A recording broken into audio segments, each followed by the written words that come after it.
So that's basically the end of the stream. Thank you all so much for tuning in. Ah, got you so good, didn't I? You gotta admit, I got you pretty good there.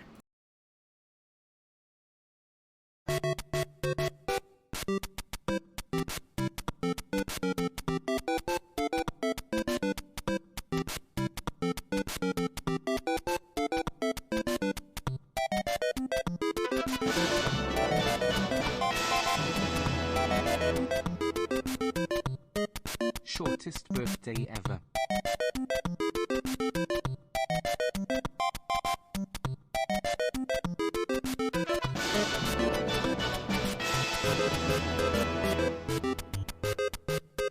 Birthday? Wow. So cool.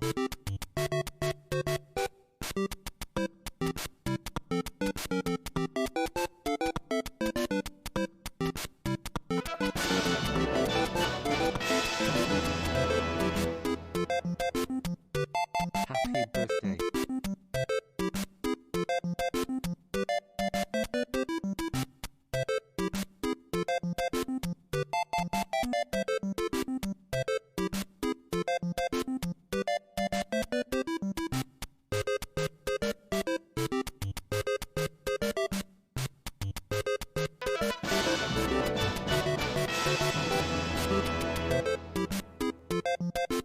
Oh, to have a birthday. So lucky.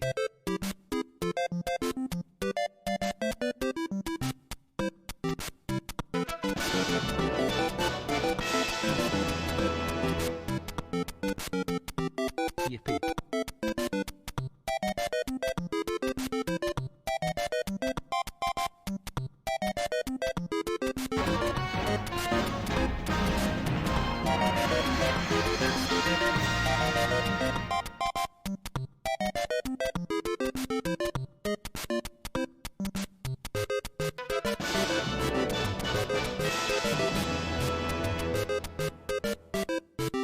Happy birthday.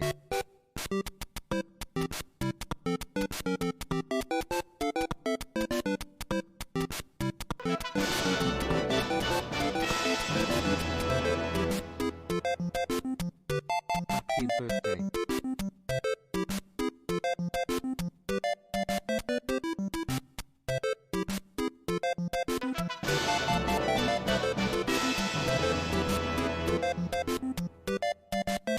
Happy birthday, Holly. Thank you for making such an open and friendly environment with your streams. Hope you're having a lovely day.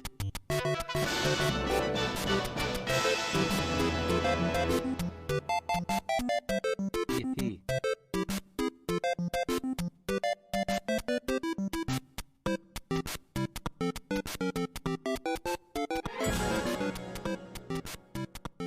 Hey birthday. Oh? Yeah. Oh?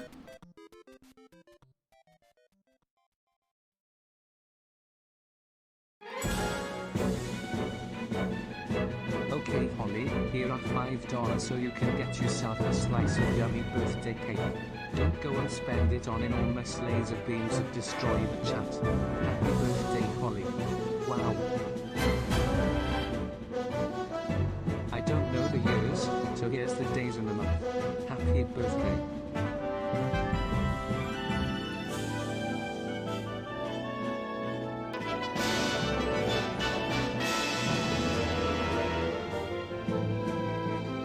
Happy birthday, you beautiful soul. Thank you so much for existing and for being one of the reasons why I smile through my dark times. Illy.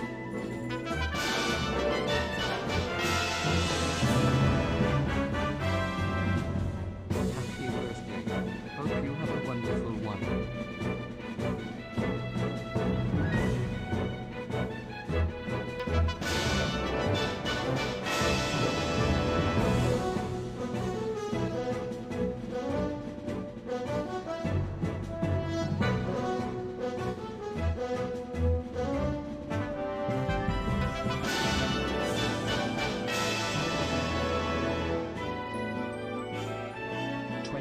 Months, 21 of September. I guess you could say you remembered. Is this anything?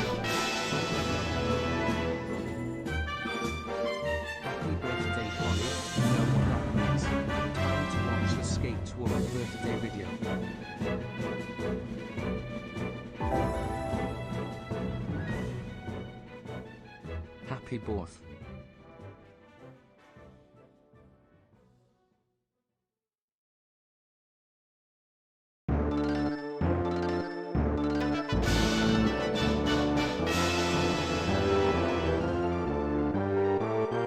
Happy B-Day, here's hoping for a good year.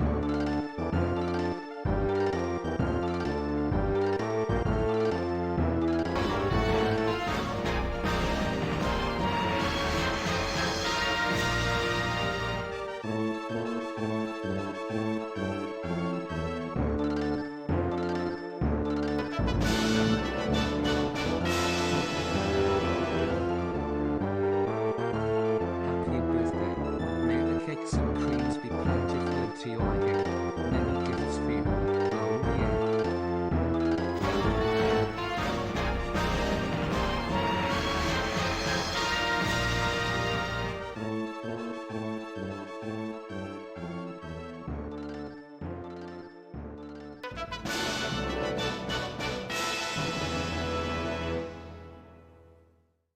#20.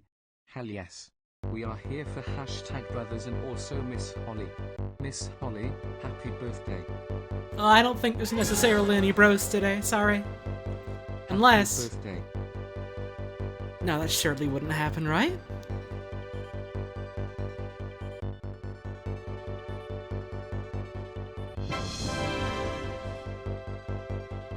Happy birthday, Holly. I would tip more if I could. My friend has been tormenting me by saying Yoda lays eggs and does so in the Clone Wars, and now will do a Yoda voice to say I lay egg. Please help. No, that's canon. Yoda's a reptile or whatever. 14 moths, thank you for being a huge inspiration.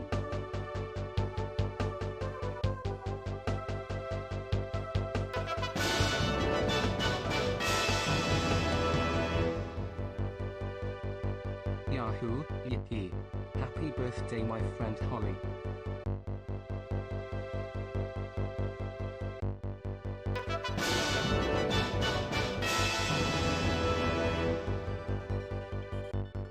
Happy birthday. Thank you for sharing the gift of knowledge for your special day. Or the curse. It can be both.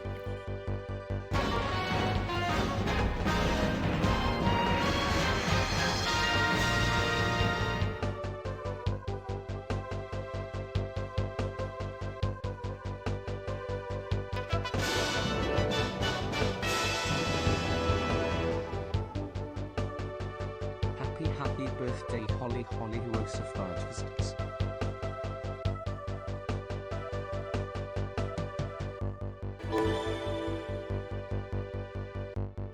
Birthday, Yahoo, oh, yippee.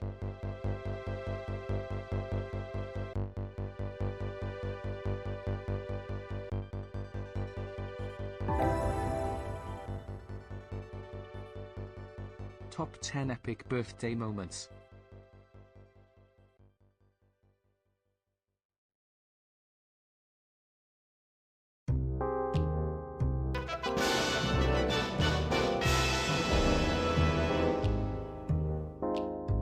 Happy birthday. I hope it wasn't too hard to curate questions for this stream, and also I hope mine made it through. Oh, it wasn't that hard. I just kind of had to sit down for a bit and go, alright, this one, and this one, and this one. It just takes time is all.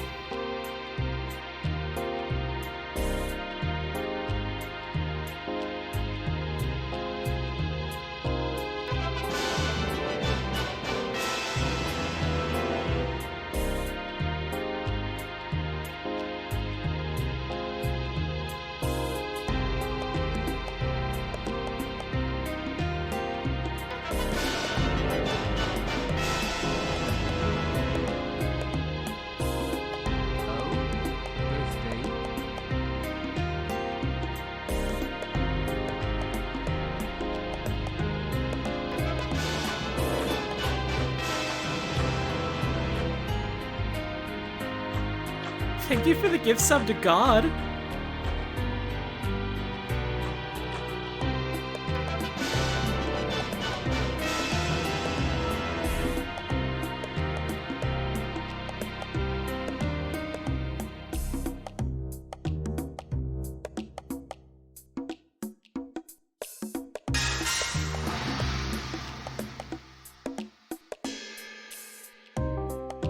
birthday, Holly.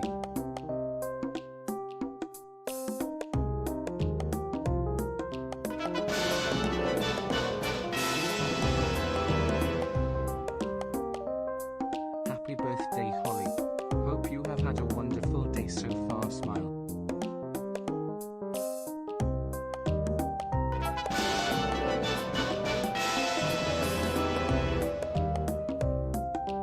Birthday greetings.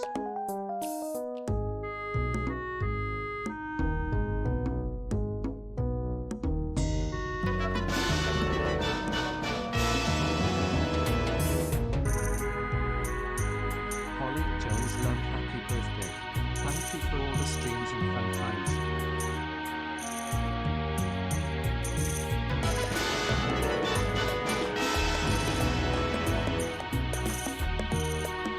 Hi Holly, I'm in the grocery store. Do you want me to get you anything? Broccoli.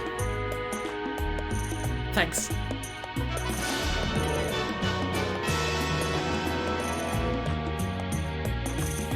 Happy 28 months of birthday, Holly.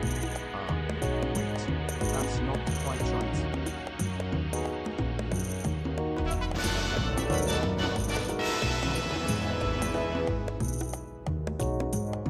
And your 56,289 birthday soups.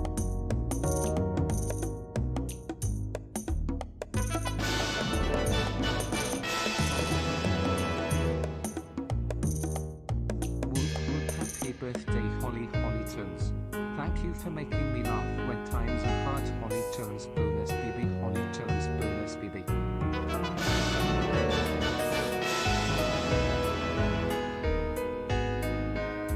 Question, answers, questions and also answers. Happy birthday, Holly.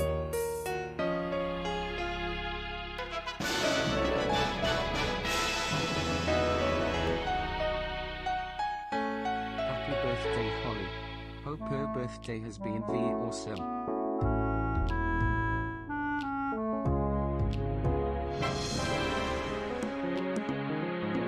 Happy birthday, Holly. Thank you for what you do. Smile, you've made getting through this year much easier.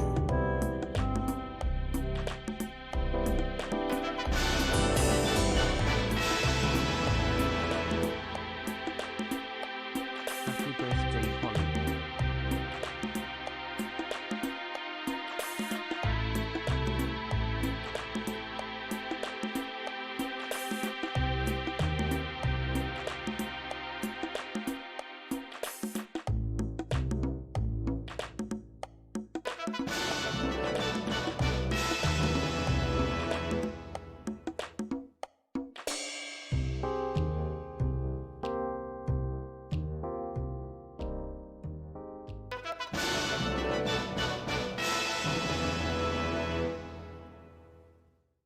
Happy birthday, 21.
Huh?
Oh good, I'm glad I didn't miss anything.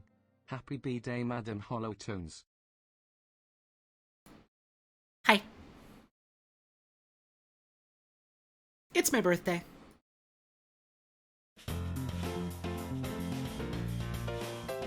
It is Wednesday, September 21st, 2022.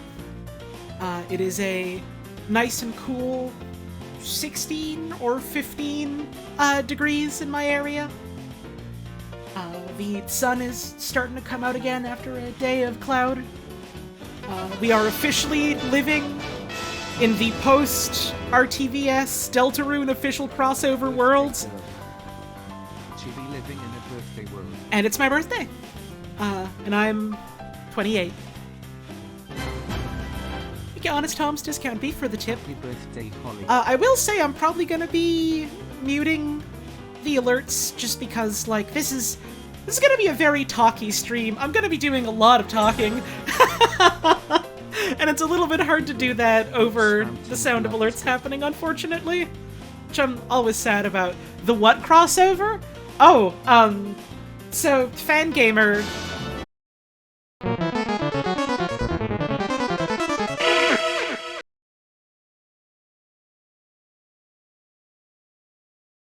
Are we live again? Is this working? Are we back up now? Man, of all fucking days for this to be happening, huh? Figures, of course, it happens today, huh? But, yeah. I got to, do an officially sanctioned, you know, like, produced video, for Fangamer and for Deltarune, which is, pretty fun thing to cross off the bucket list.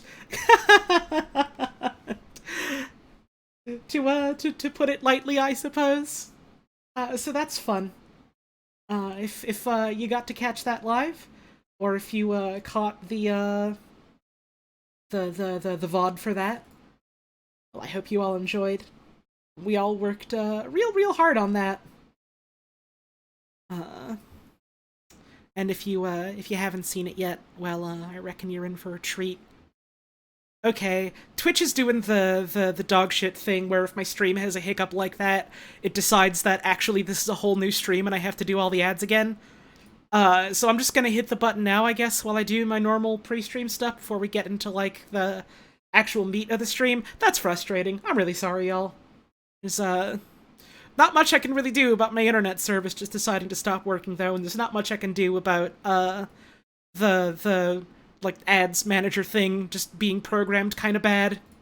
So, I'm gonna hit the button again. And, I guess if you have a sub, you can still hear me. If you don't, well, you can't hear this, but also thanks for understanding, I suppose. We'll be back in a bit. Guess I can start playing this song again, because it was a nice little song. But yeah. I guess while I'm just killing time for a couple of minutes, we can just kind of talk about whatever. Because I don't want to do the actual, like, intro rundown stuff when people might miss it.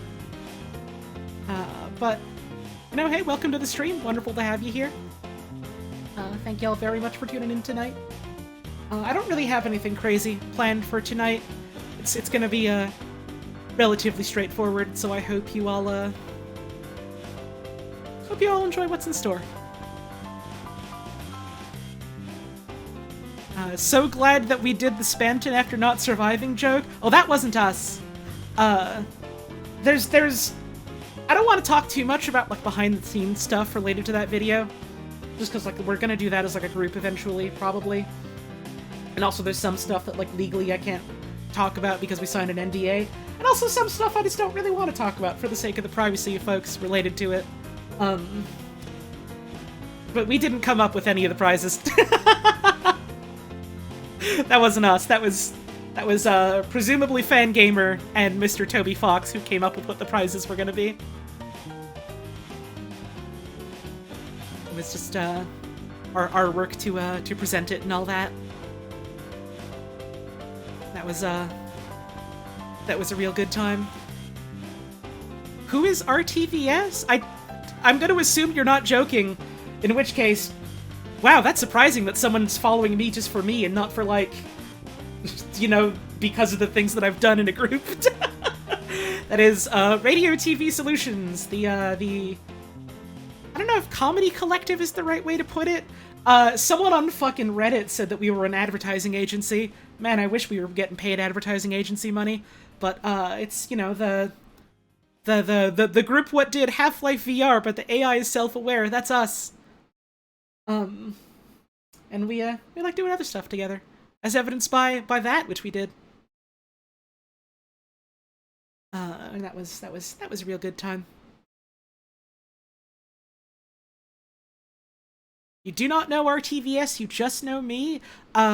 Forgive me for being so bold, but you're doing yourself a disservice. You should go see what my friends are doing.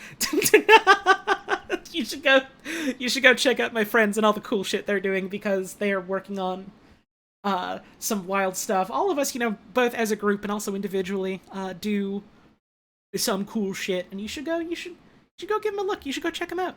They're good. I suppose the ads are over now. I can actually, like, begin doing the stream again, and hopefully my internet doesn't fucking die on me again in the middle of this. Yapu. Thank you, HRAB, for the 11-month resub. And I will say, since, again, this is going to be a very talky stream, I'm going to be doing a lot of chatting and, like, reading and saying words and things like that. It's a little difficult to do that, you know, over the sounds of alerts, which makes me a little sad. But, it is what it is. I thank you for understanding. If anyone is going to be tipping or subbing or anything like that during the stream, I thank you in advance.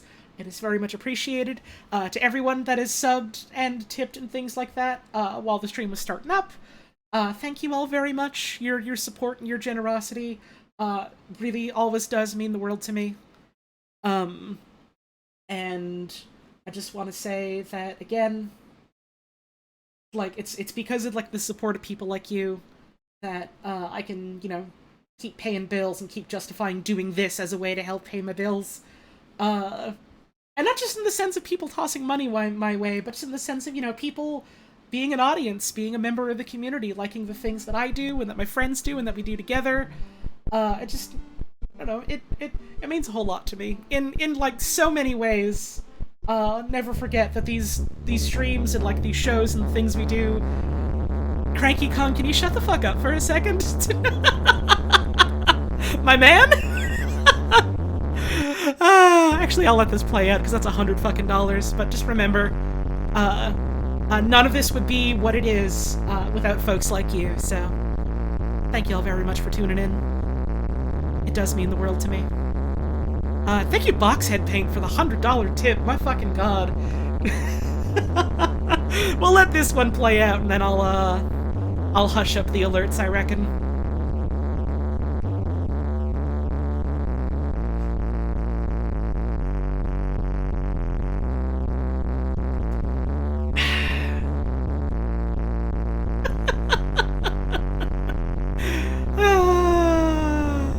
I suppose that's one way to start it off, huh?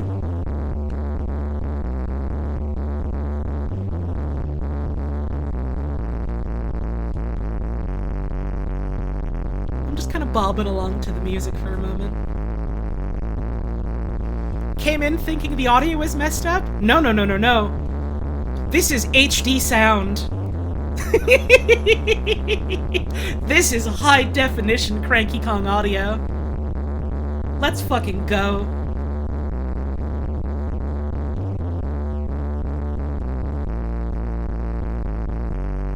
If it don't sound right, that's your speakers.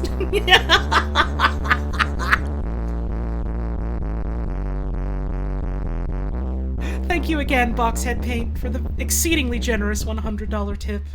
I do very much appreciate it, and thank you for the birthday wishes. Explode. Happy birthday. Oh, okay.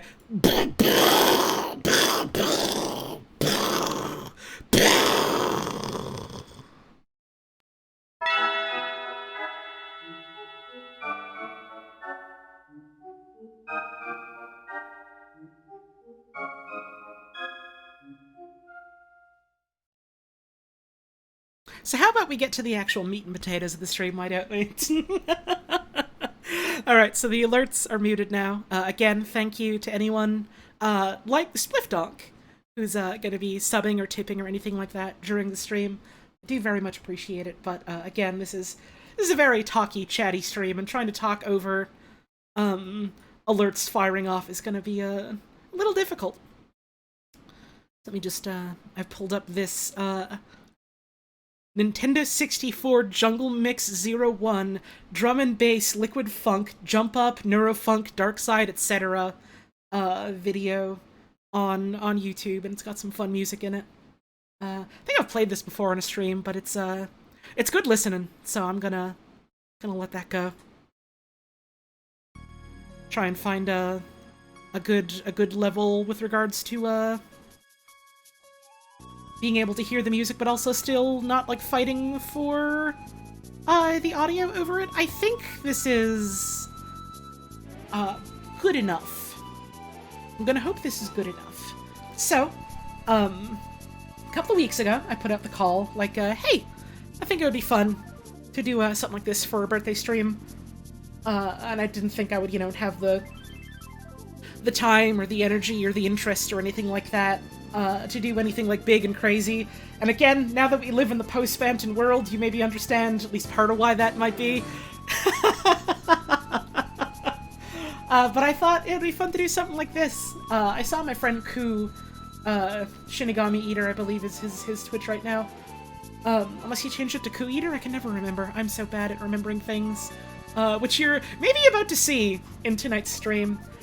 He did a stream a while ago where he set up like an email and like a bunch of people just sent in emails to him. And then he, like answered them on stream, and that was a lot of fun.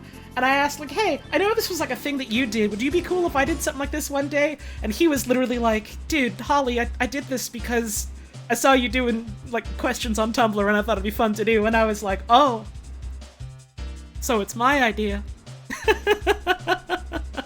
Do I mean to have break screen up right now? Yes, because I might do some drawing during it. This is gonna be mostly an audio-only stream.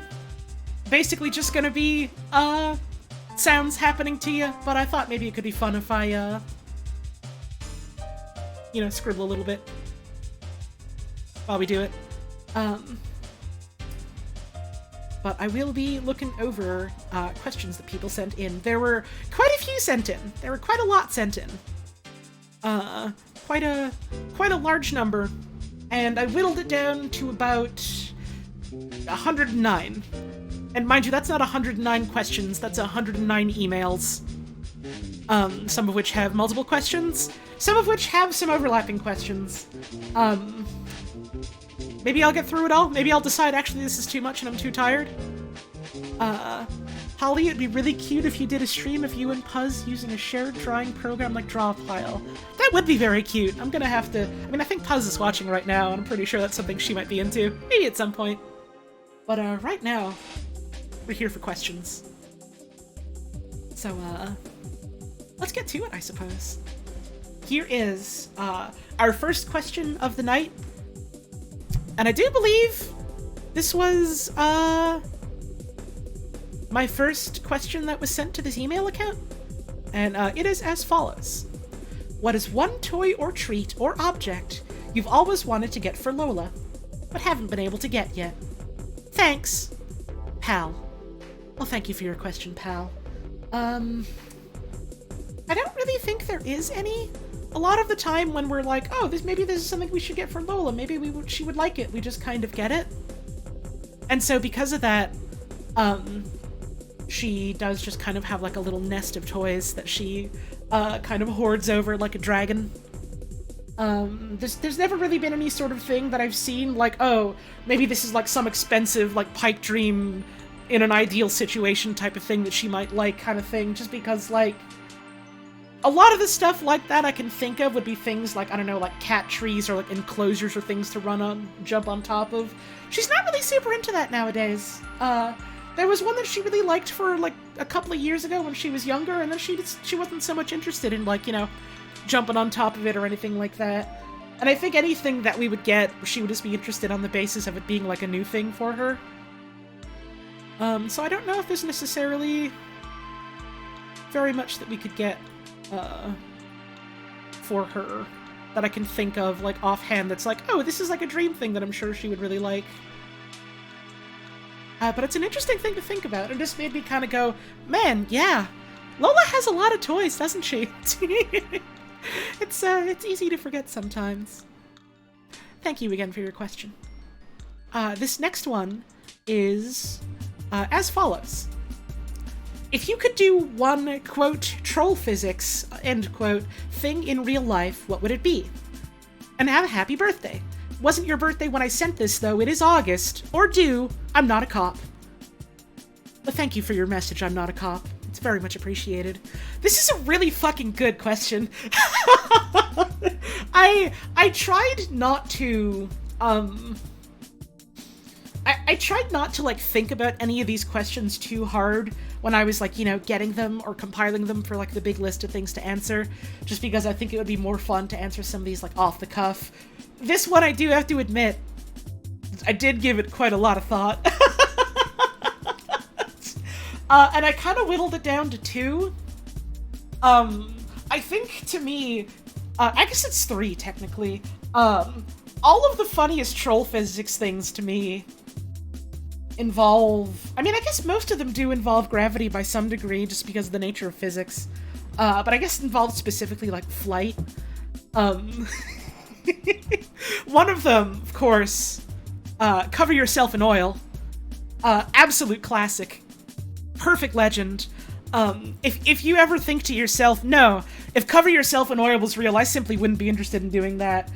You're either lying to yourself or I don't want anything to do with you. Is there any chance the questions could be pulled up on screen?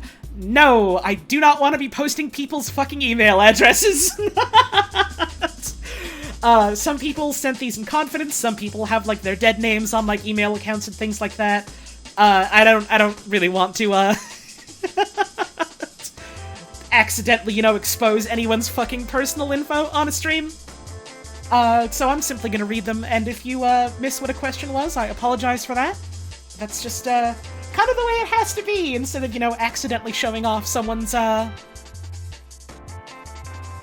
like, name. Just a screenshot of the question without the email, maybe? Again, no! There's a chance shit could still go wrong there, and even then, I don't want to have to open up 3 million tabs of screenshots. I'm just gonna read them. Thank you. I thought about this already. You don't need to come up with solutions. This is my solution. But yeah, cover yourself in oil is one that I think about a lot. Because I do just like the idea of, going outside just sopping wet with fucking olive oil, in, like, the rain, and that miraculously just making you float up to the sky. The funniest thing about cover yourself in oil to me is the fact that no one... I mean, because it's all just made-up nonsense, you're not supposed to think about it, that's the joke at troll physics. No one ever thinks about how you're meant to come down. You're just kind of gonna fall, and that's gonna hurt you, ouchie, uh-oh. And that's really fucking funny to me. I think the second one that's, like, the funniest to me is, the fucking... the car that's like... You build your car on an incline, and then that way the car is always moving forward when you want it to.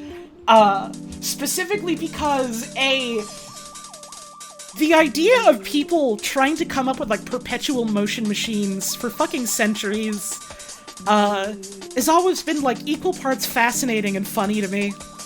Just the idea of, oh, here's, like, a perfect enclosed system that we can have that'll never run out of energy, that people will always be able to use for any purposes they want forever. It's such a bold and spicy misunderstanding of, like, how energy works, that I'm kind of enamored by it. And the number 2 reason why I like that one is because it specifically ends with, and I quote, "This works because of angles." Number 3 is the one where you and your best friend hug each other and pick each other up while you're hugging each other, and you keep picking each other up in a chain so you can just go up forever. And I like that one because I like to imagine the power of gay love letting you hover. Thank you for your questions. Or I guess question, that was a single one, but thank you very much for that one. Here's our next message. Hi, Holly. I hope you have a wonderful birthday. This is more open-ended, but could you talk a bit about some cooking or baking tips you've picked up over the years? This is an interesting one, especially because sometimes I think maybe, like, just how much I like talking about food and cooking and stuff maybe gives off the impression that I'm a much better cook slash chef slash baker, whatever you want to call it, than I, like, actually am. I am fairly amateur, I think, is a generous way of putting it, but I do like it, and I like, you know, trying things. I like reading about it and learning about it and giving it a go myself. And I guess this kind of leads into that. A lot of people that I've talked to about cooking stuff, come cook with Soup Grandpa? Oh, fucking any day of the week, I'm gonna walk over to your goddamn house and I'm gonna make soup with your boyfriend. You fucking count on it. I can smash a garlic clove with little effort, that's true. In fact, I did that the other night. I fucked up some garlic and made some real good pasta with it. But yeah, a lot of people I've talked to, like friends-wise and stuff, have always talked about how, you know, they're nervous about, like, messing up. And how they're worried about, like, you know, I'd like to get into cooking, but I'm not very good at it.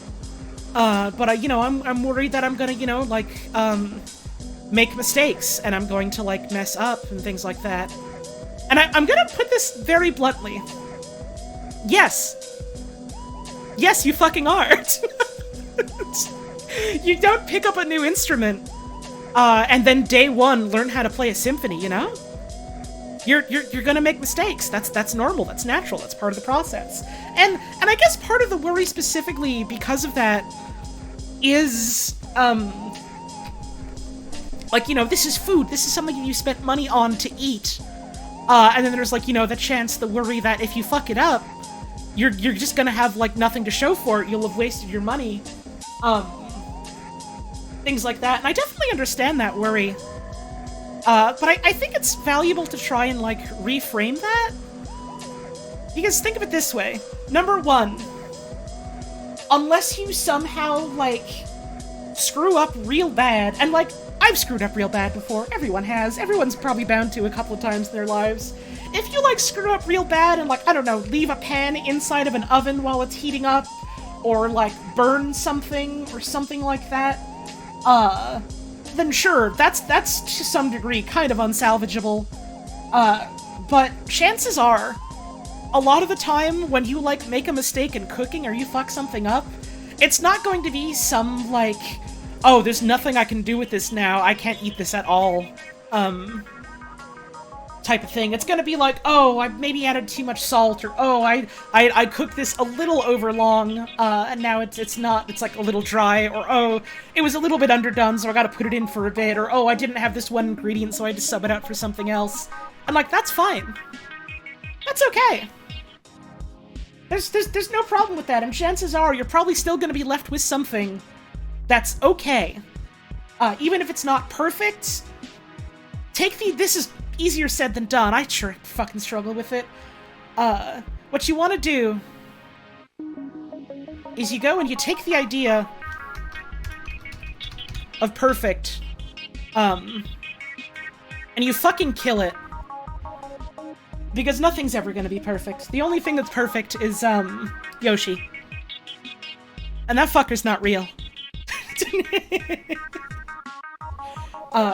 And two, the worry of like, oh, but I'm gonna, you know, have wasted things. I'm gonna have spent money with nothing to show for it.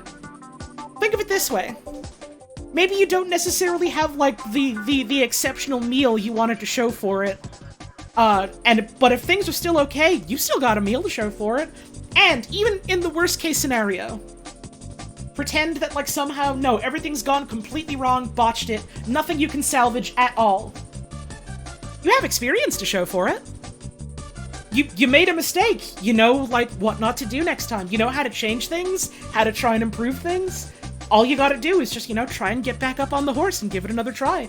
Or maybe try out something different, like, completely next time in terms of, like, cooking. Maybe try out a different recipe that's similar in some way, or maybe just try something else completely different, you know? It's an important mindset to have, I think, when you're learning how to cook, but I think it's an important mindset just to have in general. Be open to the idea of failure. Be open to the idea of messing things up. Sometimes that just means, oh, okay, I'm learning better about things not to do. Sometimes you accidentally stumble your way into something really good.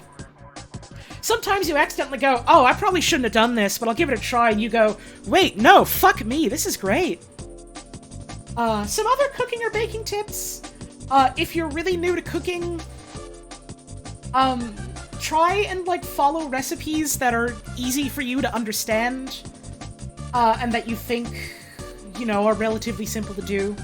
A lot of people recommend starting with eggs. That's not necessarily, like, good for everyone. Not everyone likes eggs. Not everyone is able to eat eggs, things like that. But there are a lot of simple recipes out there that, like, are suitable for lots of different, you know, like, palates or diets or things like that. Just a matter, you know, shopping around, looking around for, like, what's good. Technique is an important thing to try and learn. Soup is a good starting point. Yeah, I would agree. Soup is difficult to fuck up in a way that makes it completely unpalatable garbage that you can't eat. Because it kind of is just, you take a bunch of stuff, put it in a pot with some liquid, and you boil it. To different degrees, there's more complexity to it than that, for sure. But, like, that's kind of the basic, that's the essence of it. That's, relatively easy. I'm seeing some people talk about fire safety as well. Yes, I would recommend have a fucking fire extinguisher. Keep a fire extinguisher nearby. There was a video I watched recently from a YouTuber I like called Internet Shaquille, who does a lot of, like, really good, like, and quick and snappy videos about, like, you know, food and cooking and technique. That are funny, but in a way that doesn't feel obnoxious and doesn't feel, like, condescending. And, like, he very much feels like a dude that's like, yeah, I want people to learn about how to make food for themselves and things like that. He did a video recently. You should have a fucking fire extinguisher in your kitchen! You are using heat to cook things! Fire hazard! Also, if you have, like, a pot or something on your stove that has fire in it, especially if there's oil in it, don't fucking throw water in it. Do not fucking throw water in it. What you do, you take the lid of that pot, you put it on top, so that the pot is closed, no more air is going into it, the fire will be smothered. Do not throw water on it. If your instinct is, oh, fire, I throw water on it, do not fucking throw water on it. You want to suffocate the fire, you want to choke it out. And then if there's any other fire that has escaped from the pan, oh yeah, also take it off the heat, that's also good. If there's anything else that has escaped from the pan that is burning, that's what the fire extinguisher is for. Have a fucking fire extinguisher. When you're starting out, for cooking. Right, yes, Noid, exactly, like, it's the kind of thing where when you're, like, in a fucking panic state, I can understand, like, your brain just going, oh shit, the fire, I throw a water on it. That's the kind of thing you kind of need to repeat to yourself, like, 300 times before you go to bed every night. You need to know fire safety. Fire is scary and it can kill anyone. That's... Happy birthday to me, that's my cooking lesson. Fire is killing you. Other stuff. If you're new to cooking, again, find recipes that sound simple. Find any resources about, like, you know, specific techniques. Try and learn good, like, knife safety and things like that. Because a lot of cooking comes down to, like, technique, and that's maybe a silly thing to say if you think that's obvious. But, you know, a lot of people sometimes get fussed about, oh, but what if I don't have the perfect ingredients? What if I don't have literally every single exact thing in the recipe? That's something you kind of get a feel for, is that you don't necessarily need the most expensive top-tip stuff. Like, you kind of just need a grasp of, like, you know, what are the different techniques I need to use in the kitchen kind of thing. Chef John from foodwishes.com, I would say, does have a lot of recipes that are easy to follow, and also because it's, like, visual stuff, because he does videos, you kind of get a grasp of, like, what some of the techniques and stuff there is. J. Kenji Lopez Alt, another guy on YouTube who is a really, really smart dude, and has done, like, a lot of really interesting in-depth, like, writing about, like, cooking and the kitchen that I have, like, adored for years. Also does a lot of, like, POV cooking, and, like, this is a dude who makes his living doing cooking stuff. Very often on video, you can see him fucking up and going, oops, uh-oh, and then, like, finding ways to fix it, or going, oh, this is the ingredients in the recipe, I didn't have this, so I subbed it out for this. Stuff like that. Also, I mentioned him already, but Internet Shaquille is another one that I really like. I think his vids are good.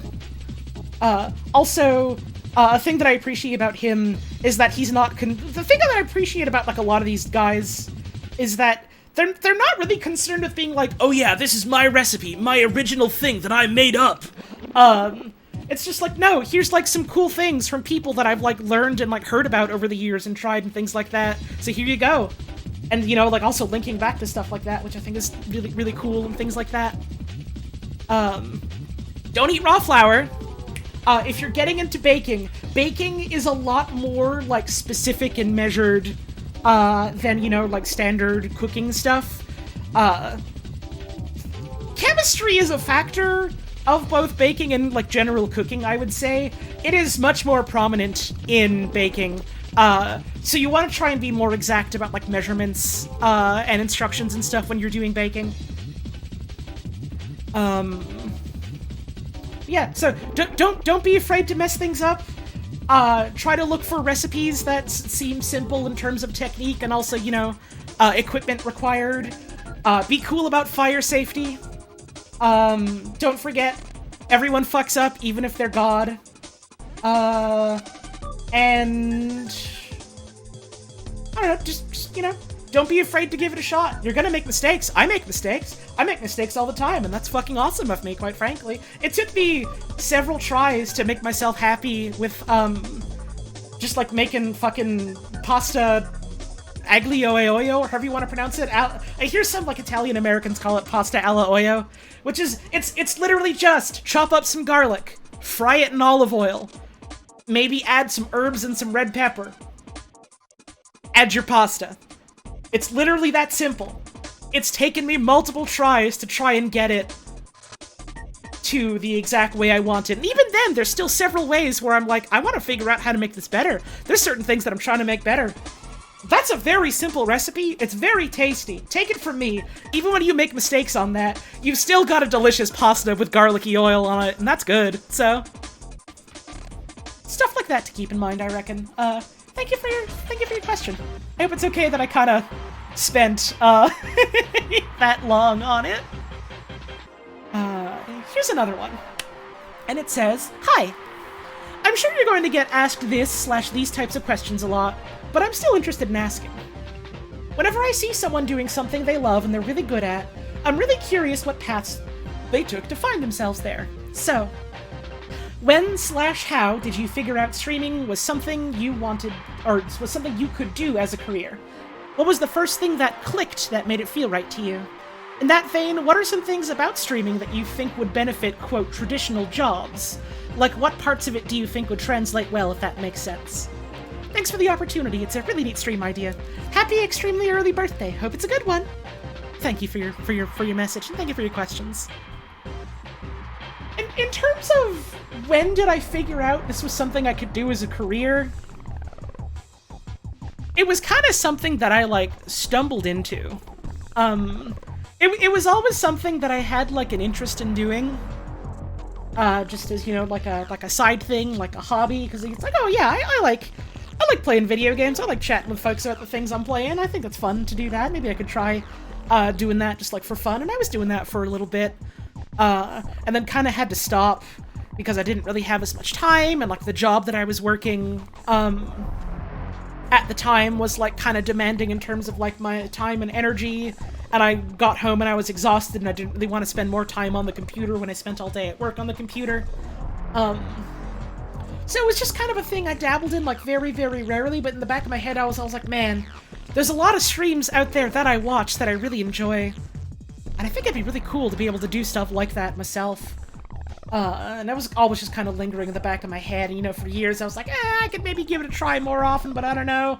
And I had a couple of friends be like, no, you should do it more, you should give it a try, I think you might have something real special here, kind of thing. And then I got really fucking lucky, because one day, a friend of mine, I don't know, not someone I really talk about, maybe I've mentioned him once or twice, guy by the name of Wayne Radio TV, I don't think many people have heard of him or anything like that. You'll have to forgive me for bringing up an unknown value here. Just was kind of like, hey, I got this idea for a stream, and I think it'd be really funny if, like, you were doing that, like, with me. Would you like to join for that? And so a little thing called Half-Life VR, but the AI is self-aware, kind of took the internet by storm for a while. And because of that, suddenly it was like, oh, here's all of these people that are, like, interested in us and, like, the things that we've done and the things that we do. People that, like, enjoy this enough that they want to, like, you know, toss a couple bucks our way as, like, thanks. And so it was just kind of this moment of, like, well, I have the interest. I have the interest. Suddenly we have, like, other people that are interested. I was fucking fed up of working my job. I'm not gonna get into too many details or get too dark about shit like that, I suppose, but, like, I didn't want to work there anymore. It felt like a dead end. It made me miserable. I wanted out. And there was... I figured I had enough in savings that I could be okay for, like, a little bit if it didn't work out, and if it didn't, I could just find other things to do. So I said, okay, I'm gonna quit my job. I'm going to take a chance. And it's been over 2 years since, so... I suppose, when did I figure out that this was something I could do as a career? It was probably a couple months into doing that, realizing, oh, okay.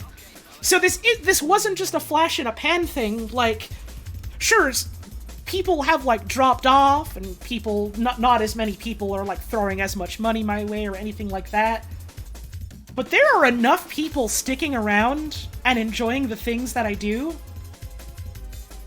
that I can afford to keep doing this and, like, also be able to do the things that you need to live that involve money.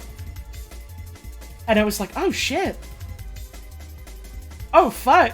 Did I accidentally just kind of, like, fall face first into my dream job? And here we are all these years later, I suppose. What was the first thing that clicked that made it feel right to me? That's an interesting one. And I know, like, what my answer is. It's just kind of a matter of, like, how do I put this into words? I've always really liked doing, like, theater stuff, and, like, I guess to some extent, never in any sort of, like, formalized context, but, you know, doing, like, improv stuff, doing comedy stuff. This is all just a very well put together way of saying I like making a fool of myself to an extent, and I like it when people, you know, enjoy that and it makes them laugh and clap and smile and things like that. I like being a clown. I like being a fool. And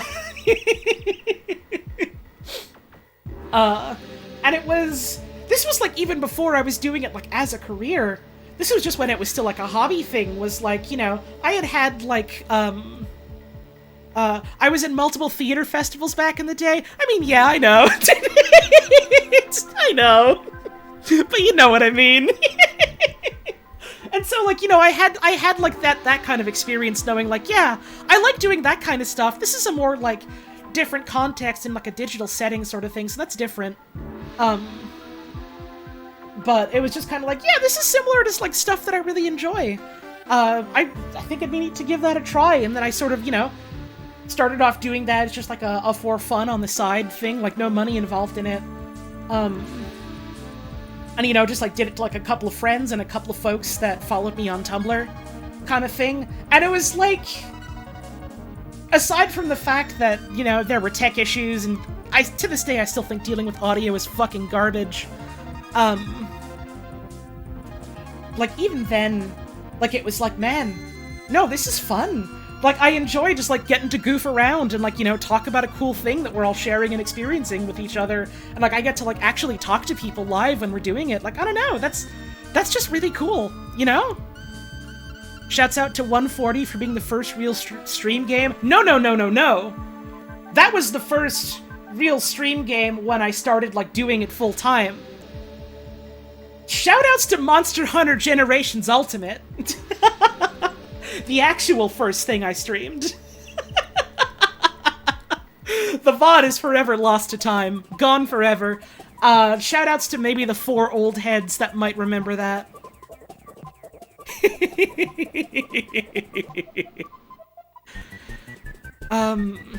Let's see what else is in here. In that vein, what are some things about streaming you think would benefit traditional jobs? What parts of it do you think would translate well, if that makes sense? That's an interesting one. You sort of think about it, and your immediate thought is, well, I don't know, is there necessarily anything that would translate, like, immediately to, like, a more, I guess, quote-unquote professional setting? And I guess the only really big one that comes to mind when I think about it for a bit is just the whole... At least the way I do this, a big aspect of this is, you know, like, public speaking. And being able to, like, you know, express myself, and, you know, hold a conversation with people, and engage with people talking about the thing that we're all, experiencing together, and also in the context of, like, being able to, like, set boundaries, and, try and make, like, guidelines, you know, tell people firmly, and explicitly, like, hey, no, this thing you're doing isn't cool, don't do that. I think in that context, that's, like, something that's, like, really important, at least for the way I like to stream, that could translate really well to, like, other settings. Like, it's...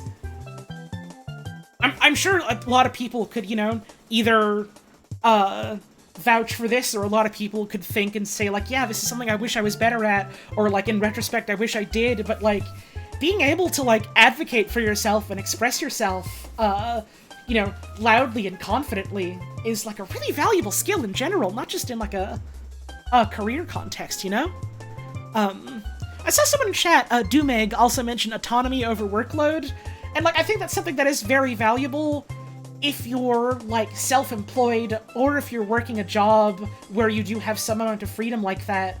And, it's, like, while I do agree that's an important thing, that more people should, like, have and be able to do, like, unfortunately the reality of it is that, like, not necessarily everyone's gonna be able to, like, have that at their job and just be able to go, like, oh yeah, I can and do have control over, like, the work I get and how much work I get and what kind of work I get. It sure would be fucking nice, though. I suppose I'm preaching to the choir a little bit here, but, certainly, when you're working a job where that is, like, an actual factor that you can account for, yeah, that's a valuable skill as well. Like, the entirety of my scheduling is, dependent on me. Like, it's up to me to decide, when I'm doing streams and what streams I'm doing and things like that, as well as what other work I'm doing on top of that, when I'm doing that, and how I also block out free time for myself, and how, like, just things like that. Like, being able to, like, I don't know, schedule yourself and plan things out for yourself is like, I would say an important work-related skill, an important life-related skill in a lot of ways. But like, you know, you don't necessarily have to like be able to or want to like schedule your entire life down to like the hour, minute, second kind of thing. You know, I just kind of like doing that to some degree. I believe that was all the questions you asked, so thank you very much for your message. Next up, we have this one, which says, "Howdy, Ms. Tones. You and the RTVS team have been a big part of my life for a while and inspired me so much that I kind of want to start streaming too." Aw, that's wonderful. I've gotten a lot of, you know, like, compliments about my work and the things that I've done over the years. And it always does make me happy, you know, to hear people talking about, how, like, maybe a thing I worked on impacted them, or, like, you know, how it made them feel, things like that. But every time, you know, I hear someone say, "Oh, your work inspired me, your work, like, lit a fire in me, your work made me, like, you know, want to try doing something like that, or maybe want to try doing something else entirely, but I still wanted to try doing it." I don't know, that just makes me feel real good, that does. Back to your message, though. So my question is, what advice would you give to an aspiring streamer? How did you start out streaming? What were some challenges you didn't expect that you wish you knew about beforehand? Thanks a lot for reading my silly little email. I hope you have a great birthday. P.S. Attached to this email is a picture of my cat. Her name is Lily, and she loves to run so fast. And if you give me just a moment to download that pic and get that up on screen. So first of all, thank you very much for your message. It's not showing the cat. Could you show the cat, please? It's not showing the... Okay, hang on. I need to take drastic measures here. How do I open this up in like a browser window? Can I do that? Can I do that? Yes, I can. Yes, I can. Give me just a moment. Sorry for fiddling with this so much, but I wanted to show off this cat. Good picture of a cat. Good picture of a cat. Thank you very much for this awesome cat yelling. As for your actual question, let's see. What advice would you give to an aspiring streamer? And this is kind of a difficult one to answer. A lot of the times I'll have people, you know, asking, "Oh, you know, I see you, you know, out here being successful and doing the kind of things you do, and I'm, like, interested in doing something like that too. How would I go about that?" Here's the thing you have to understand, and I'm very open about, like, acknowledging this and expressing this, and, like, sure, a chunk of, like, why I am here where I am today and, like, the success I've had is because of, like, you know, the hard work I put into it, and, like, you know, things like that, and, like, the time I put into it. I also got very lucky.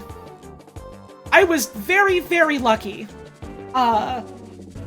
You know, to have the chance to work with, like, my friends on something that got big, and then also I got very lucky to just have the chance for people to give a shit about, like, the things I was doing outside of that.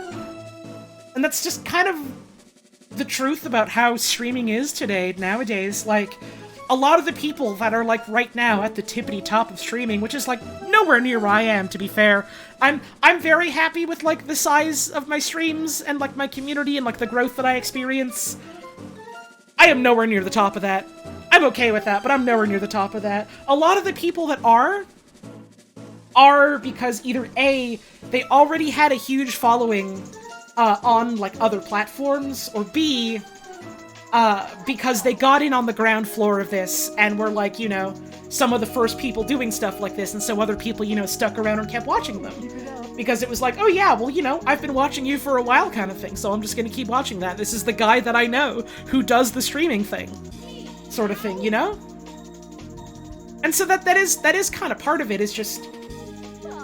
Some of it is it comes down to luck if you want to, like, make a job out of it. And so I would say my advice is, if you want to make a job out of it, don't. Unfortunately. I think streaming is, like, a really interesting and engaging thing, and I really truly enjoy, like, you know, getting to, like, talk to people and getting to share things with people, and, like, it's such an interesting way to, like, you know, have a discussion and, like, share a moment. A stream is like a living, breathing conversation, framed through, like, you know, a piece of media or something like that, and I really enjoy that. I think if you're going into it with the expectation, yes, I will make money, yes, I will make this, like, how I make my living, you're going to make yourself miserable, you're going to burn yourself out, you're going to hate doing it, you're never going to want to do it again. My genuine advice is to get into it as a hobby. Just take streaming as something you do for fun. Don't treat it as, like, this is something that I want to try and make work for my job. And it's just kind of the unfortunate reality of it is that it's really goddamn difficult to break into it that way. If something comes out of it, hey, more power to you. That's what happened to me. I was just gonna treat it as a hobby thing. I got really fucking lucky. I had a big break. And so I decided to capitalize on that because it was an avenue available to me. That's realistically not what's gonna happen to everyone. So, you know, just have fun with it. Have it just be a thing you do for fun. Maybe if you make a couple of bucks off it, hey, that's great. Try not to treat it as, like, your big breadwinner, because it's going to be really difficult to actually be able to do that. In terms of, like, how do you get started then? Now, this is, you know, from personal experience, and, you know, this isn't necessarily going to work for everyone. The way I do streams isn't necessarily the way everyone else is going to want to do streams. Everyone's different. People like doing different things. People have different things they enjoy, you know, playing or showing or talking about. People have different senses of humor. Sometimes people don't even want to, like, make a humorous thing out of it, you know? But, I would advise either stream something, like, with friends, so that you have people there to kind of, like, chat with and, like, talk about the thing you're doing, or stream something for friends. You know, like, you know, put on a show or play a game, and tell friends, like, hey, you want to come watch this? Come hang out with this. Like, we'll go, yeah, and I'll, like, show you off this, like, game I'm playing or something, and we can, like, hang out over that kind of thing, you know? And I think, like, that's kind of what got me to, like, enjoy doing it in the first place, as someone who was watching streams for, like, years and years after, you know, coming from watching, like, a lot of YouTube Let's Plays and stuff, and finding people doing, like, live stuff, was going, you know, like, yeah, this sounds neat, this is, like, something that I think would be really fun to try out. I'm scared of going into this alone and not knowing anyone I'm talking to, if anyone at all is gonna show up. And so I was just like, hey, you know, do you want to maybe hop on a call when I stream a thing? Or, hey, do you want to come watch a thing that I'm doing today, kind of thing? And that's a lot of fun. And I think, you know, having that be a thing that you can share with friends is a pretty good step in terms of, like, how can I find the joy in this? How can I have a good time with this? What were some challenges you didn't expect that you wish you knew about beforehand? I guess that just sort of involves, like, getting people to, look at your streams, getting people to watch your stuff and enjoy it. Discoverability on a lot of platforms! I don't think I'm really saying anything new here that people don't know, but it's kind of bobo dog shit. It's kind of doo-doo bad. And if you think it's bad on this platform, I frankly think it's worse on YouTube, for live stuff. Especially, you know, having to be at the whims of, like, a goddamn algorithm kind of thing.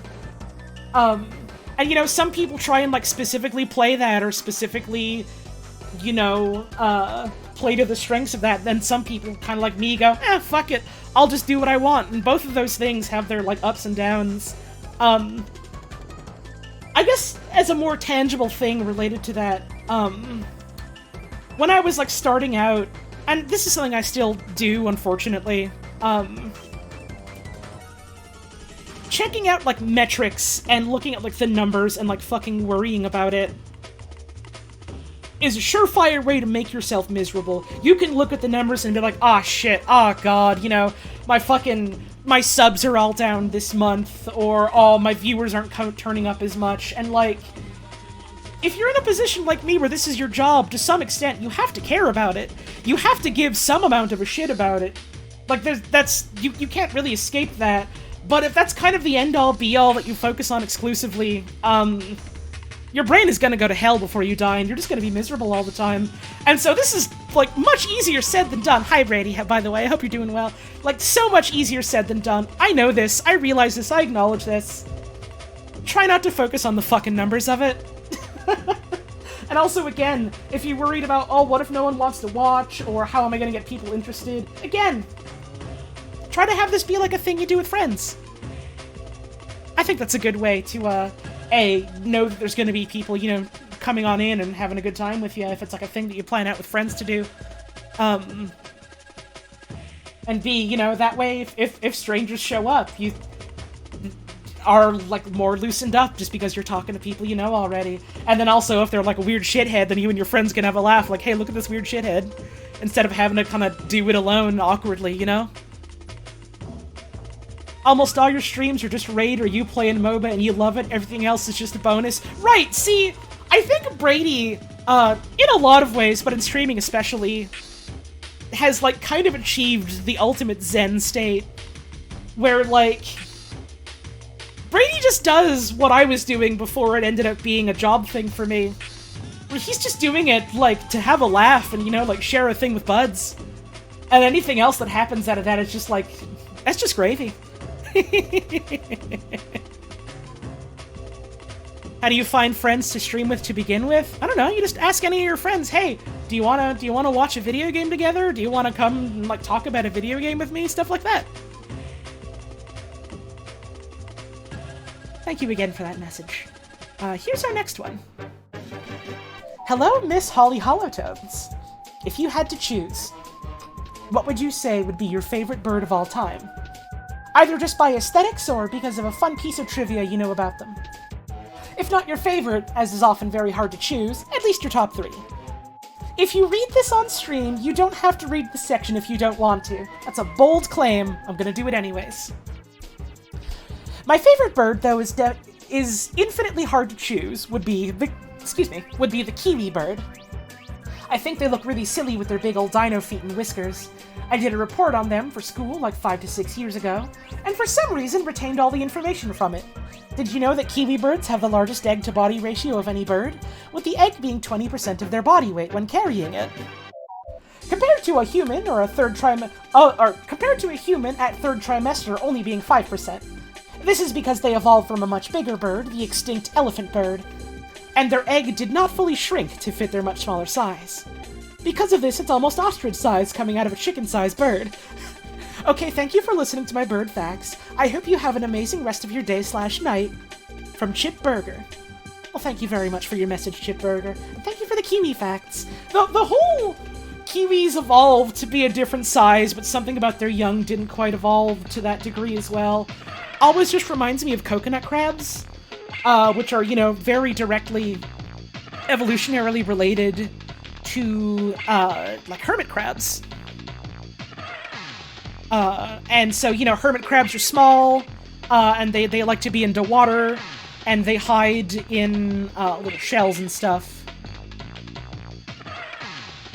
But then, you know, you have coconut crabs that are, like, fucking massive. And are, like, you know, kind of the size of a small child, if not larger.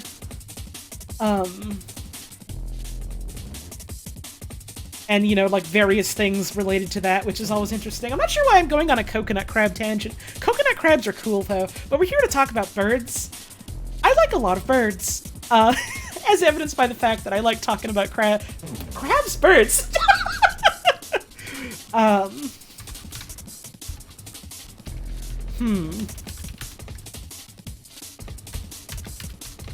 In terms of what my favorite bird is, that's a difficult choice, because I like a lot of birds. I would say maybe top 3 would be something along the lines of, I really like chickadees, because they're really, really small, and I like to see them flittering around and making holes in the trees in my yard. I have a really big soft spot for mourning doves. Doves and pigeons in general. Pigeons are a wonderful, beautiful bird. I adore them. But mourning doves have such a sweet, soft little sound they like making, and it makes me happy every time. And...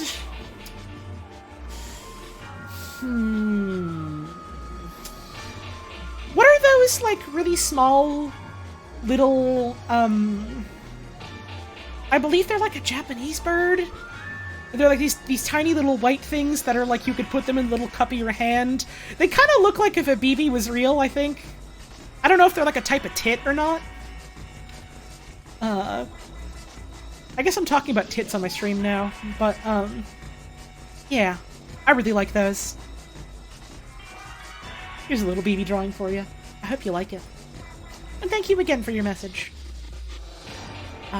Here's another message. Hi! This is the Neo Matrix person from that one Picross stream where we talked about Sonic G Fuel. I am happy to tell you, I don't remember what that means at all, but I trust you.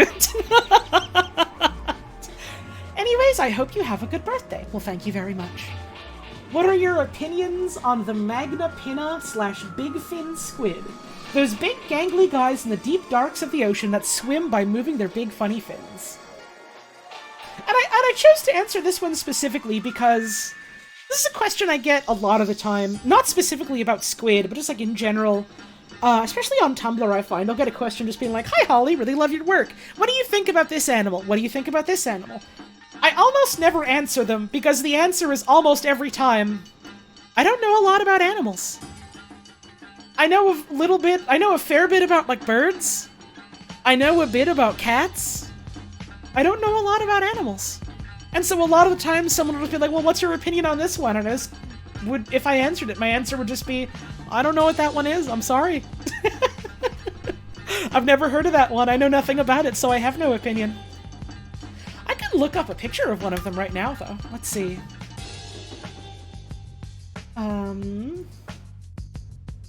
Let's see. Here's a Wikipedia article about one. And so I guess I can pull this up. On screen. There we go. Now that's a cool looking thing.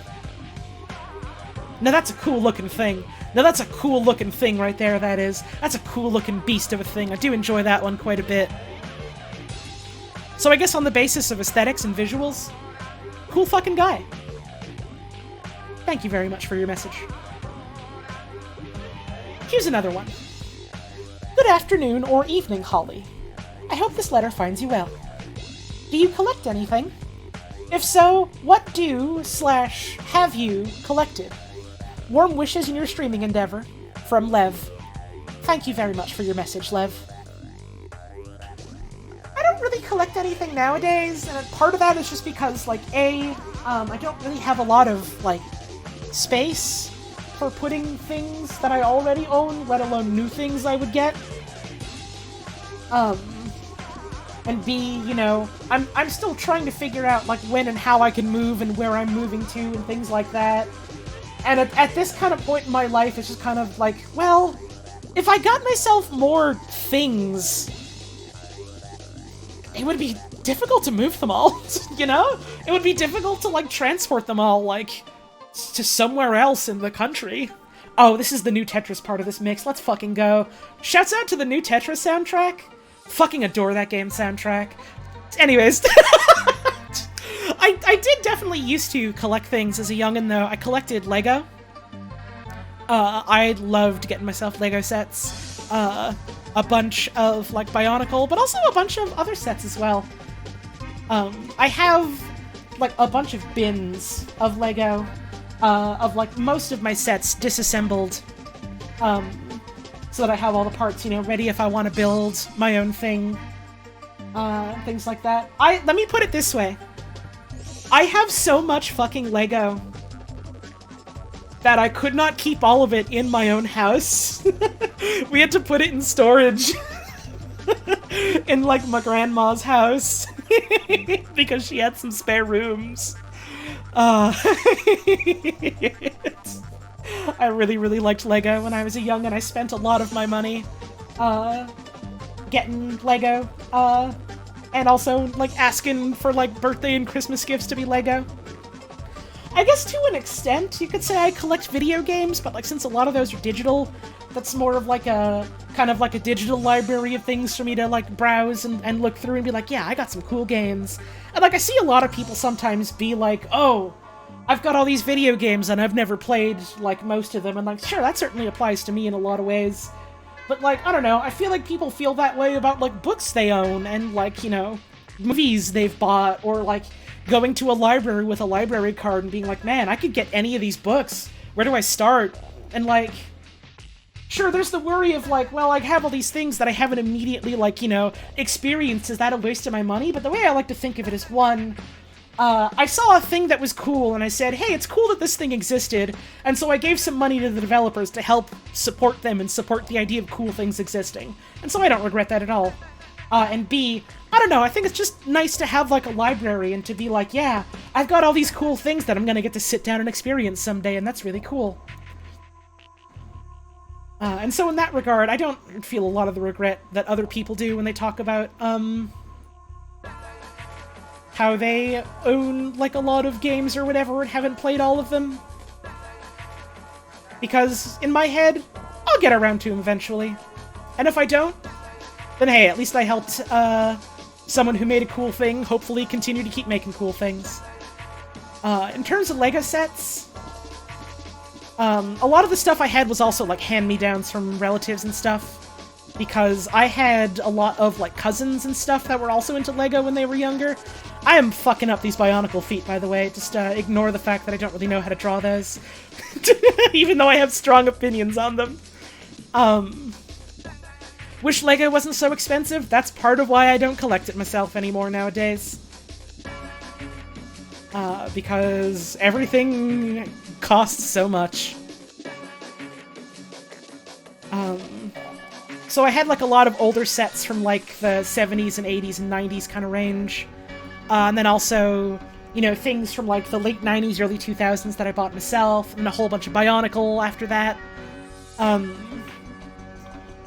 Someone sent me a question on Tumblr a while ago about what my favorite Bionicle sets were, and I said a whole bunch of them. But some ones that come to mind immediately are, in terms of older sets, the Exo-Toa, I think, were one of the coolest fucking things they did, just going, hey, you know your normal little Bionicle guys?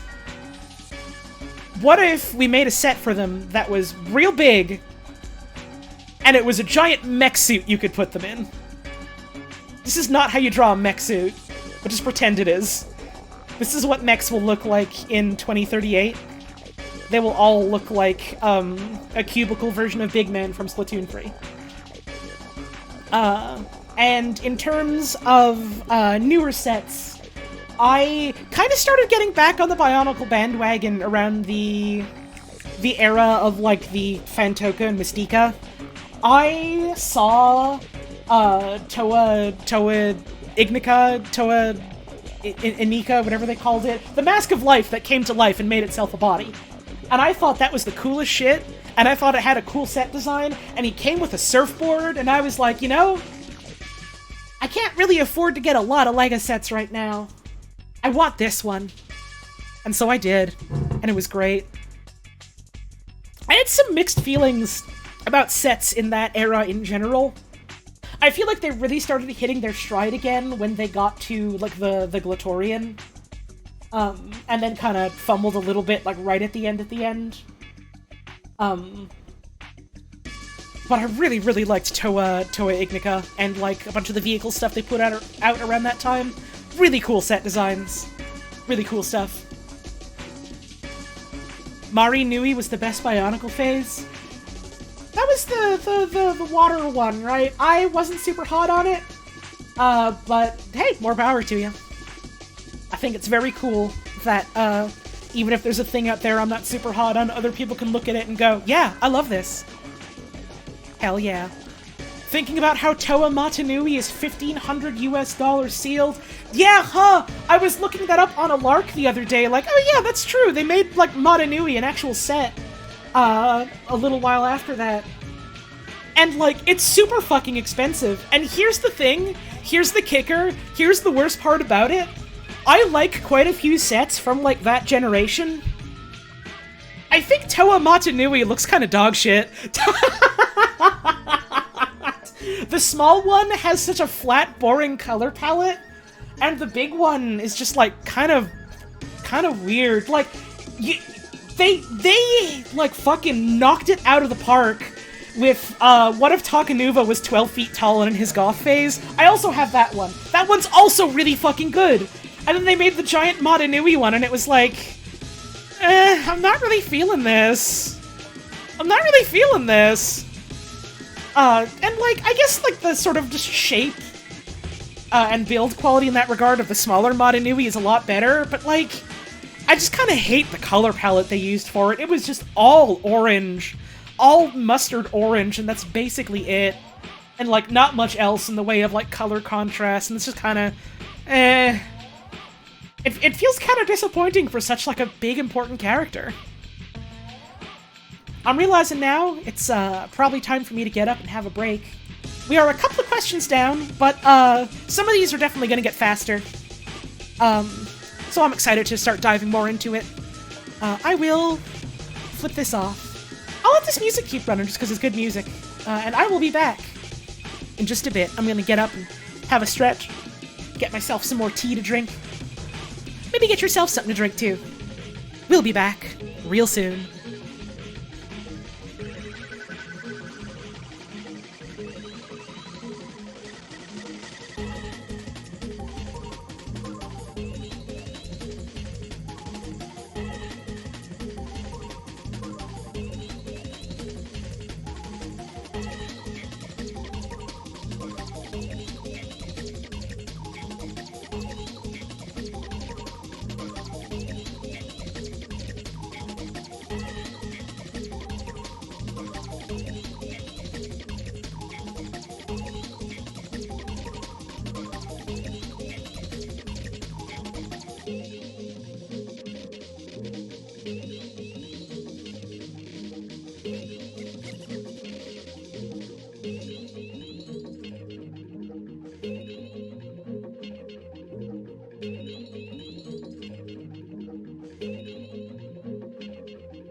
Alright, I'm back.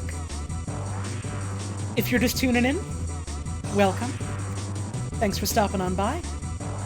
As a reminder, this is mostly an audio-only stream, so, don't worry too much about looking at things on your screen. I'm gonna, pop up the little whiteboard here and maybe draw some stuff, but other than that, don't gotta worry too much about using your eyes on this one, just listening. If you're heading off for the evening, thank you so much for stopping on by. Makes me real happy to know that you would pop in and say hi and listen for a bit to little old me. And if you're a bird, how? I saw some folks talking about, like Bionicle and similar adjacent stuff in Lego when I, stepped away and then came back, which is always exciting. I love hearing people talk about this sort of stuff. I haven't really kept up super much with it lately, but I don't know, it's always cool hearing people talk about it, I saw some folks mention Hero Factory. I don't really know much about Hero Factory. I know there was a bunch of, weird, ornery Bionicle fans who, resented Hero Factory because they thought for some reason that it somehow killed Bionicle, but it's I don't know. The business decisions of what, sets to put out and which ones to not continue making isn't caused by the existence of a set, It's fucking weird. I didn't know much about him, but, I heard some folks talking about how they did some cool stuff with, this sort of, leaning harder into the idea of, buildable, posable action figures rather than, the more sort of, at least in terms of early Bionicle, more techie stuff. Bionicle did kind of lean more into that as the years went by. And for the most part, I feel like they did that pretty good. Anyways, I could spend a whole stream talking about my thoughts on Bionicle, and in fact I will! That is something I'm still working on, for, I don't know, any folks that maybe are new to my streams, or any folks that might have forgotten. Something I want to do eventually. And the reason I haven't done it is because I want to go fucking all out on it. Is I want to do a series of streams all about, Bionicle lore. From start to finish, and not just, lore in terms of, the writing in the universe, but I also want to talk about, the context of the writing and the people that were doing it, and, the sets and reception like that, and, I want to go all out on this. It is, my dream project. It will take me a long time to get it ready, but someday. To the people asking, what about Galador? I'm smiling at the camera and saying, please stay tuned. Would love getting Bionicle lore stream styled after my pre-Endwalker catch-up stream. 2 things on that. Number 1, I'm still gonna finish the pre-Endwalker FF14 presentation someday. I have to get around to that as well, but, time and energy have unfortunately and admittedly been kind of low for me in general, and it's been hard to work on stuff. But I'm hoping that I'll be able to get that done soon, because that was a really fun thing to do, and I will gladly take any excuse to wrangle up my friends Brady and Natalie to hoot and holler about a thing we like. And 2, the main reason I did the FF14, lore stream thing was basically a test run for what's a format I could do for PowerPoints talking about a thing I like? How can I do it in a way I enjoy presenting it? Stuff like that. And so, I've taken a lot of lessons from the first PowerPoint stream I did, and presumably we'll take lessons for the next one I do, for whenever the Bionicle one happens, so please look forward to that eventually. Enough about that for now, though. That'll be exciting whenever it happens. There will be more news about it whenever I have more news to share. I thank you for your patience, and I hope you can continue to be patient about it, because I would really like to do this someday. Also, yeah, Mist Heart, that's another one I want to do, maybe as sort of an in-between before the Bionicle one, is something similar about Warframe, which I think is another cool thing with a fun, wild story and cool robots to look at. Our next message. Hi, Holly. Is there anything you do/have done to have such a large range of so many good voices for characters when you're playing games? Also, what is your opinions on squirrels? Happy birthday. From Nix, Wither WK.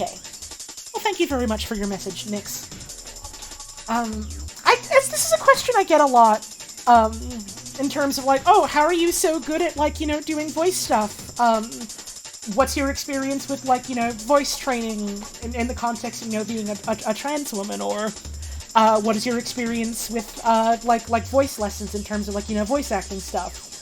I get a lot of questions about that. I imagine a lot of people are curious about that. Y'all, I have no formal training. I have no fucking formal training.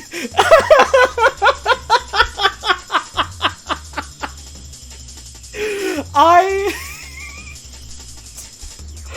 am probably the epitome of being an amateur due to just a lot of practice in my free time. Raw talent? I mean, I know you're doing a joke, but no, it's not, oh, I'm simply talented. It's just... here's the main crux of it. For years, since I was a youngin', I've literally just liked doing goofy voices to make people laugh, and to make myself laugh.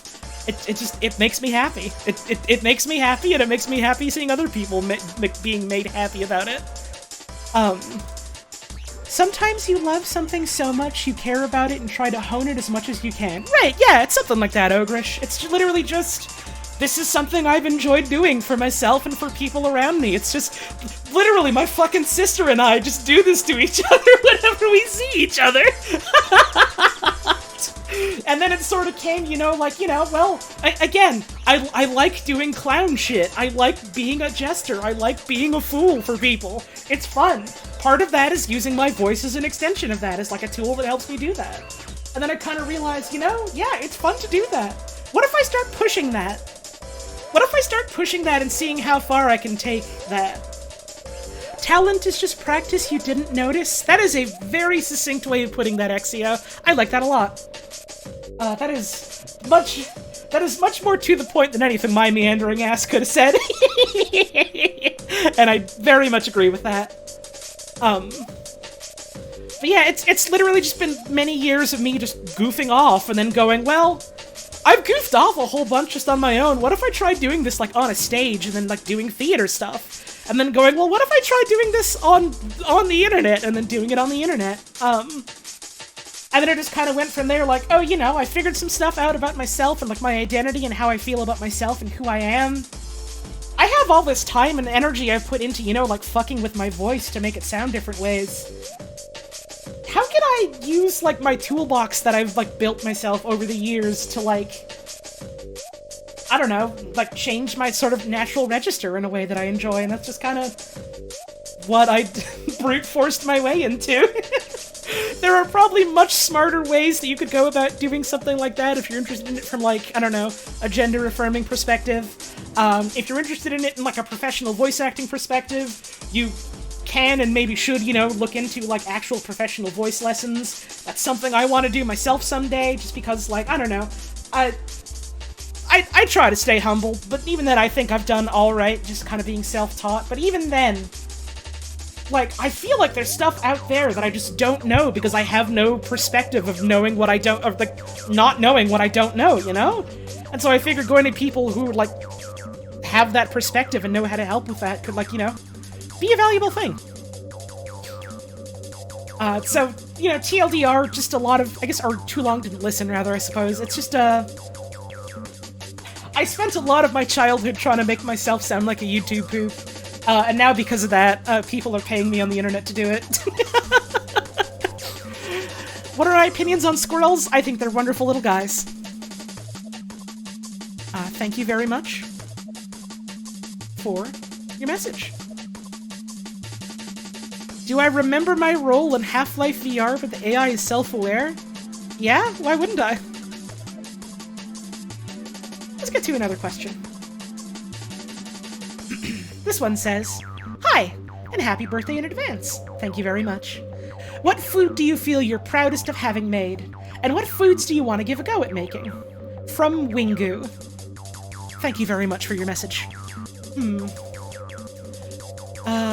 What progress your first time hired by an ad company? I I'm never going to stop fucking thinking about Radio TV Solutions, professional advertising firm now. Also, yeah, it does kind of have me feeling some kind of way, you know, no sort of formal professional training and still having, you know, credited voice work in, like, an actual professional project for a company. Oh, life comes at you fast, doesn't it? Anyhow, thing I feel proudest of having made. There's this one cake that my ma used to make. I'd say that, like, she never's made it again. She still makes it sometimes for, like, birthdays and stuff, or, like, big events when we ask. It's like a double-layered chocolate cake, with, like, a layer of, like, usually, like, a strawberry jam between them. And then it's got, like, a made-from-scratch, chocolate frosting on the outside, and then, a chocolate and, coffee glaze, on top of that, icing on top of that. And it is so fucking good. I loved that cake. Every time I think about that cake, I think about, like, you know, like, years gone by and birthdays gone by and things like that. The good times of the old times, you know? That sort of thing. And when I started getting more into, like, baking and cooking, because, like, you know, from a young age, I was, like, helping out in the kitchen and stuff, but it took a while for me to finally go, you know what, I want to try doing this myself. And eventually, you know, I made that cake. And, it was kind of lopsided, and the frosting didn't come out quite right, and the sort of, like, coffee glaze... Actually, no, the glaze on top was perfect. But, you know, everything else was like, well, this isn't quite perfect, this isn't quite exactly the way I wanted it to be, and I put it all together and I was like, well, you know, it's alright, I suppose. And then I took a slice and I ate it, and it tasted perfect. It tasted perfect. And in that moment, I was like, I did it. I fucking did it. And since then, I have, like, baked that cake a couple of times. Usually when I've gone out to, like, visit friends, because it was like, hey, do you want to just make a cake together? Do you want to share a cake together? And that was a lot of fun. And so now it's got, you know, special new meaning for me. What foods do I want to give a go at making?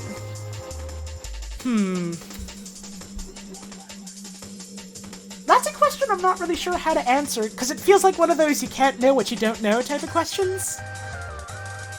Oh god, yeah, it is... In terms of, like, me figuring out baking, I do feel very fortunate that I had, maybe one of the best, possible teachers in my mom, who's not a professional baker. She just does this as a hobby. One of the best fucking bakers I've ever met in my life, though.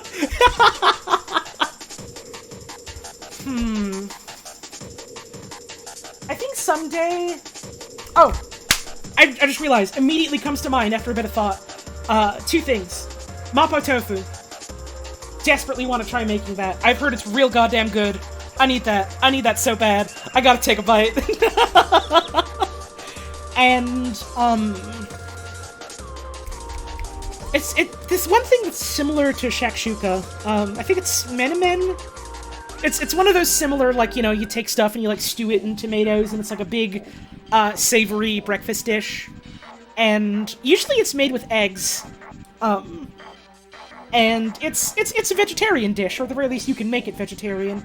And it was one that I was interested in learning how to make because, my girlfriend, Puz, is vegetarian, and so I wanted to, you know, be able to have that in my repertoire of things I could cook so I could, you know, make her a nice breakfast. She can't eat eggs. She's, like, possibly allergic to them, so we can't do that. And I was like, oh, that's so sad. I gotta try, you know, find things that we'd be able to, like, make and eat together. Speak of the fucking devil, I found a J. Kenji Lopez recipe for menemen, but instead of using eggs, you use, like a very soft tofu, and it has, like, a very similar neutral taste and a very similar texture to, like, a scrambled egg when you prepare it this way. That I want to make. That I want to figure out. That looks really good. Silken tofu, that's the word, thank you. I don't know jack about tofu, and I feel like I want to change that someday. I've just never really cooked with it. But every time I've fucking, like, gone out and eaten something with tofu in it, unless it was, like, you know, something bad cooked up at, like, a, I don't know, a gentrified white people health food store, like, a lot of the times I've had, like, tofu and shit, it's, like, actually been delicious, so it's like, man, I gotta learn how to cook with that. I'll learn how to cook with that. Thank you for your question. Here's our next one. Hi, Holly. Do you have a dream collab, realistic or otherwise, living or dead, doesn't matter which? If yes, any specific types of project, for instance, D&D with Steve Buscemi. Happy birthday, Grumble. So I do want to reiterate, this question was sent in the pre-RTVS Spamton world. This question was sent before that project was revealed to the public. And so, when I was still kind of like not sure about the date of when that was going to happen, I thought it'd be very cheeky to be like, you know, Undertale is a game that means a whole hell of a lot to me. It has had such an impact on me, and is such like an influence to me, like creatively in a lot of ways. I think it would be cool if I could do that someday, and I would wink and smile at the camera, and people would be like, oh, that's cute, that would be cool, huh? And then days later would maybe go like, oh, holy shit. But that's already happened, and it feels a little on the nose to be like, oh, my dream collab is something that's already happened, but like... Also, I like say that, and I think about that, and it's like, on the one hand, I've gotten to do dream collabs, like, with my friends. I've gotten to do dream collabs with people that I'm now, like, proud to say are my friends. Like, fucking, you could go back years ago and tell, like, a younger me, hey, someday, you know those, like, real-time fandub people? Not only are you going to, like, end up being buds with them and, like, get to know them as, like, really cool, really wonderful people, you're gonna get to work on things with them. And I'd look future me in the face and go, what the fuck are you talking about? And also, why are you a woman? But that's a different story. But also, like, I've been approached by people, and this is stuff I can't talk about because nothing's come of it yet, something might come of it, and I don't want to be out here like, oh yeah, please look forward to me working with this person, coming soon, because again, nothing concrete, nothing set in stone, but because of, like, streams I've done, multiple people whose, like, games I've really enjoyed and, like, who I looked up to as creators messaged me like, hey, someday do you want to maybe, like, do voice stuff on a project I'm working on? And it's just like, fuck yeah, I would.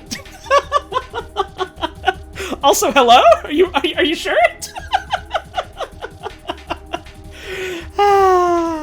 So I guess in the realm of living or dead can never happen. Orson Welles. I think it would be really fucking funny to put on a show with fucking Orson Welles. And I'm laughing because it's really funny, but I'm not laughing because, oh, I'm just saying that as a joke. No, it's funny, but I would want to do it. I would absolutely want to.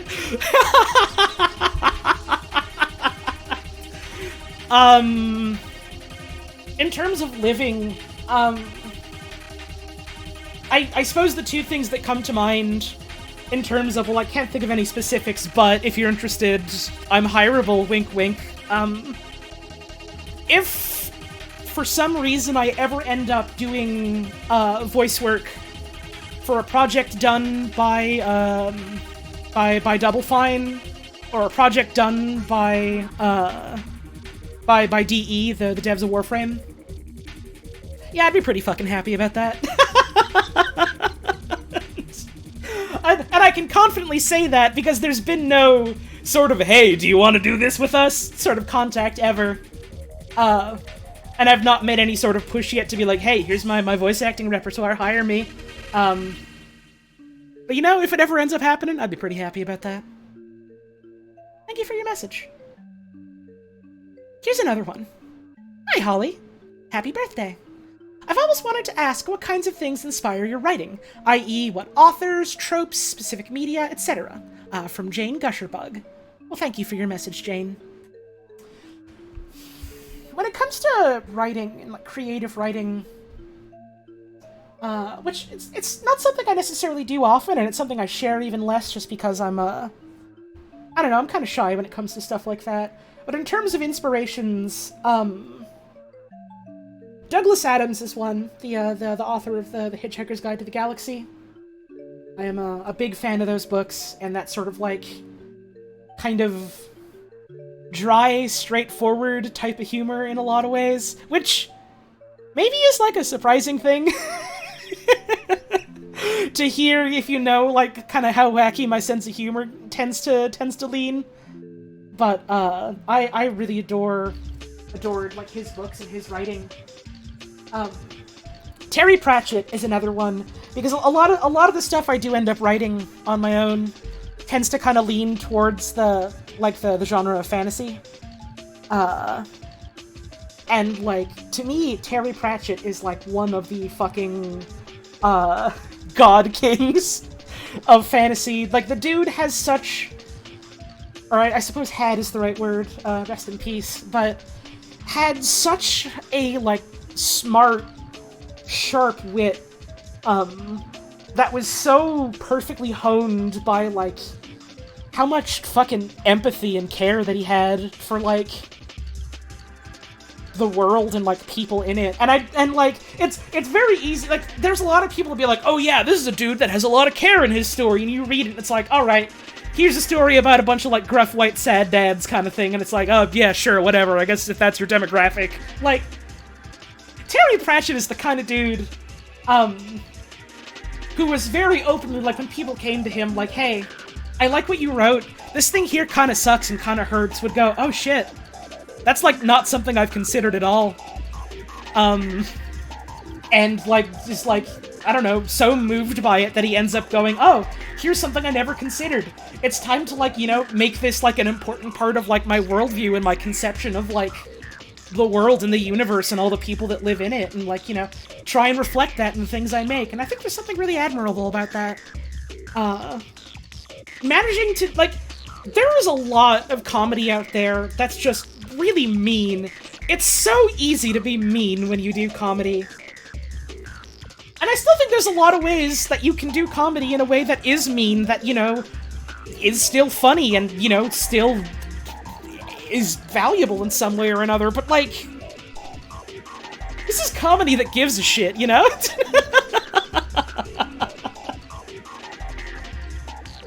And I don't know, I think that's really admirable. I like that a lot. Is the 42 joke from Hitchhiker? I don't know if you're talking about a specific 42 joke that I've done, because I don't remember that, but Hitchhiker's Guide to the Galaxy does feature, yes, there was a big recurring moment, which, now that I think back on it, was probably really influential to a lot of my humor, where, like, some people out in the universe made, like, a massive supercomputer that would harness an incredible amount of energy and spend a really long time running incredible simulations and calculations to figure out the answer on everyone's mind to the ultimate question of the life, universe, and everything. And so it calculates all of that.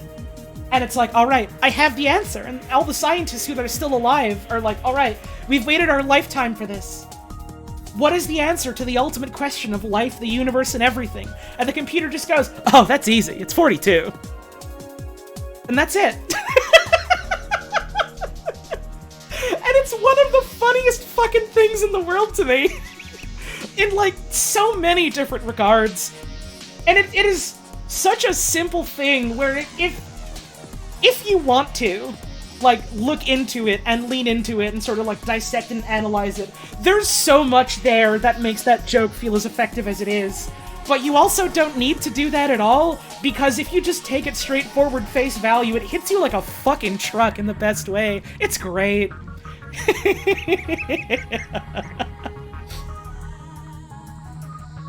Those are, like, two of the big ones that, like, come to mind. Those are, like, authors whose works I've, like, really, really enjoyed and read a lot. In terms of tropes, I don't really necessarily have any sort of, like, I don't know, writing tropes that I try to lean into necessarily. I'm sure there's some that come up more than others, just because, like, that's always easy for other people to point out. And I know I have a thing for, you know, cool, happy old grandpas and, kind of scary middle-aged women that are gay. But, I don't know, I just kind of... I focus more on, like, what's an idea that I have and how can I shape that more than, like, I don't know, what literary devices can I try and squeeze in, I suppose. In terms of specific media, I suppose I talked about, like, works from authors I really enjoy. I also really admire... I haven't really read any of his other work, but, Jeff Smith, and specifically the Bone series, I think is, like, a really, really, really good bit of, like, fantasy storytelling that has kind of a comedy lean, but it also has a lot that's, like, you know, dramatic and suspenseful. But, like, I would say primarily it's a comedy that also understands that comedy is a really effective tool for, you know, like, other types of storytelling. Holly is a true boner? You're right! But you shouldn't say it like that! Bone is great. And in retrospect, Grandma Ben is definitely... I mean, Grandma Ben and also my own real-life grandmother, rest her soul, is... probably such a big part of why I like cool old women. We got some real boneheads in chat tonight. You love to see it, you truly do. Moving on to our next question. This one says, "Hi Holly, big fan. Do you have a favorite Transformer? I love those funny robots." From Scout. Well, thank you for your message, Scout. I don't ever really talk about this very much. I fucking love Transformers. My partner's exposure to Transformers largely has been the Michael Bay movies, which I imagine I'm preaching to the choir here, but the movies are dog shit. And so I keep threatening her, like, oh god, someday I gotta sit down and, like, show you some actual decent Transformers media. There's a decent bit of hokey Transformers media and a decent bit of bad Transformers media, but there's also quite a bit of good stuff that makes me happy. I think my two favorite series are Transformers Animated and Transformers Prime. Really, really like those two. They both go in, like, two very different directions, and they both, I feel like, hit the mark real well with what they try to do. Big fan of them.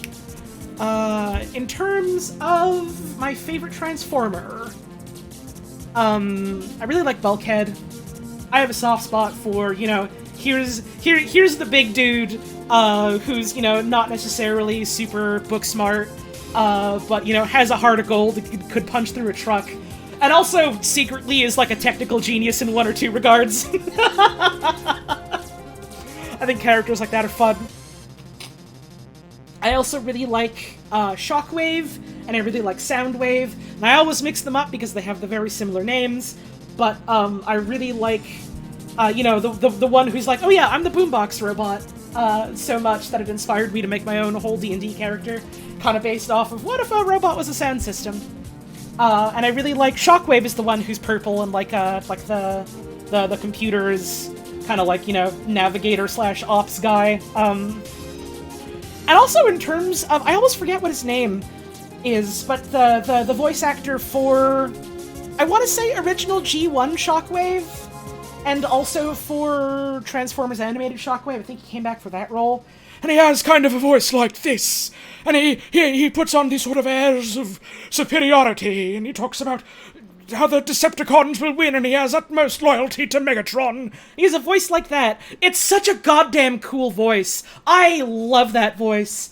I hope someday I can do a voice consistently like that, in some regard, and have it make someone feel the same goddamn way that voice made me feel.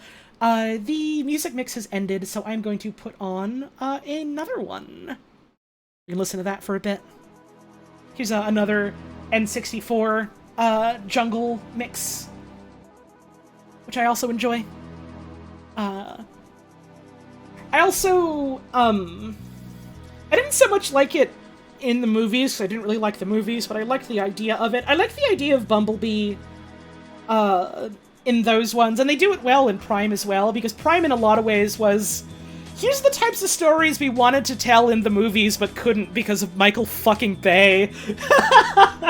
And then in some regards couldn't because fucking Hasbro, but, I don't know, I like the idea of a robot that can't really, like, you know, talk straight ways language-wise and has to use, like, beeps and bloops and also, like, intercepted radio signals to try and sentence mix like that. I think that's cool, this interesting idea of, like, you know, there's this sort of language barrier where they can't directly talk to you, but they understand and they have to use, like, other ways to communicate. I don't know.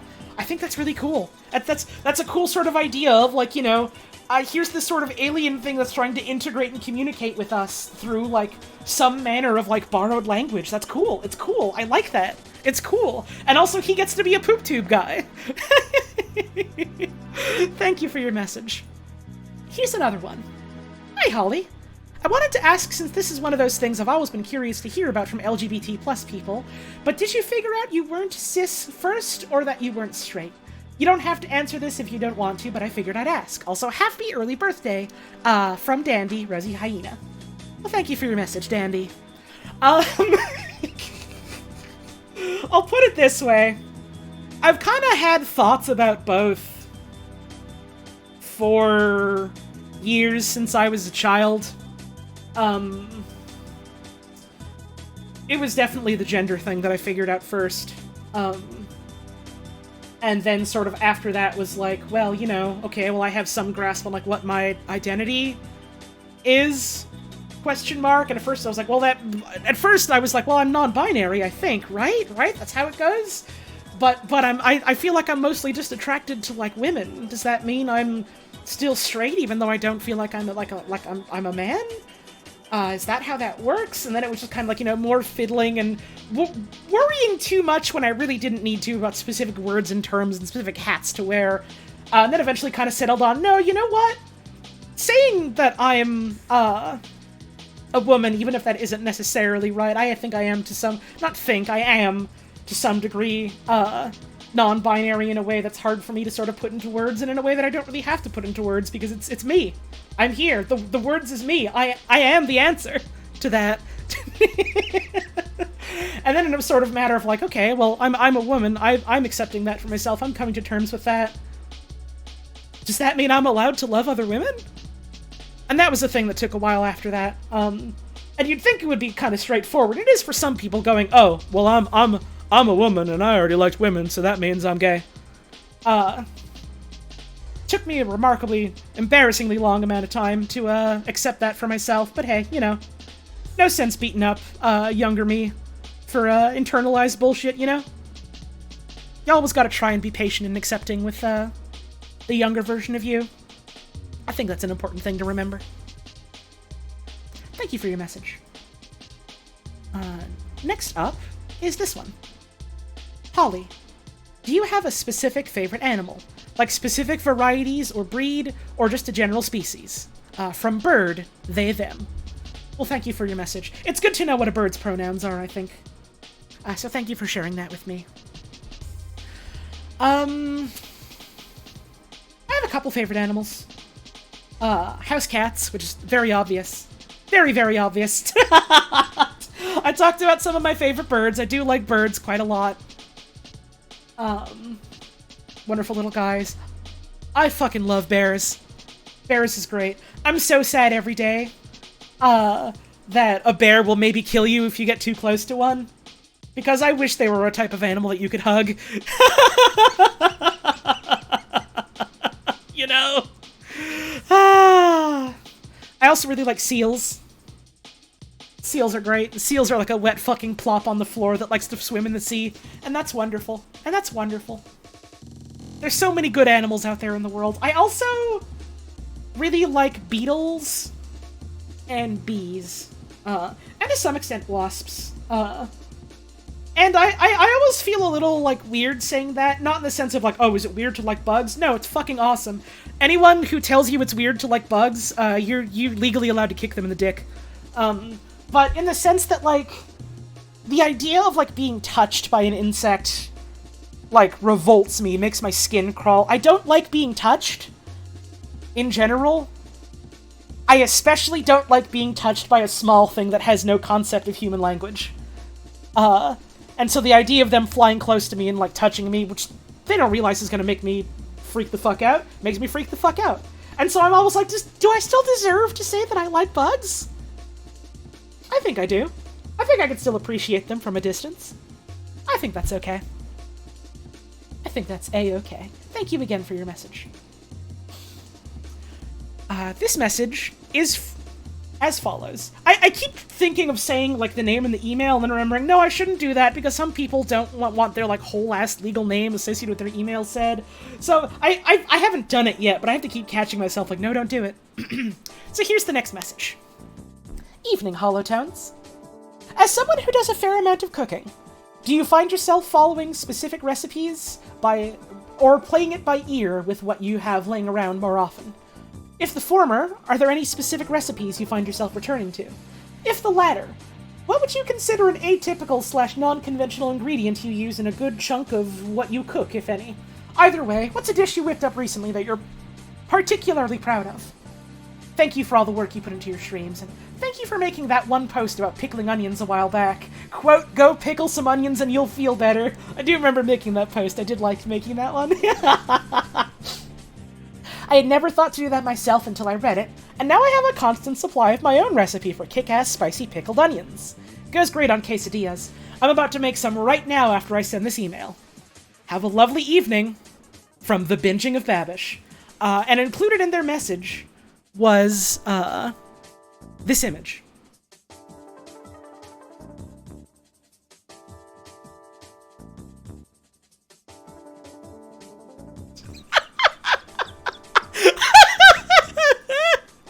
Thank you, Binging of Babish, for your message. I need you to know, I got this image when I first got this email. I checked it more or less right away, saw that image in it, and was just like, oh, I can't fucking wait to show this on stream.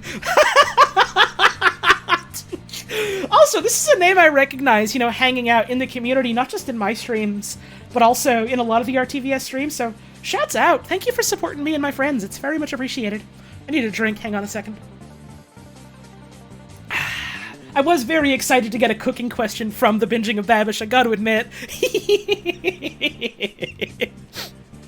Do I find myself following specific recipes or playing it by ear with what I have laying around more often? I'm not really sure exactly how to quantify it. I'll put it this way. When I'm looking for an idea of like, alright, I want to try making something new, I'll look up a recipe. I'll try and follow it to the book as best as I can. Sometimes I'll have to make some substitutions in terms of, like, maybe I don't have a certain piece of kitchen hardware, or maybe certain ingredients aren't easy for me to source based on where I'm living. And, like, you know, from then I'll make, like, you know, informed decisions, but generally I'll try and follow the recipe on, like, my first couple of times to understand, like, how does this work? Why does this work? Things like that. And then after that, I'll go, you know, I made this recipe, and followed it to the book as best as I can, and I'll think, well, I messed this part up, or, well, this was okay, but I would have preferred if it was more like this, or, oh, this is an interesting idea, but I want to try something different with it. And then from there, I'll, like, try kind of doing my own thing, I suppose is how I'd put it. I'm not really sure which one I do more often than others, but that's, I'd say, generally the process for me. Are there any specific recipes I find myself returning to? Yes. Mostly, I would say, for, dishes related to, like, pasta and beans, funny enough. Not pasta and beans together, I've never had, what's it called? Pasta fazool, I want to say, is, like, the Italian-Americanized way of pronouncing that, I'd say, and it's kind of like a soup. You found a kanabo ostensibly for sale if I'm interested? Oh, fuck, I'm about to make an indivisible purchase. I might be. Hell yeah. Thank you for letting me know, and thank you for that resub, Doc. I caught a little bit of your stream earlier today when you were, like, checking out swords, and that was a good goddamn time.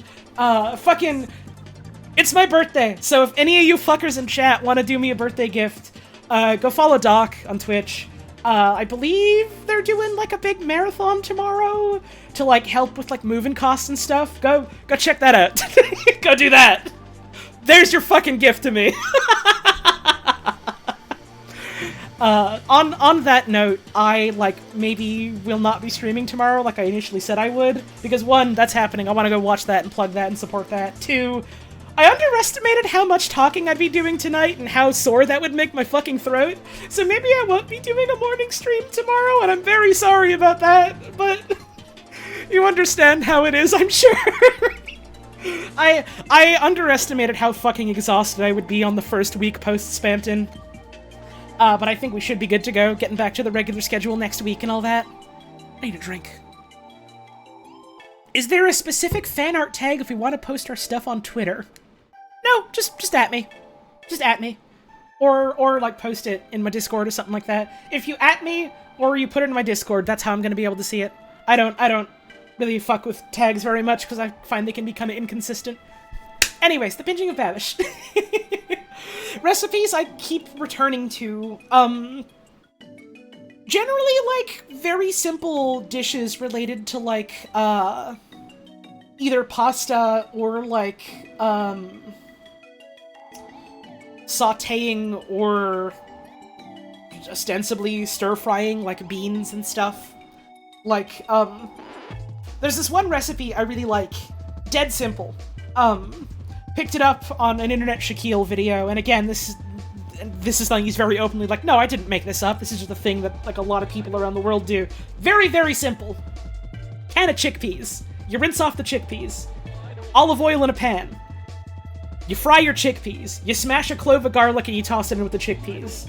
To help, like, you know, flavor the oil and flavor the chickpeas. You add basically whatever spices you have on hand you think would go good with it. Bit of salt, bit of pepper, any fresh herbs you have that you think might go good with it. Toss those in near the end. You let that fry until the chickpeas are golden. That's basically it. It's fucking phenomenal. It's dead simple to make. And you can use it as either a main that you fluff up with, like, other vegetables, or as a side for other stuff. It's real goddamn good. It's real goddamn good you just fry up some chickpeas. I'm gonna draw some chickpeas here. I'm gonna draw a bowl of chickpeas. You can put them in pasta too. Right, you can do a ton of shit with them. You can do just, like, anything you want with these fucking beans, because they're really goddamn good as a base, and then you can go, alright, so this shit's good. What else do I do with it? It's fucking great. And I go back to it a lot because it's dead simple to make, and so if there's ever a time where I'm like, well, I'm exhausted, maybe I'm feeling low energy, maybe I'm depressed for whatever reason, I need food, and I want to try and have it be good food instead of putting garbage in my body. What can I do? I get a can of chickpeas from the pantry, I crack that fucker open, and I fry it up, and that's literally it. It's very easy to do. It's very hard to fuck up, because those things take a long time to get overcooked to the point of being inedible. Like, you're probably gonna be able to smell before they're going bad that they're ready to eat, kind of thing. The garlic you gotta be a little more careful with, because it could possibly burn, but, even then, it's still very, very simple. Very straightforward, very good, very filling, pretty goddamn good for you, because chickpeas are really good for you. Another one I come back to a lot is, pasta aglio e olio, which is basically just olive oil, seasoned with garlic that you fry in the olive oil, and then you toss some pasta in. It's very simple ingredients, it's largely an exercise in technique, where you want to, you know, fry up the garlic so that it kind of cuts some of the more intense pungency of it, and so that it seasons up the oil really nice. You don't want to overdo it because you don't want to burn the garlic. You don't want to underdo it because then you don't necessarily have the best texture for it. And I might be pronouncing this completely wrong, and I apologize to any Italians if I am. I have never claimed to know how to speak Italian very well, but I do try, if I can help it, to get words right in other languages. And so, it's, you know, it's a matter of trying to infuse that oil right, and then adding in your pasta before it's, like, you know, perfectly done, and then having enough residual pasta water from, like, bringing the pasta over, and, you know, adding extra if you need it, so that you can properly emulsify your delicious oil into, like, a creamy sauce with, like, a really, really velvety texture to it. And so it's very simple ingredients, technique that's relatively simple, but still, you know, takes some practicing and some doing, and makes, like, really goddamn good food with, like, only a couple of things. And then from there, you can try, like, you know, as I lovingly like to put it, you can try messing it up in other ways. In terms of, like, freestyling it, I can use those two as examples. For the chickpeas, usually what I'll end up doing is I'll take them and I'll put them in, like, a bed of, like, greens and, like, make a little salad out of it kind of thing.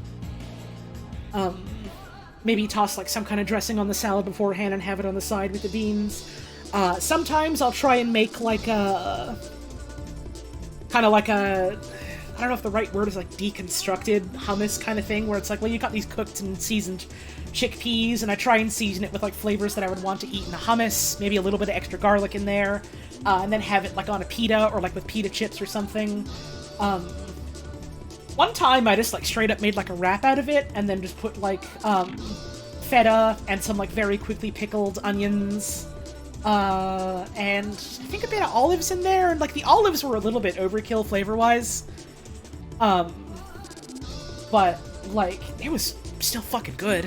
You can do a lot with that in terms of freestyling it. And because the recipe for those chickpeas is so open, like, it's a matter of, okay, what things do I have on hand? And out of those, what do I want to use in this? Like, sometimes I make it, I don't have fresh herbs. I just use, like dried bottled stuff. I have to use different proportions of that, and I try and put that in, like, earlier to help it infuse more.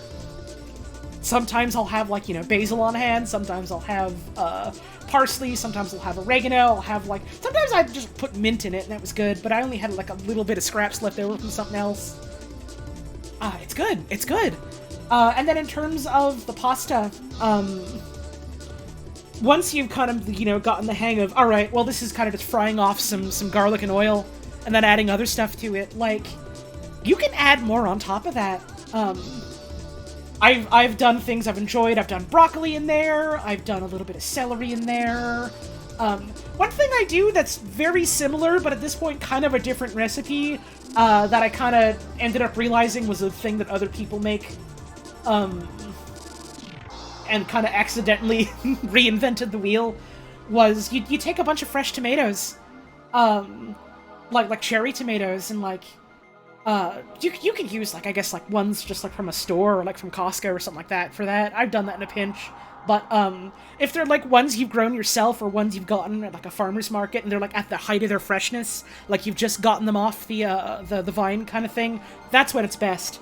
You take those, you slice them up a bit, you let your garlic fry off in the oil for a little bit, and then once it's kind of fragrant, you take them, you take your tomatoes, you toss those in, you let those kind of, like, simmer, and it's a mixture of them, like, boiling off the liquid and also kind of frying them a little bit, and they just sort of, like, cook down into this, like, you don't get, like you might imagine, like, a traditional red, like, Sunday gravy type of tomato sauce from it. You get this sort of, like, soft, jammy, really sort of, like, vibrant, fresh, sweet taste to it. And it also has this sort of, like, beautiful texture because it infuses all of the oil, which takes on this, like, really, really nice orange color. So you've got all these tastes of, like, you know, freshly fried garlic and fresh tomatoes that have cooked down just enough. And it just really sort of celebrates, the sweetness of them right as you pluck them. It's really goddamn good. I literally made this the other night, and I keep fucking thinking about it. Normally, when I do just, like, garlic and oil, I don't really like adding Parmesan to it, because I feel like at that point it kind of overshadows the taste of just, like, the garlic and the oil. But when you have, like, one that features more prominent, strong tastes like that, like the tomato, I feel like you toss in a bit of Parmesan or a bit of Pecorino. Oh god, it goes so good with that. I liked adding, like a little bit when I am still, like, you know, cooking off the last bit of the pasta in the pan with the rest of the sauce, and I kind of take it off the heat a little bit, and I add in a little bit of that cheese and sort of let that sort of melt in and incorporate like that, so it sort of becomes a part of the sauce. Oh god, it's so good. Adding white wine to a cherry tomato sauce like that, see, that also sounds really good. Like, stuff like a bit of wine or, like, a bit of vodka in a tomato sauce, like, in a lot of ways, if you, like, cook that off right and cook that down, it, like, cuts the really strong sort of, like, alcohol taste of it and kind of just sort of enhances and celebrates what makes a tomato taste so good. Oh, God, it's fucking good. Now, this might be a bit of a hot take, but I think food is good. In terms of a dish I whipped up recently I'm particularly proud of, I suppose that one pasta that I just talked about is certainly that. I make that whenever I got fresh tomatoes that I want to use up, and it's so good. It's so good. Thank you for the message. I enjoy talking about food, so I'm glad I had that opportunity. Here's one. I almost said the name again by accident, but here's our next message. Hi, Holly. I know you've got a lot of games on your to-play pile. Boy, do I. But I've wanted to ask this for ages. Is Anodyne 2 a game you would consider playing on stream? They then go on to say a bunch about how they saw me talking about another game by those devs, and how you don't need, like, you know, to know anything about the original Anodyne to play it. I'll say this in 3 parts. Number 1, yes, I want to play Anodyne 2. I think I'd be fun to stream it someday.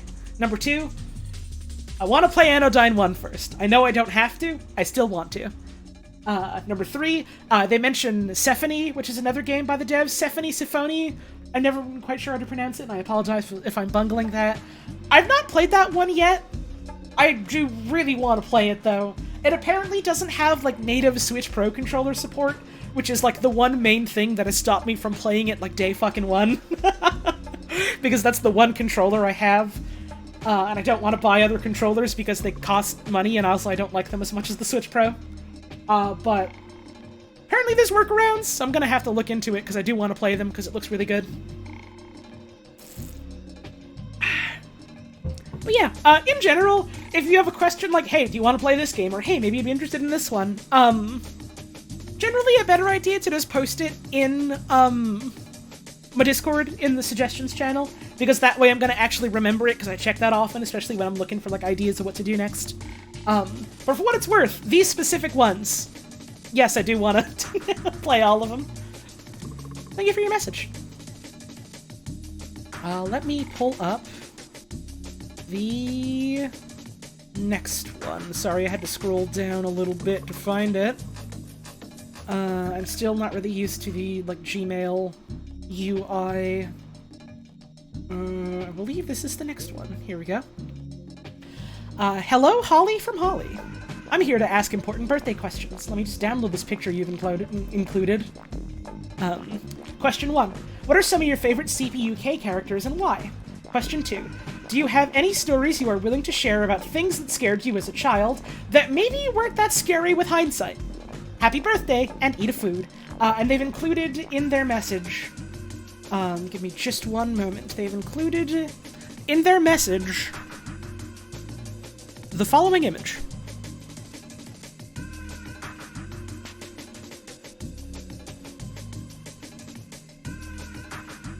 So thank you for that one. I'm not sure if that was meant to be like their sign-off or if that was just an image they wanted to include, but hell yeah, either way. Thank you for your message. CPUK, for people not familiar with what that is CPU Kerfuffle. That is a series that my dear, wonderful friend Ryan Chongo Show does. It's on hiatus right now, indefinitely, just because Ryan's, working through some stuff. Doing his goddamn damnedest he is. Heart goes out to him. Thinking about him every day. Hope he's doing alright. But maybe it'll come back someday. And the pitch of CPU Kerfuffle is... wrestling? You know how wrestling is a bunch of muscle actors getting into the ring and acting out stories together through violence? CPU Kerfuffle is wrestling, but through Smash Bros. Ultimate CPUs is the sales pitch. And it's a lot of fun. I've been on there a couple of times to do color commentary, because I think it's a lot of fun to hoot and holler about fun stuff happening on my screen, and hoot and holler about, like, wrestling promo storylines happening between Nintendo crossover fighting game characters. Give me just a sec, I gotta hit a button so an ad doesn't happen too early. There we go. I need to take a drink of water while I'm at it. And there's a lot of fun, there's a lot of fun stuff that Ryan has done character-wise. both in terms of like what he's come up with and like what he's done with like things that people have submitted. I have two like especial standouts in terms of characters I really like from that. And I suppose probably no one's gonna be too terribly surprised to hear this. And in no particular order, number one was Carly Rae Jepsen, the character that I ended up playing. And it's entirely selfish, and it's literally because Ryan gave me the chance to just play that character and go do whatever I fucking wanted with it. And I thought it would be funny to play... Well, I know nothing about Carly Rae Jepsen as, like, a performer and a musician. What if I just played someone who was very poorly being a Carly Rae Jepsen impersonator for one reason or another, and also knew nothing about Carly Rae Jepsen? And so that was a lot of fun, doing that whole bit, being allowed to do that whole bit, and everyone on stage with me sort of, you know, running with it and making it like 10 times funnier than it was just in my head.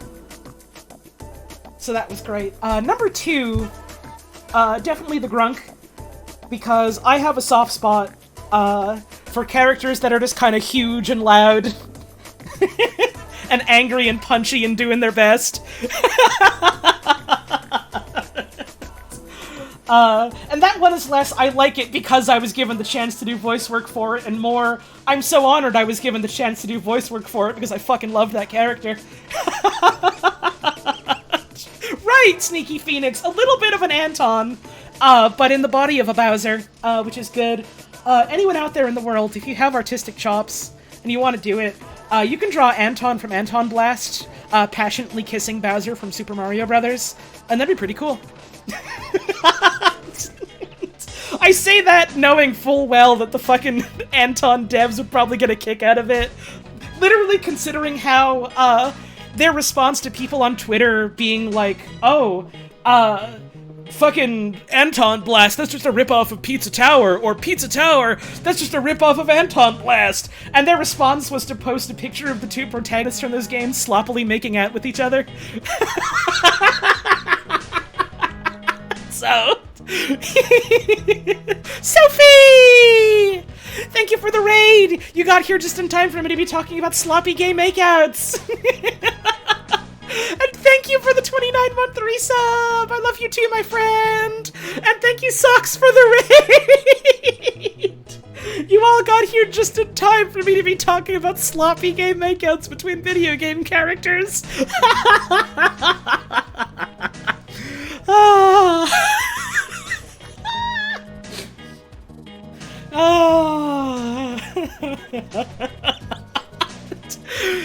Question number two, moving on.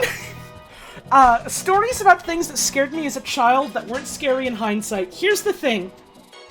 I was, and in many ways still am, a big fucking scaredy cat. I'm a big fucking fraidy cat. I have anxiety. I'm afraid of a lot of things. This was especially bad when I was a youngin'.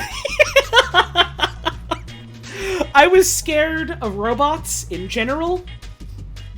I was fully convinced that C-3PO was in my basement, and when no one else was around, he would slowly walk up the stairs and then rip my arms off while just staring me in the face. I was so scared that that was a real threat that would actually happen to me.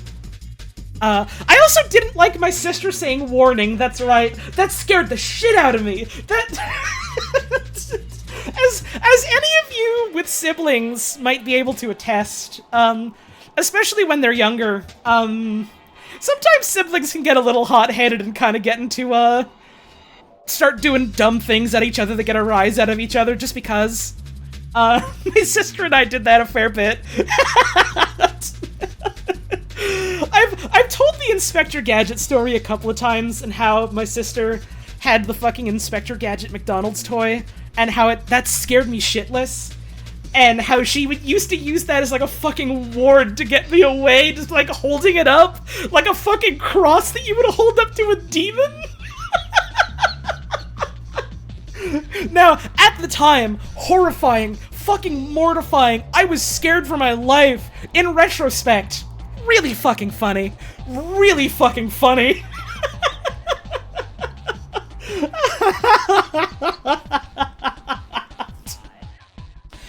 I was also afraid that anytime my computer got either, you know, like a virus or like had a blue screen, that it meant I would be killed.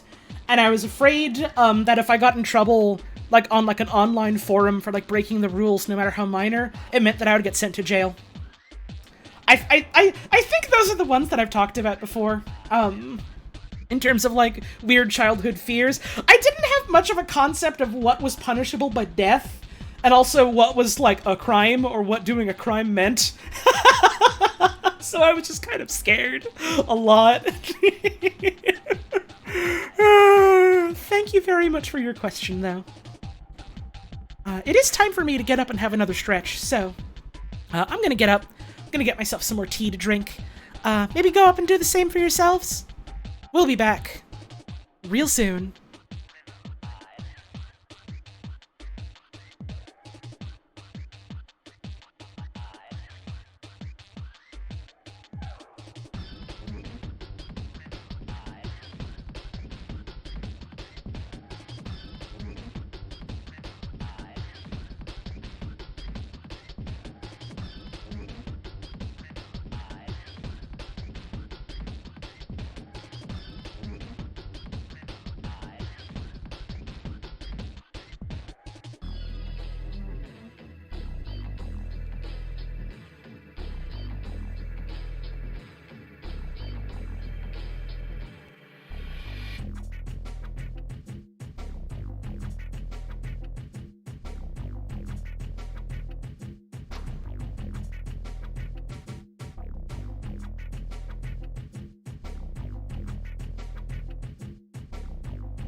Smell what the rock is cooking?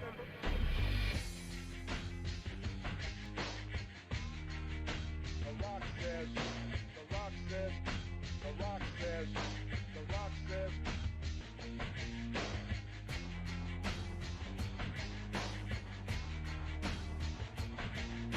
The rock says, know your damn role.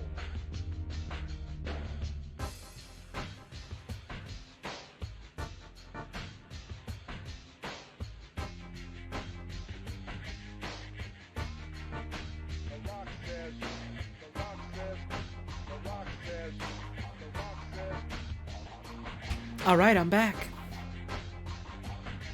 You got an ad for some kind of NFT fantasy football thing? Oh, that's fucking gross. Ugh. As someone who is getting paid like a decent bit to do the monthly ad thing. Man, I wish I had better control over what fucking ads play, and also, like, when they play. That sure would be goddamn nice. I wish I could be more granular with this shit, but I suppose it wouldn't be a Twitch feature if there was something about it that made me miserable, huh? Yippee! Let's get our little whiteboard back up in case any inspiration strikes again for a drawing. And where were we question-wise? Here we go. Alright, we have this one. Dear Holly, autumn is on its way, and will soon be upon us. There's little we can do to stop the coming onslaught of crisp leaves, cool breeze, and pumpkin spice. With that said, I wanted to ask, do you enjoy doing autumn-y stuff? If so, what kind do you like? Sincerely, Squid. Well, thank you for your question, Squid. It's good to know that marine life is out there enjoying my streams. That does make me happy to know. I'm not really sure what quantifies as, like, autumn-y stuff. I guess maybe stuff like, I don't know, going apple picking. That's the only one that really comes to mind. I think that's okay. I think that's something I would have a lot more fun doing if I had the chance to do it, like, with my partner. Pumpkin carving? I haven't really done pumpkin carving in years, but I do like pumpkins. I like growing them. I liked helping my grandma grow them, at least. And I like eating them. So that's fun. Jumping in leaves? Not a big fan of it, personally. I don't mind raking too much. I'd certainly prefer it to, like, mowing a lawn or something. Most of the autumn-y stuff I like doing is just, like, enjoying the fact that it's autumn, because it's one of my favorite seasons. The weather is cooler, I don't have to worry about the heat, I can wear shorts and have a nice breeze, I can wear a sweater, I get to go for nice walks and look at, like, plants changing color, and that makes me happy. Stuff like that. In terms of sort of the more, like, I don't know, hokey, touristy stuff, I suppose is one way to put it. I like the idea of it, but I like it a lot more in the context of if I got to do this with someone I loved, I would have a lot more fun with it. But I guess I could say that about a lot of stuff. It just, I don't know, it's fun doing stuff with people you care about, huh? I did like jumping in leaves as a kid. I also really like finding crunchy leaves to step on. Almost time to turn your jorts back into jants? No. Jorts all year. I don't fuck with jants. I ain't about that life no more. Thank you for your question. Here's our next one. Hi, Holly. If you had to pick exactly one thing for dessert or some other occasion to have a sweet thing, what would it be? Sent from Mail for Windows. Thank you for your question, Mail for Windows. Strawberry rhubarb pie. Easy. Well, that's it. One and done on that one. I just really like strawberry rhubarb pie. On to our next one. Hello. We share our birthday, and I think that's neat. I hope we both have a good day. Hey, hell yeah. Makes me excited to know that other people are born on the same day. One of my fucking friends, Devon, love that dude. Need to, like, catch up with him sometime soon. His birthday is also the 21st.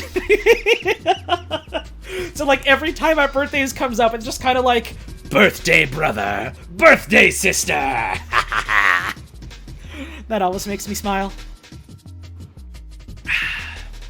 The actual questions. Number 1. What is your favorite kind of soup?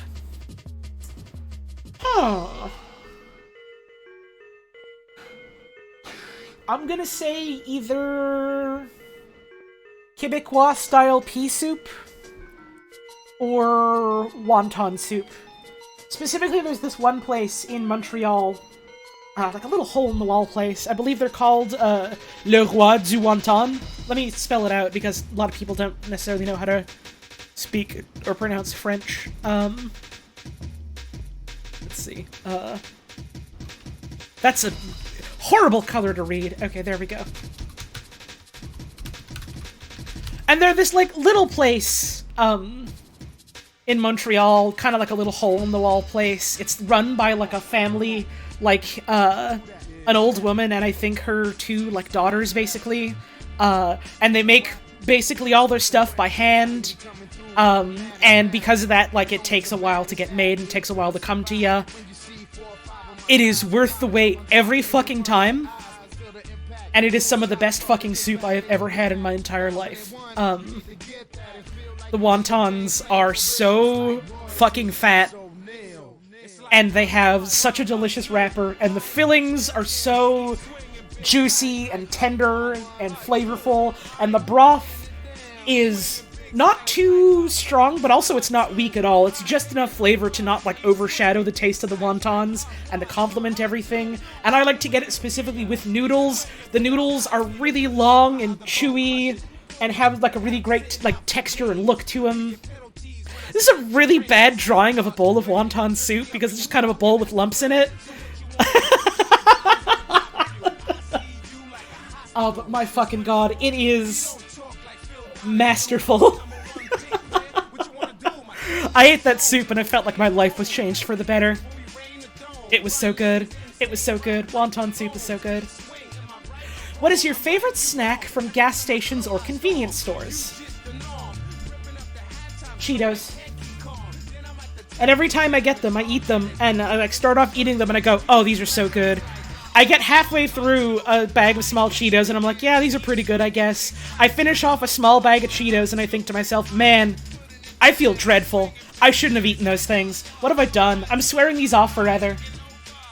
And then every time their siren song calls me back in again.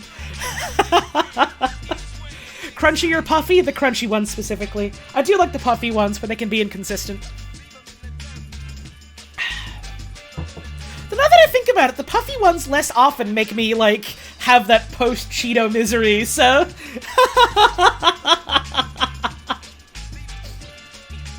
Jalapeno Cheetos give you nightmares? That's horrifying. I just don't like the jalapeno ones. And then question number 3. Out of all games, what is my favorite DLC/expansion? Or a pack that I just went wild for? This is one I'm gonna have to think about for a while.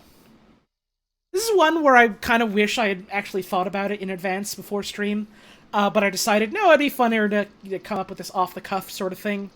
But maybe a little bit of forethought would have been valuable here. I haven't finished it yet, and it does take kind of a really radical turn from the rest of the game. But the Outer Wilds DLC, Echoes of the Eye, like, does some really interesting stuff with, you know, the formula of Outer Wilds and what that game tries to do. And again, I'm gonna try and talk about this without getting into spoilers, because if anyone is ever interested in Outer Wilds, I want them to go into it fresh, knowing as little as possible. But it plays with what the rest of that game sets up in some really fun ways, and tries some new things that I think are really engaging. It feels very different from the rest of that game, and it does very much feel like this is extra content we added in rather than necessarily, like, a cohesive part of the whole, which makes sense because everything in that original game was so strongly designed and interconnected to be a complete, cohesive experience that when you add kind of another thing into it, it's really, really hard to integrate that. And so it is very much kind of a standalone thing in there, but does still add, like, a really interesting perspective, both, gameplay-wise and narrative-wise and, you know, like, exploration and puzzle-wise. It's really good. It's really good. I like it a lot. I need to get around to finishing that someday. What else? Fucking Sunbreak! Monster Hunter Rise Sunbreak. Monster Hunter Rise was a game I adored, and, I was like, this is some really fun sort of, like, playing with the formula of Monster Hunter and, like, you know, what that does and how can we sort of, like, bend that in a much more, like, fast-paced, arcadey kind of way. And I was like, man, this is really cool. This is really fun. I feel like they're just slightly off from being, like, something perfect. And, Sunbreak came out. and just kind of made me go, yeah, this is even fucking better, let's go. I really adore, like, what they do with, like, G rank, master rank, whatever you want to call it in that one.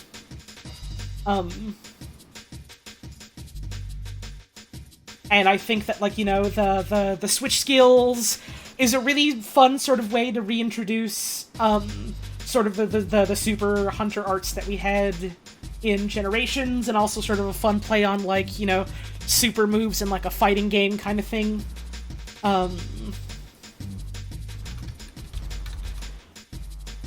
And I don't know, it's really interesting what they do with the formula. The story, I think, is fun, without being, like, a huge thing, because I don't feel like Monster Hunter really needs story to be a huge thing. I'm there to hunt the monsters. Anything else is just either gravy or I can ignore it. And at the very least, the Sunbreak story is pretty cute. And I like that a lot. The new monsters and mechanics they add are really fun. The returning stuff is all sort of, like, tweaked and remixed in ways that's really interesting and engaging. They've consistently taken fights that I fucking hated in past games and made them things that I'm excited to hunt. I can't believe they made the video game with Furious Rajang in it, where I actually go, oh, hell fucking yeah, let's go, I want to fight Furious Rajang. Like, I couldn't stand the Super Saiyan monkey in that one. In previous ones, I mean. I like going toe-to-toe with him this time. He's cool.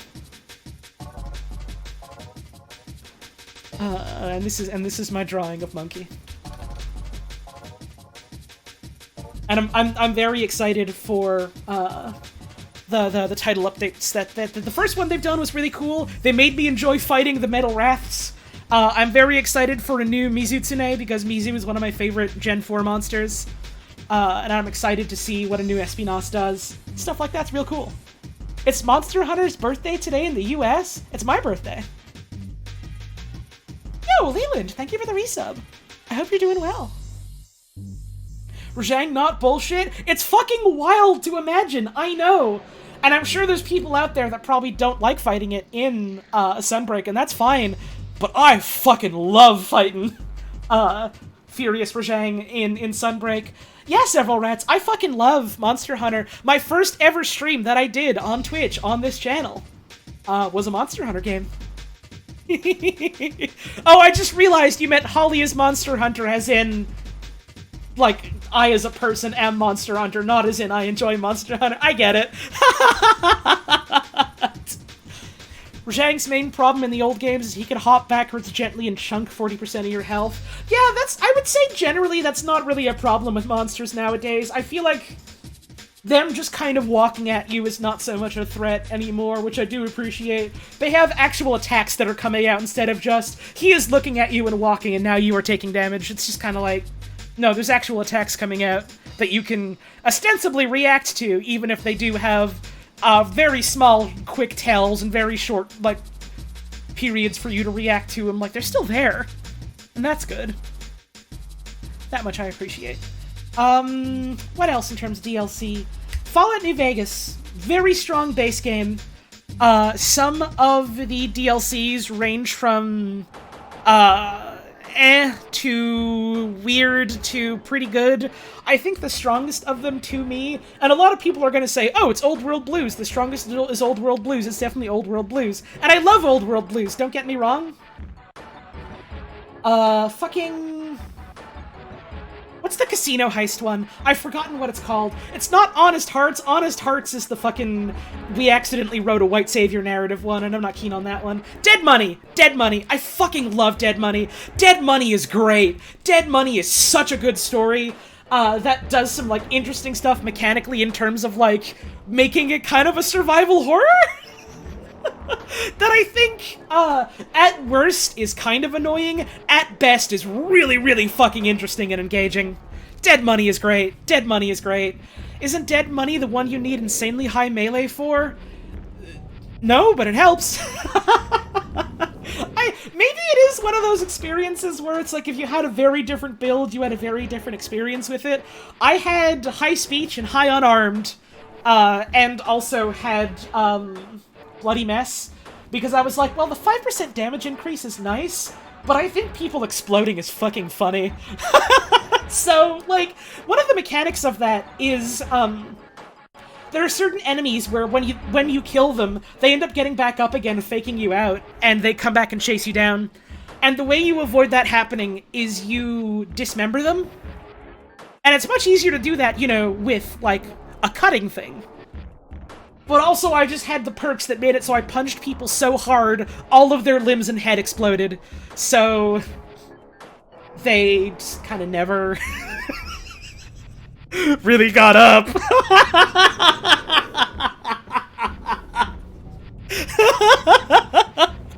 Dead Money is great. Dead Money is great. Also has a lot of really interesting energy weapons, or at least one very interesting energy weapon. And here's the thing about the Hollow Rifle. A lot of people get into that and think, oh, well, I have no energy weapon, like, points. This is useless to me. No. Use it. Fucking use it. Here is my suggestion. If you are ever playing Dead Money, and you get to that DLC, and you don't have any points in energy weapons, and you think, well, what am I supposed to do with this fucking Hollow Rifle? You fucking use it anyways. I put all of my points into unarmed, none of my points into any sort of ranged weapon. I used the Hollow Rifle sometimes. It fucking rocked. With no investment, that thing with points and energy weapons is probably disgusting. But yeah, I think, like, thematically and narratively, it has, like, a lot of really interesting turns that, in a lot of ways, really sort of enhance, you know, like, the main sort of themes of, like, New Vegas as a whole, and, you know, sort of clinging to the past blindly and things that once were, ignoring both, you know, like, the things that were desperately, horribly wrong with the things that were, and ignoring the things that are right with what's in front of you. And I think that, like, I don't know, it works really well with like, what New Vegas as, like, a video game is trying to talk about and the conversation it's trying to have, and I like that a lot. Certainly narratively a lot better than Honest Hearts and Lonesome Road. Those are bridges we'll cross someday when I get around to streaming New Vegas here, which I'm looking forward to doing someday. Fall short with God/Dogs resolution? Yeah, I think that's a completely fair criticism. I think they tried to do something interesting, but I mean, not just from this perspective. When you're trying to write about something you're not familiar with, and you don't necessarily talk to people where that is, like, their lived experience, you're, very likely to get things wrong and kind of fuck things up in that regard. So it's like, oh yeah, here's this character that has, like, you know, multiple personalities, and it's like, understandably they make some missteps. I don't remember it being anything, like, especially egregious, but it definitely is sort of like, maybe this could have been handled better kind of thing. Also, yeah, Honest Hearts very much is like, even the devs are like, oh yeah, in retrospect, we kind of made that accidentally kind of Mormon, fucking conversion white saviory type of game by accident, didn't we? Oops.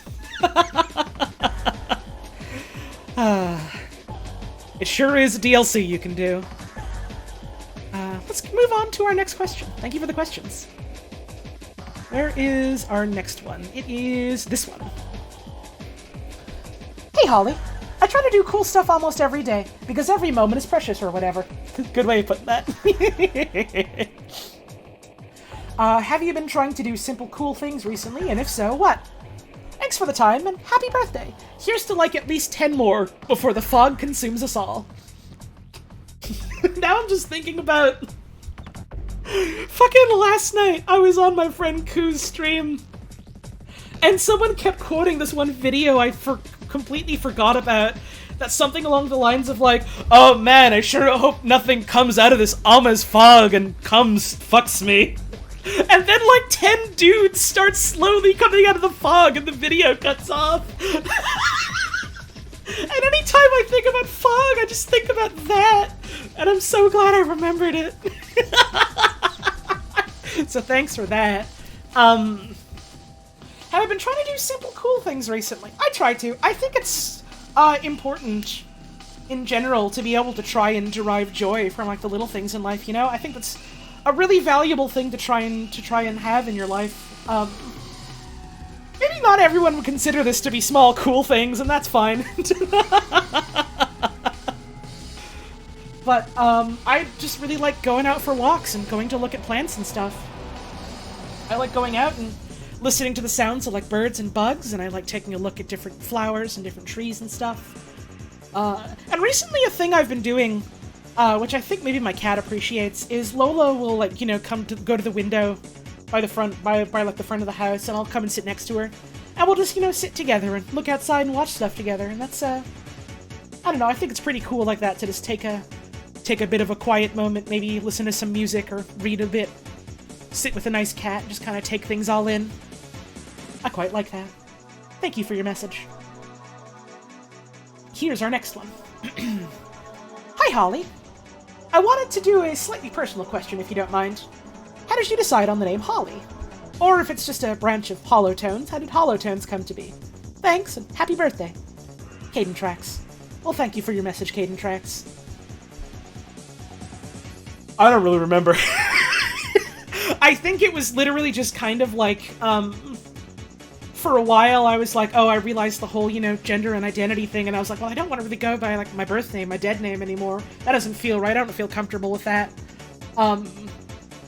For a while, you know, I was trying different things. I was trying just, like, well, something based on, like, what my online alias is. Something that's, like, close to a name that my parents would have given me if I was, you know, assigned female at birth, that kind of thing. And none of them quite felt right. It was just kind of like, man, I don't know, I'm just kind of using these, but they just don't sit right with me. And it just kind of happened. I don't know, I just kind of was like, you know, what are some other names I could use? Thinking of someone, I was just kind of like...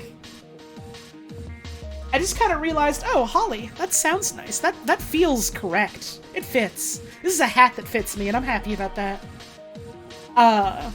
And then, after that, I came up with the name Hollow Tones, as like an online alias. Originally, I was like, oh, this would be a fun name to have in my back pocket.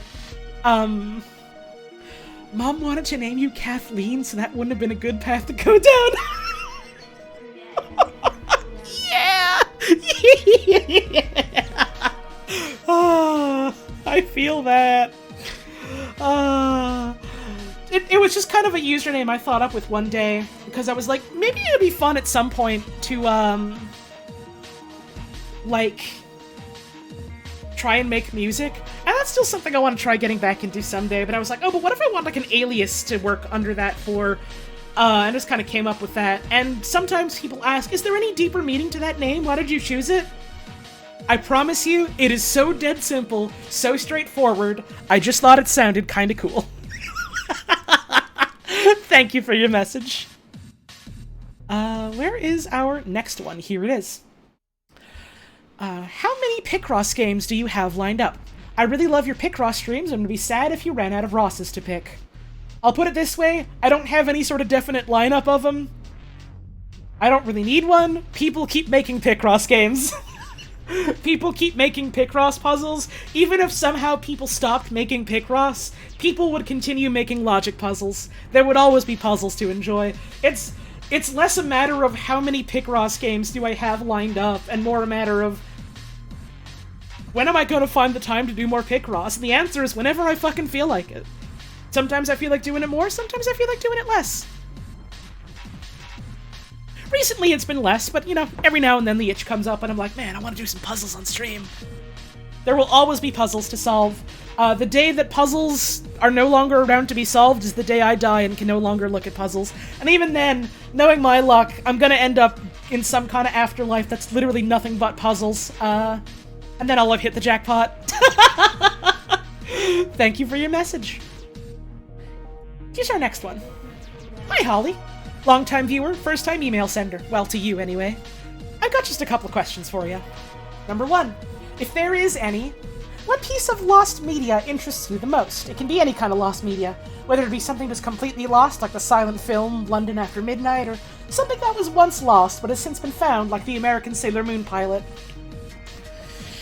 A lot of people, when they say lost media, say it in the context of, like, I don't know, shows or movies or videos. I don't really really have a lot like that. In terms of videos, I'm sure there's like a couple of YouTube poops that are just erased from the internet that I can't find anymore for the life of me, and that makes me sad. One that immediately comes to mind that I cannot ever find anymore, and I think it might just be wiped from the face of the universe, was someone sentence mixing the King and Link from the Zelda CDI games. So Link was going, "Hey, King, you suck, you dumb butthead."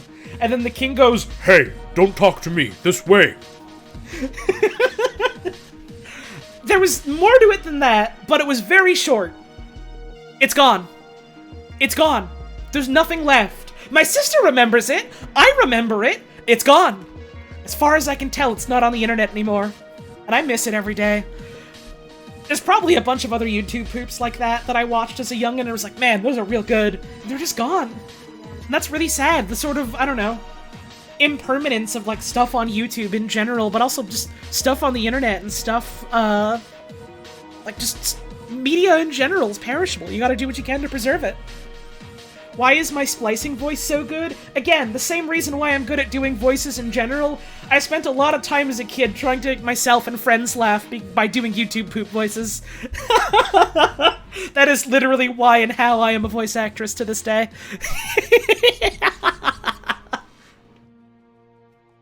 I guess this is kind of along these lines.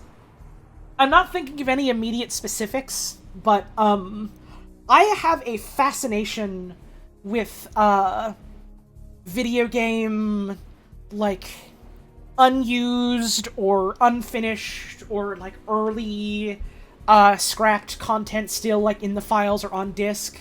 That's kind of lost media in a way, in that it's like, you know, sort of a view into a world of like what could have been, or like a view of like, well, here's one possible idea of a thing that never ended up coming to fruition. And I think that's fascinating, and I think it's just a really cool sort of glance into like the creative process, as it were. And so I don't know, I'm hungry for stuff like that. I gobble that shit up. The Pokemon Gold and Silver betas make you go nuts? Me fucking too! That stuff is wild! And, like, looking up all the, like, early Space World, like, proto-Pokemon, and, like, them talking about early concepts and things like that.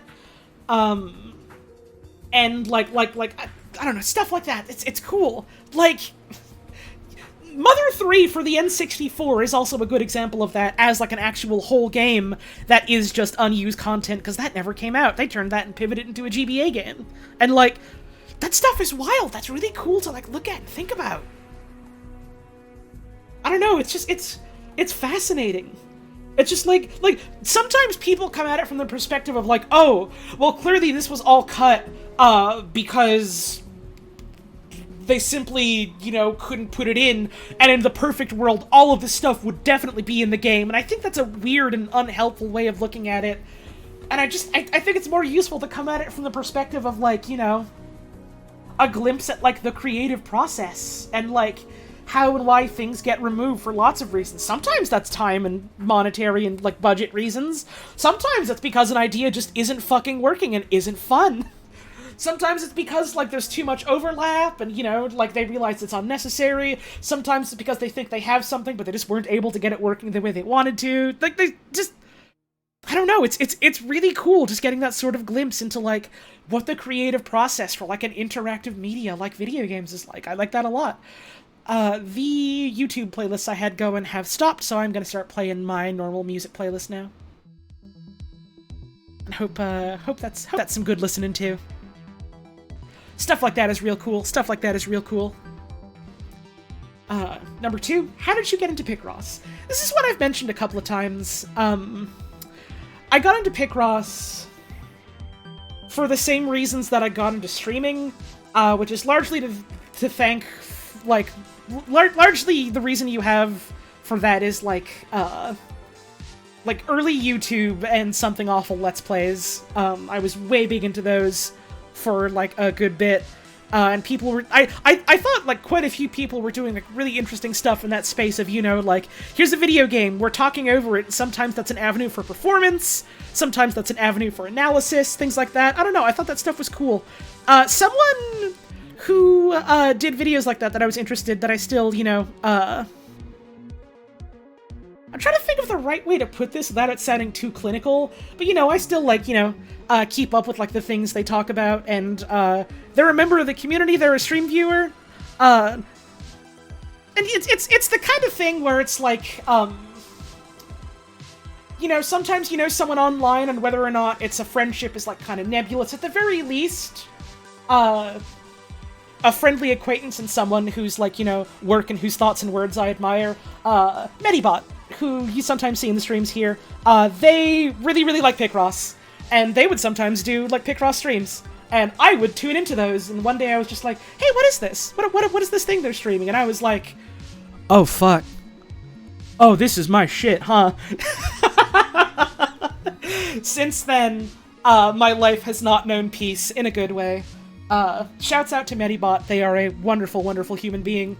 Never forget, Picross is famous. Would you ever consider doing an art stream? It could just be a lion. It could just be a stream of lion drawings. I just think an art stream from you would be entertaining. Well, I mean, I guess that's what I'm kind of doing here for you. Ta-da! I haven't been doing it quite as much because, admittedly, it is kind of hard to for me to think about my brain ideas and thoughts, and also try and draw things at the same time. That's not really a skill set I have, but hey, I've done a little bit of it. And also, someone brought up the idea of me and Puzz doing an art stream together someday. Puzz is an actual artist, by which I mean Puzz has a lot more time and practice doing art stuff, and so she's a lot better at it than I am. And the idea came up of why don't you two do an art stream together? And I literally DM'd her on a break hey, do you want to do that? And she was like, yeah! So that's probably gonna happen somewhere down the line, so please look forward to that as well. But yeah, I wouldn't consider myself terribly good at drawing by any means, but I have fun doing it, so I don't really care about being good. Even if you don't get to this email on stream or at all, I do wish you a happy birthday. Here's to another year of great streams from Twitch chat user Goblin Scratch. Well, thank you very much for your message, Goblin Scratch. Very much appreciated. Good questions. Here's our next one. Hello, Holly. Have you ever made any LEGO or Bionicle MOCs? And if you did, do you remember any of them and what they were like? From Teffy. Well, thank you very much for your message, Teffy. For people that don't know, MOC is an acronym in the LEGO fandom community? One of those words? It stands for my own creation, and it's basically, what's a thing you've made yourself, with parts you have lying around kind of thing. I had a couple. I don't remember much about them other than remembering that I did do them. I had right, it's basically doing custom build stuff kind of thing. I had one using just standard bricks, not Technic or Bionicle or anything like that. That was it was this weird, lopsided, not at all structurally sound fortress. And the idea that I had for it was that it was sort of the multiversal nexus where all the different LEGO universes would be able to come and hang out there, and they could come on break when they weren't busy, doing other LEGO things, and they could hang out, and they could have a snack, and they could talk about life, and they could make friends from other existences, and then they could go back to their home and do whatever kind of thing. I think I maybe kind of invented the internet, but on a physical level. And for LEGO.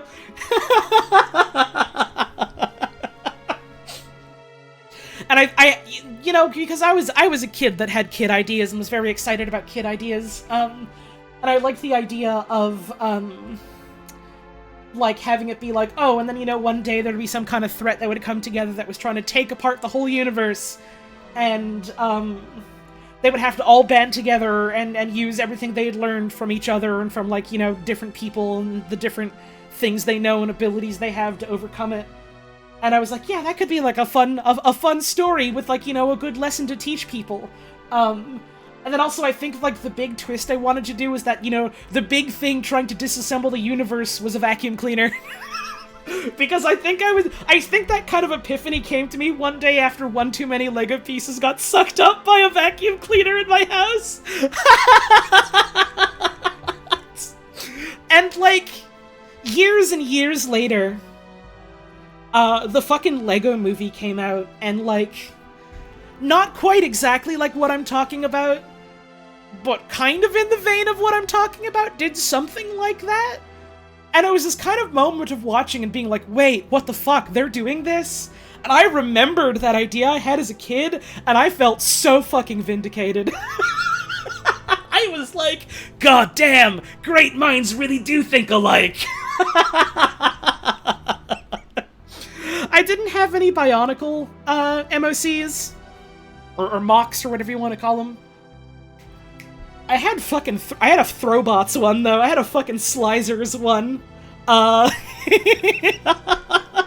And I was so excited about my cool dude, who I had flying through space with like 20 different limbs, 2 of which were like for throwing discs.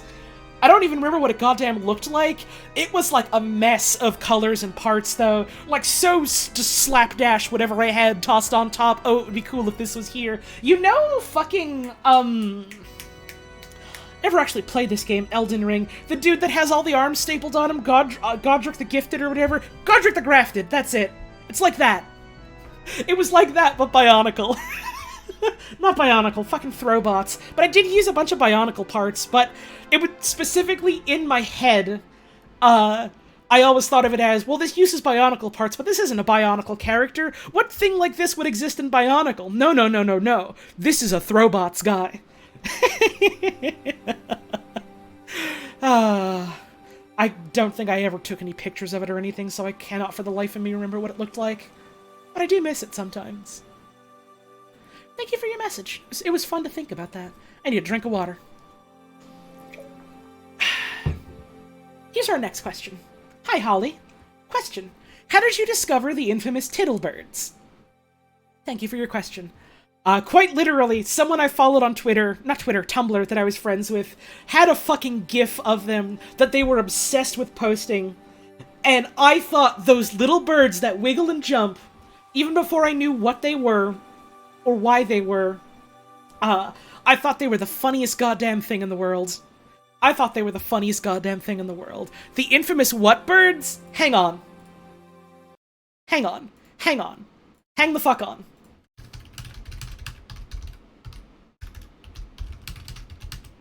I hope to God I don't get DMCA'd for this. I hope to God I do not get DMCA'd for this. Welcome to Weezing's official YouTube channel. A ram sam sam, a ram sam sam, gooly gooly gooly gooly gooly ram sam sam. A Rafi, gooly gooly gooly gooly gooly ram sam sam. A ram sam sam, a ram sam sam. And I'm gonna pause. Oh, great fucking frame to pause on! And you need to understand, I didn't know this show existed. I didn't know this video existed. I had no context for what this song and dance was. All I saw was a little gif of them dancing. So I'm gonna mute the audio for the experience.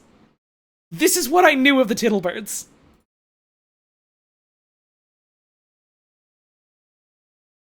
Just them fucking wiggling and jumping like that. And I was like, this is the funniest fucking thing in the world to me. This is the funniest fucking thing in the world to me. I love these little fucking things. And I was like obsessed with them. I was obsessed with posting that pic as much as I could, and it was my favorite thing to do. To the person asking, can we watch Xenoblade Chronicles the Hedgehog?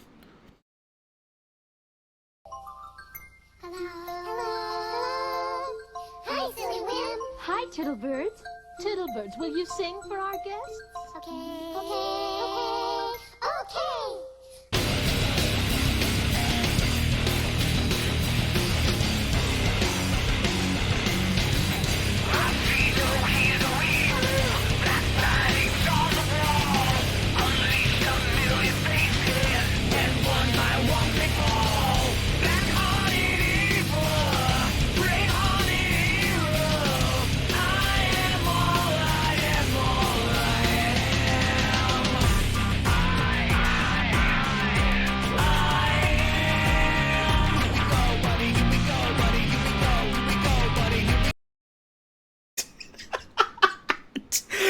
And if you're looking at that and thinking, what the fuck? Don't worry about it. It was like 3 or 4 different jokes in like a friend group of mine that all got condensed into one video.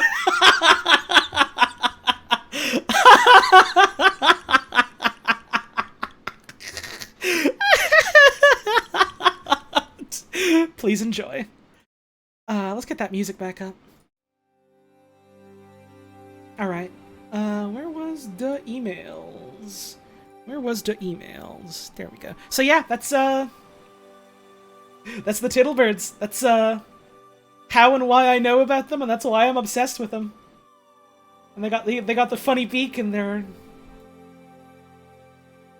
got the body, and they got the big long legs, and they wiggle and jump.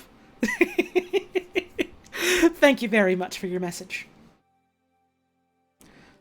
Let's get to our next one. Hi, Holly. I present to you my questions. Are there any games you feel deserved more attention on their initial release? Such as a game you personally enjoyed, but it didn't seem to get picked up by a lot of folks.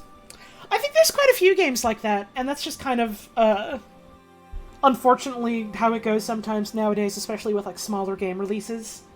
The two that come to mind immediately are Moonglow Bay, which had a little bit of a rough start with some, like, tech issues.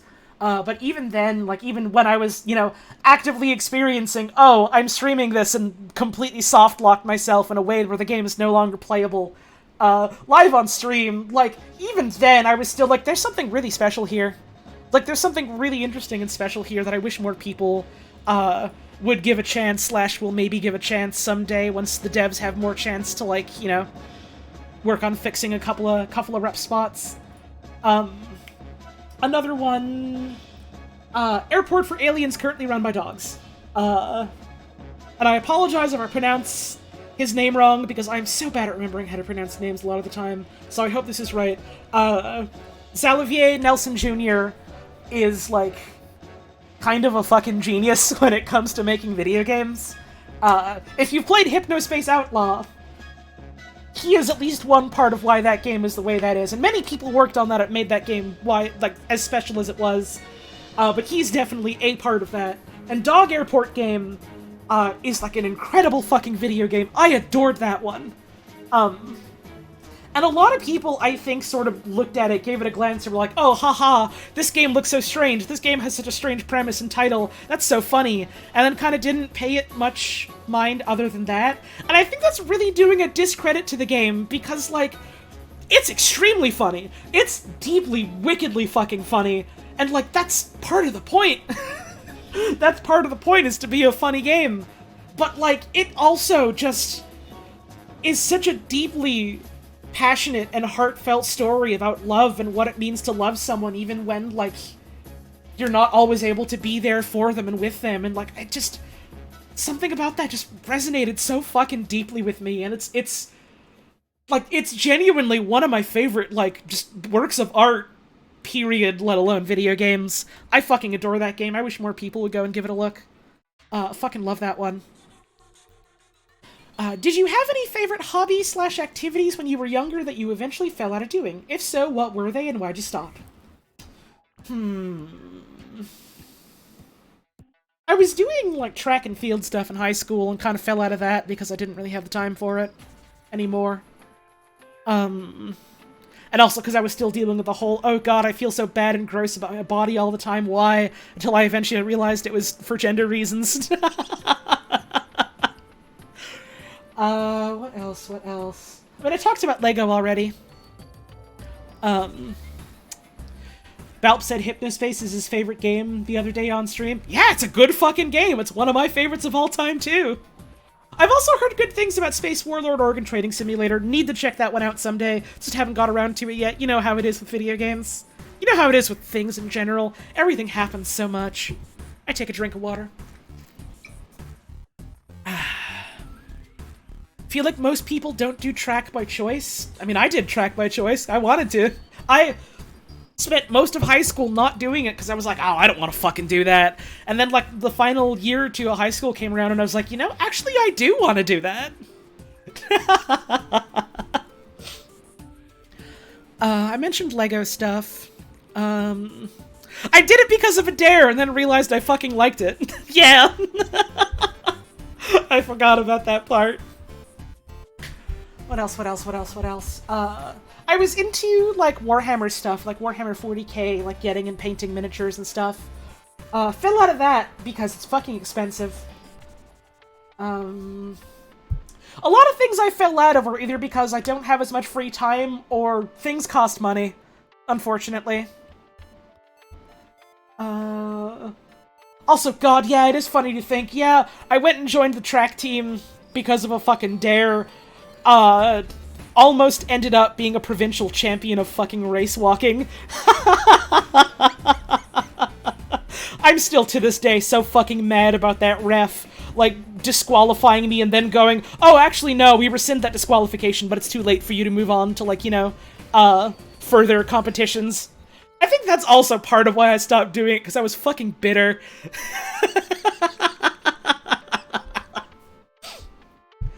But yeah, things like that. Nothing else immediately comes to mind. For the most part, I either still keep up with, like, the things I enjoy, or I, like, dabble with them occasionally enough for me to say, like, not want to say that I've dropped them. I guess maybe music, which I only really did a little bit in, like, high school, and then even then I was like, I really like doing this, I want to do more of it someday. I just cared more about doing theater stuff instead, so I focused more on that.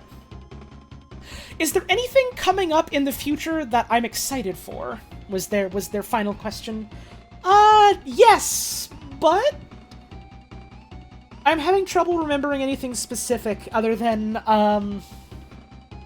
stuff I legally can't talk. Well, maybe not legally, but stuff I don't want to spoil yet. Smile. Please look forward to, big things coming soon.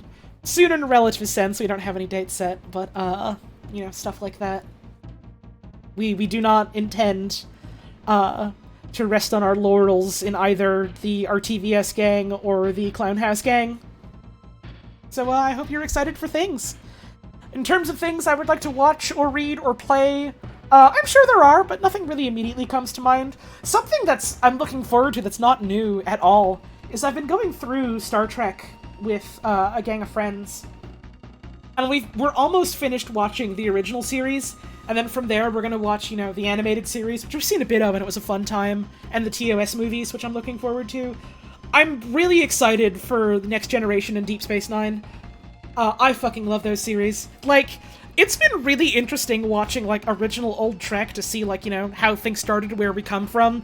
Original old Trek is very mired in 1960s United States bullshit in so many fucking ways, so it's very much like, man, I've been really excited to watch, like, one of these long-running sci-fi series that isn't just suddenly mired by, like, really blatant sexism, or, like, a bunch of actors doing blackface or brownface, or, like, an entire shitty episode about how the white man is coming to the planet of Native Americans. You know?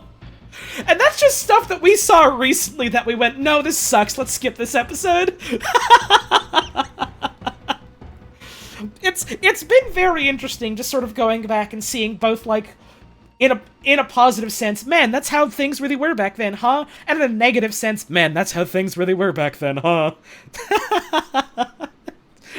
So I'm more excited to eventually get to a series that, you know, people generally have much higher opinions of, but also it's been really fun to sort of see where the roots begin and how things start from there. So that's exciting.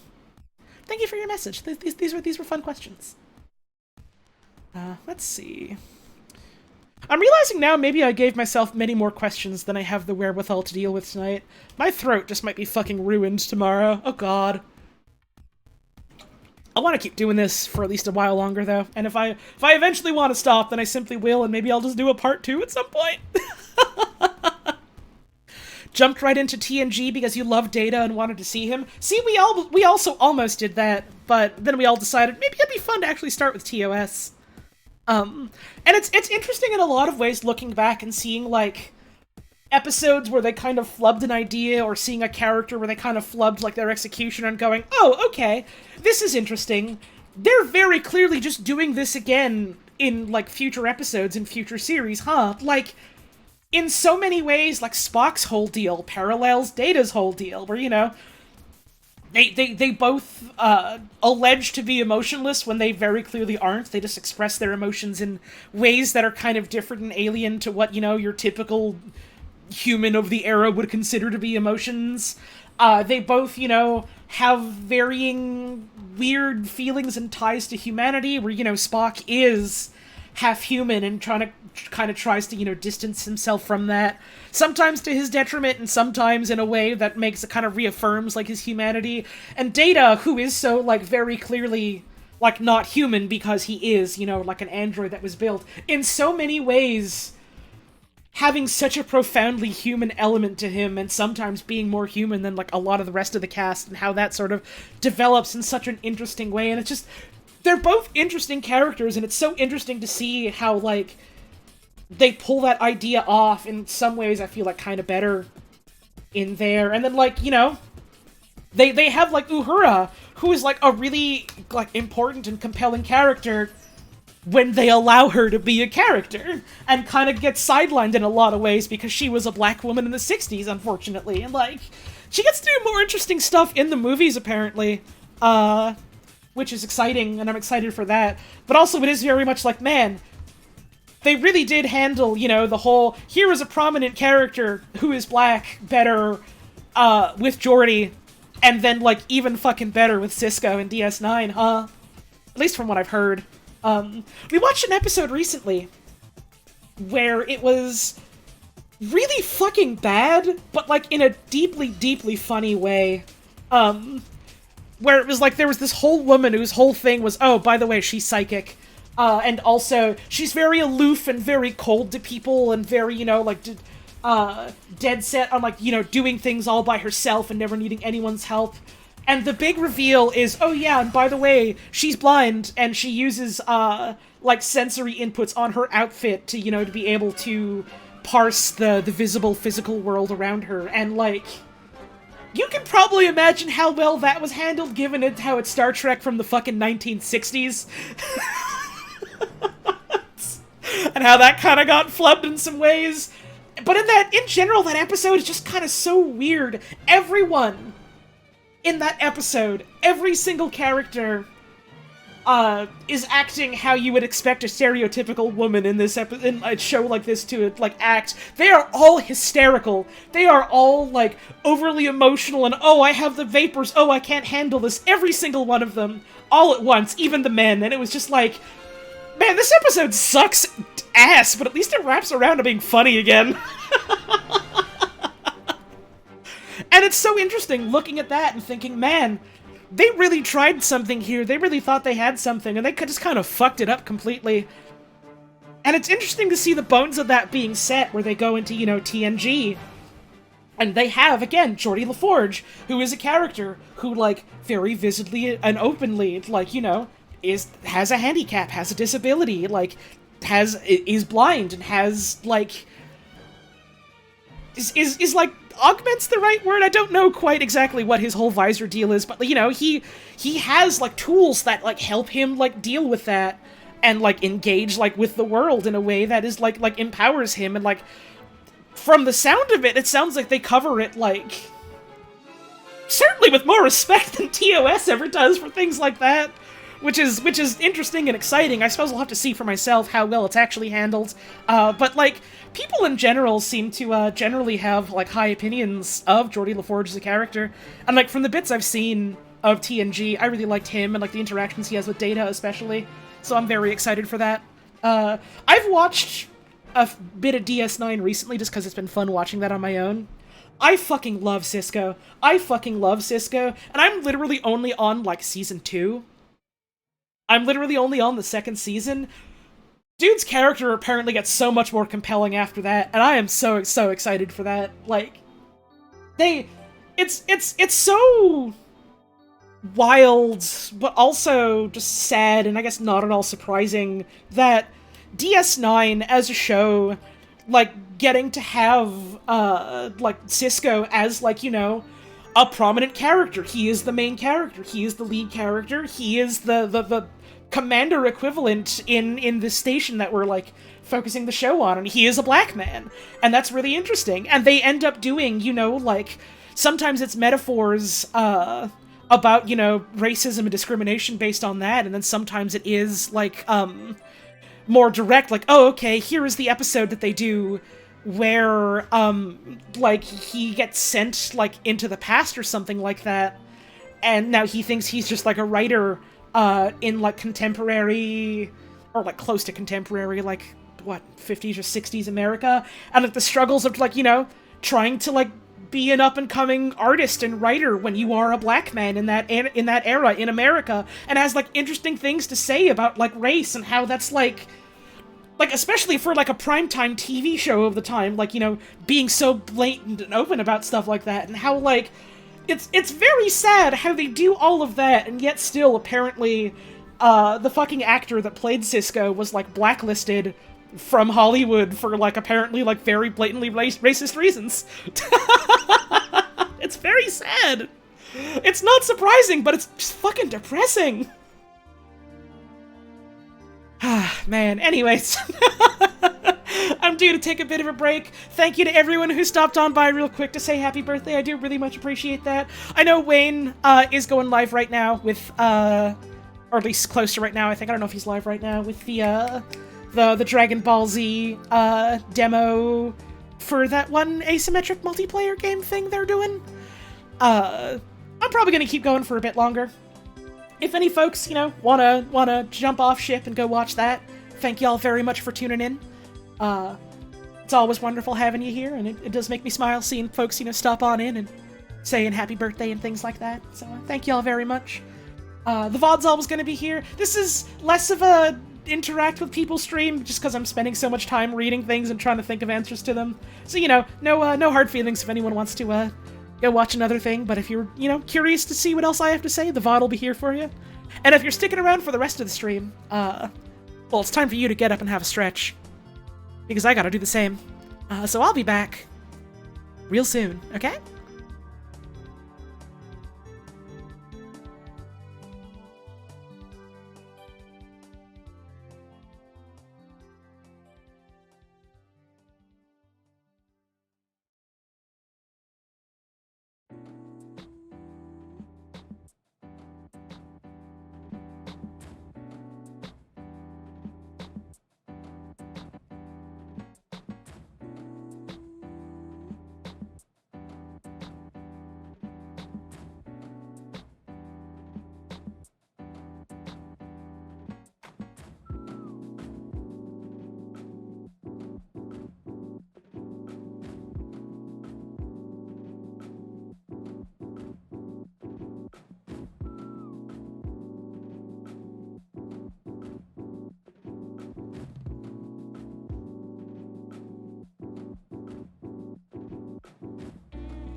And I'm back.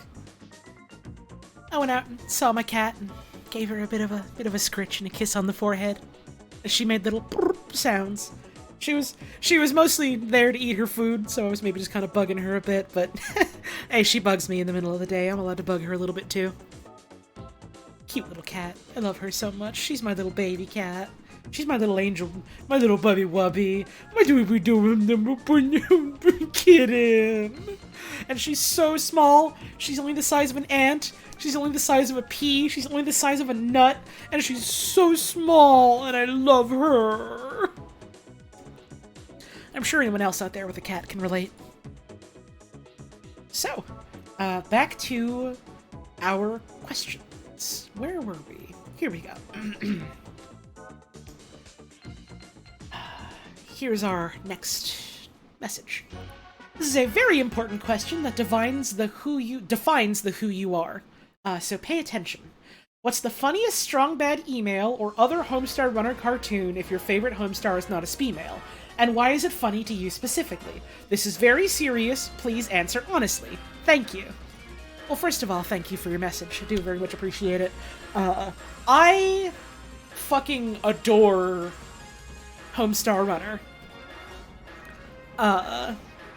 And like, this is something that my sister can attest to as well. Like, it was a pretty substantial part of our, like, growing up after we had discovered it was finding ways to access the internet and huddle together to watch Homestar.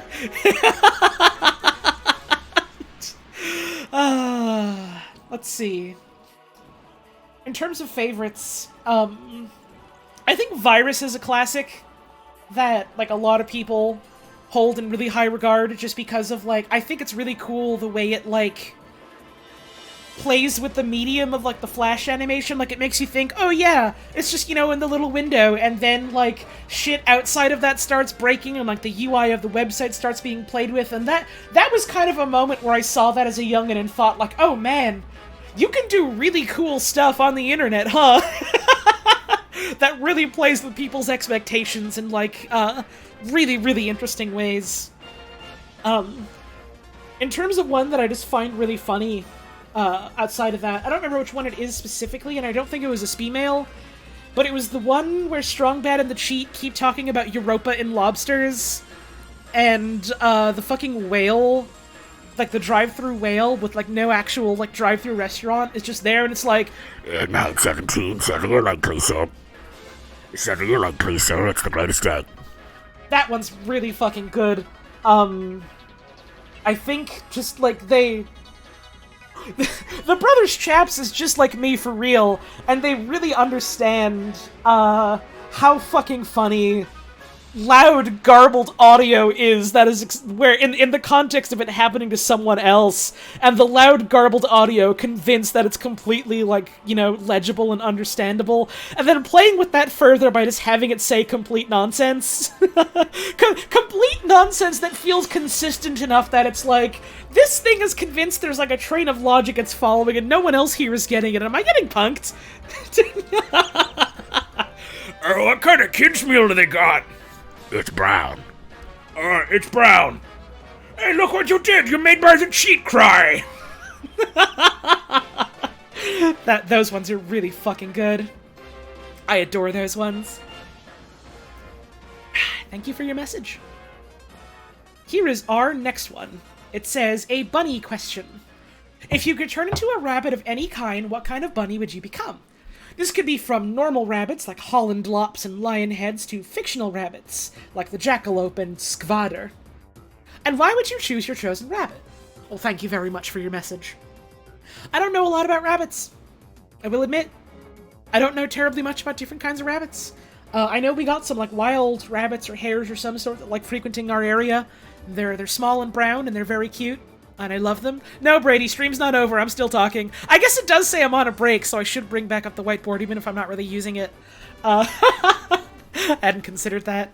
I just have it on this scene because it's easier for me to pull up, like, browsers when I want to show stuff through there. But yeah, we're still going for at least another little while. I got questions I want to answer.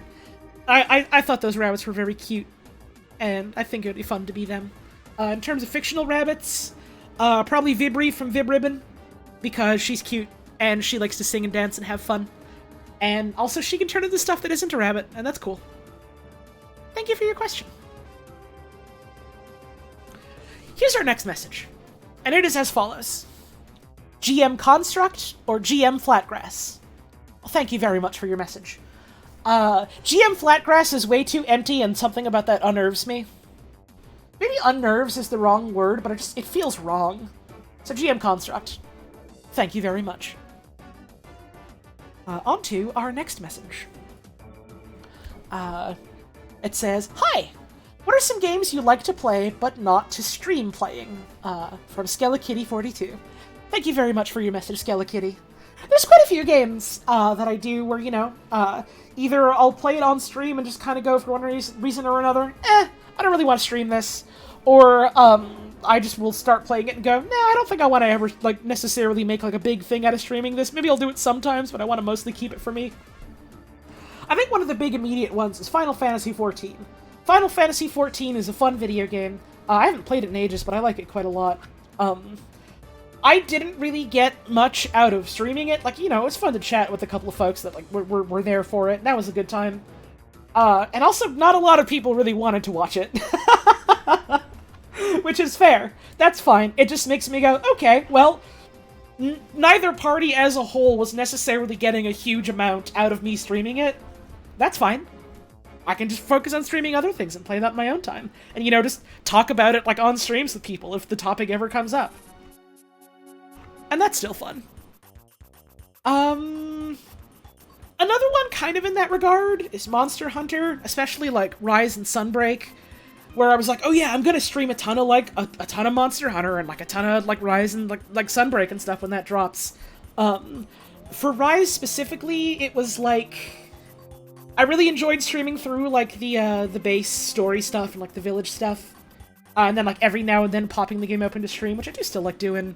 But I wasn't really interested in just kind of doing, consistent, constant streams of it, because it was just well, I like playing this with my friends, kind of whenever folks are around to play it, and I don't necessarily like being alright, do you guys want to play it with me? Okay, that means you also have to want to be, on stream with me, and, be presenting in front of people, and, sometimes you just want to hang out with friends and not have to worry about it being, the quote-unquote content or whatever, Also, yeah, that's true, Doc. Compared to, other stuff I've streamed, numbers-wise, it was a little lower for Monster Hunter. But, even then, I'm still gonna do it every now and then, if the urge strikes me, or if I want to do it with, pals or something. And then, with fucking Sunbreak specifically, it came out when I was in the middle of, a major fucking depressive episode, and it was just well, I don't have it in me to, be on stream and presentable for this. Even though I said I was gonna, and I really wanted to, and I wanted to share it with folks, and I was just fuck it.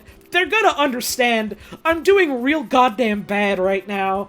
They're not gonna hold it against me if I do something to, have my own fun on my own time and not lose my fucking mind during it, So I simply did that. So there's a bunch of stuff like that where it's either I tried streaming it and didn't get much out of it, or I tried streaming it and liked it, but I was even then I'll only do this sometimes. And there's some games where I do just kind of play them on my own and think, well, maybe I might end up streaming this someday, but I don't want that to be a focus necessarily, either because I don't think people would enjoy watching it as much as other things I could do, or I don't think I would get much out of streaming it. And I think a prime example of that I've been playing recently is Deep Rock Galactic. I fucking adore that video game. I have such a good time with it.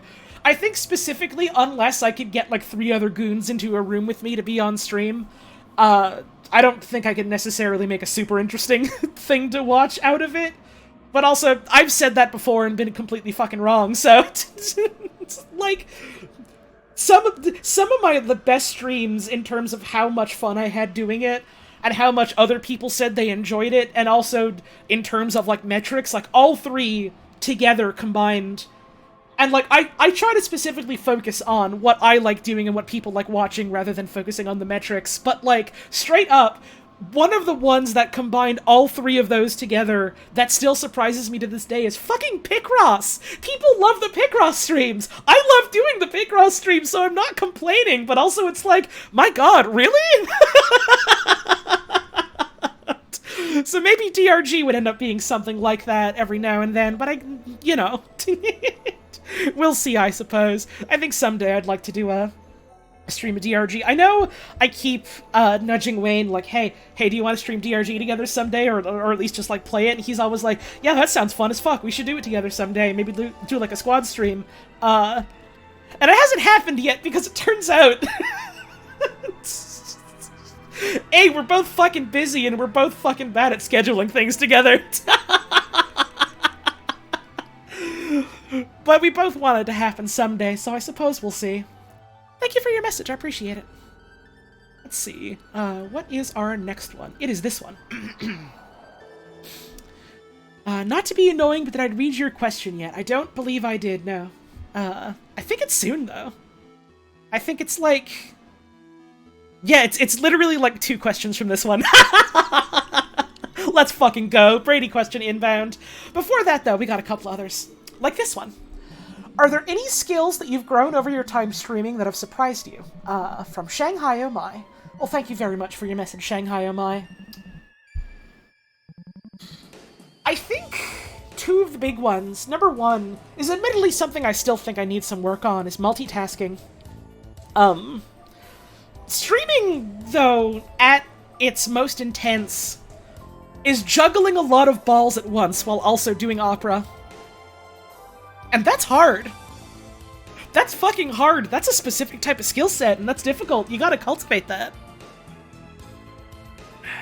And, like, even then, to this day, I still kind of struggle sometimes with, like, focusing on a game and also talking about, whatever's happening, or, like, speaking my thoughts, and also engaging with the people in my chat room live while they're watching my stream live, and, like, it's a lot of moving parts that I struggle with sometimes, but I feel like I'm definitely better at it than when I started, and that's exciting because, like, that's one of the most compelling parts about streaming to me, is being able to, like, have the people watching and being able to, like, say words at them and respond to words they're saying at me and stuff like that. It's fun.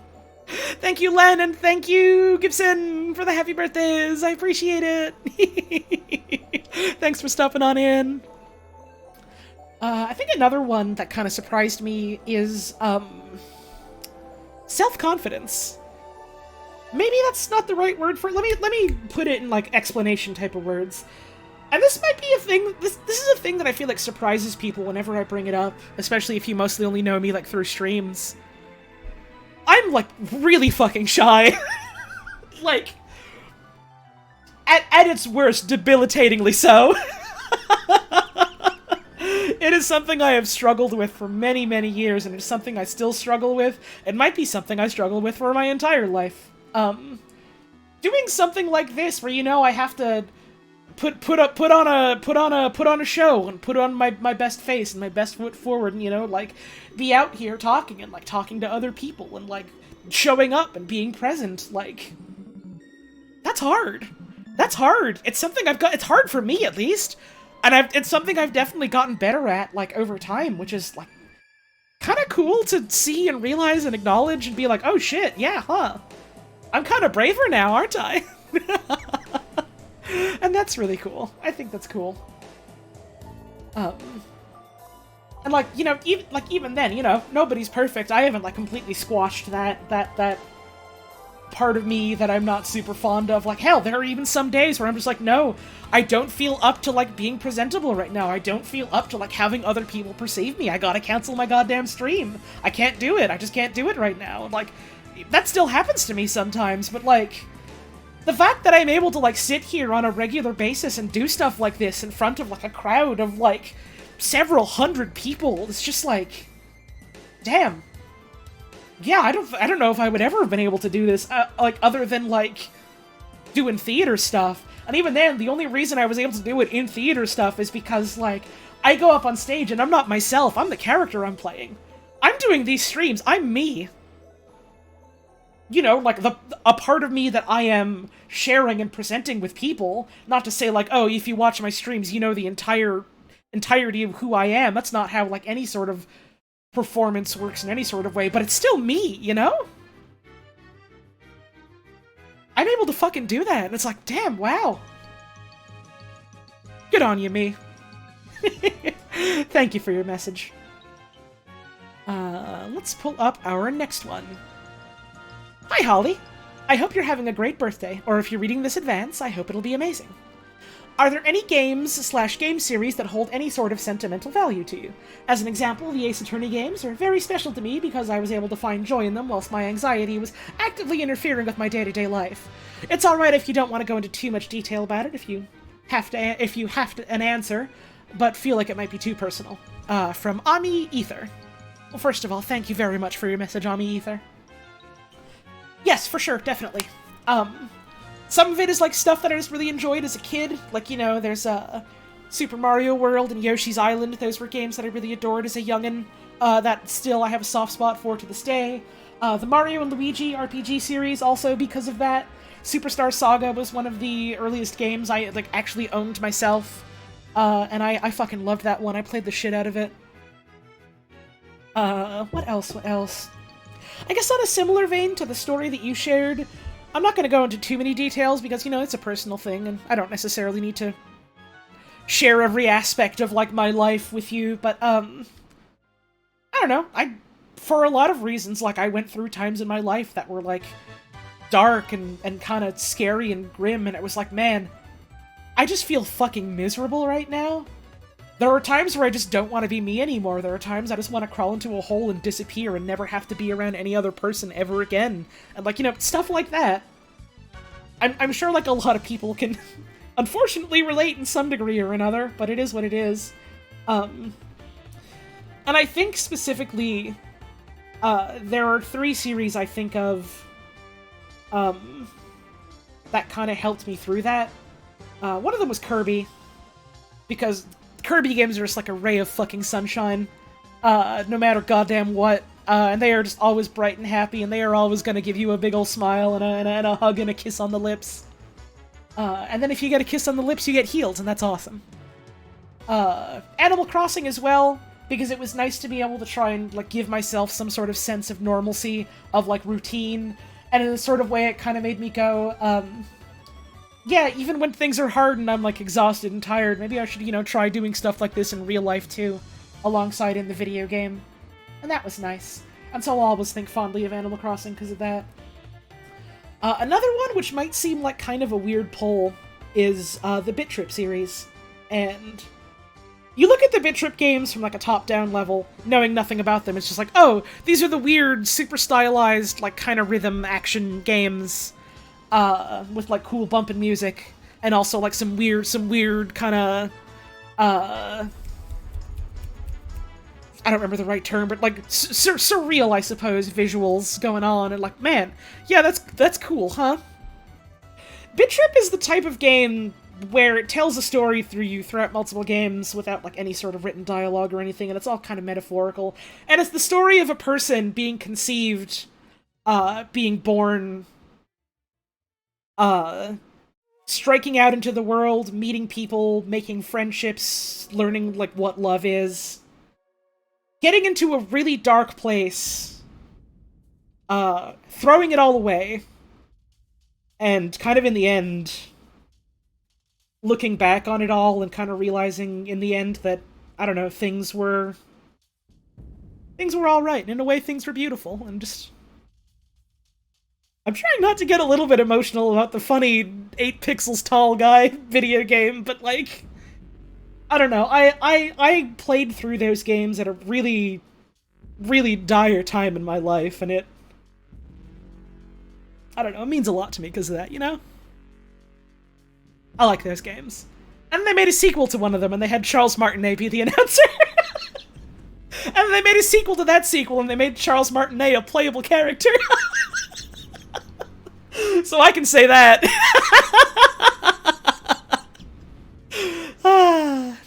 Thank you for your message. Let's see. We have another message here, and this one says, "Hi, it's me, Brady. Okay, hi, first of all, happy birthday. Second of all, hope stream is going well if I'm not watching for whatever reason. Third of all, real question this time. Oh, no, wait, also, before I go to this, another series that I have a soft spot for,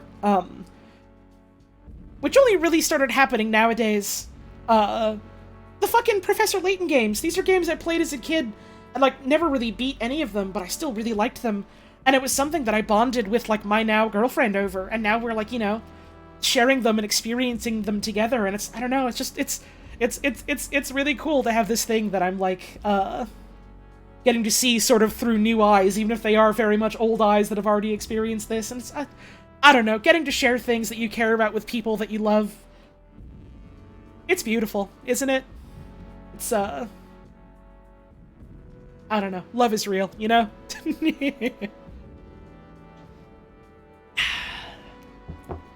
Anyways, Brady's question, and it's a really fucking good one.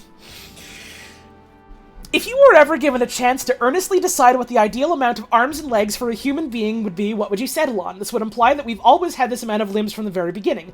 I would pick that we have 2 legs and 4 arms and a tail, kind of like how they'd be doing the Goro and Motaro from Mortal Kombat, or like an Ultima weapon kind of thing. My reasoning is that I think if we had 4 arms, we would have been so industrious early, and that art and shit would be so insane, and I think life would be better overall, but I think humans might hurt with more limbs, so I don't know, it's tough. Okay, bye. First of all, I love you, Brady. Thank you so much for this really fucking good question. I don't have much to add, because my answer is literally what you said. I was just like, yeah, 4 arms, let's go. That would own. Either that, or like, I don't know, 2...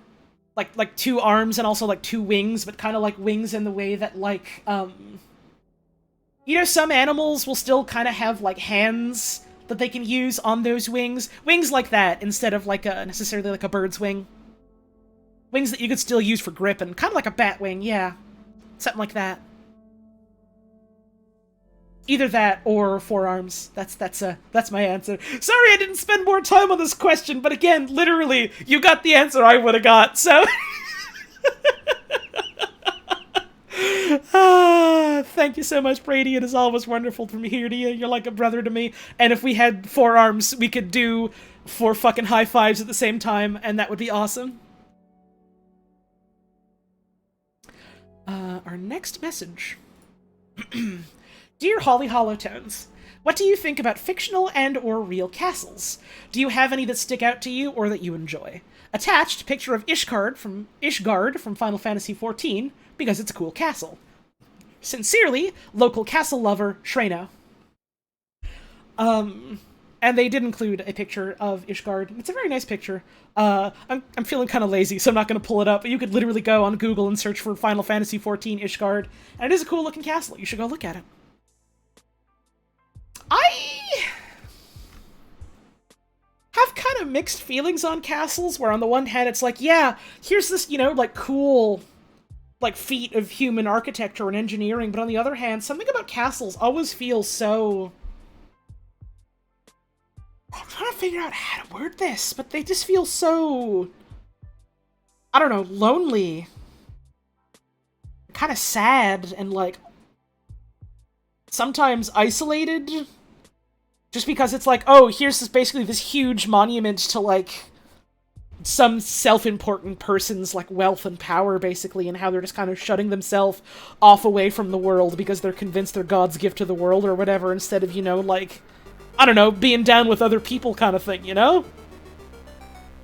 And in a lot of ways, especially in, like, fiction and stuff, you see a lot of castles do end up being so, like,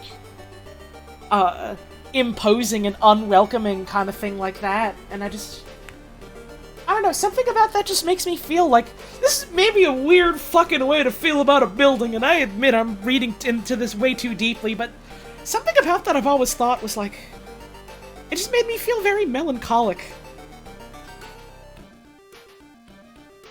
Detached from all of that, though, they are very, very cool feats of engineering, though, so, like, hey, hell yeah. Castles that come to mind.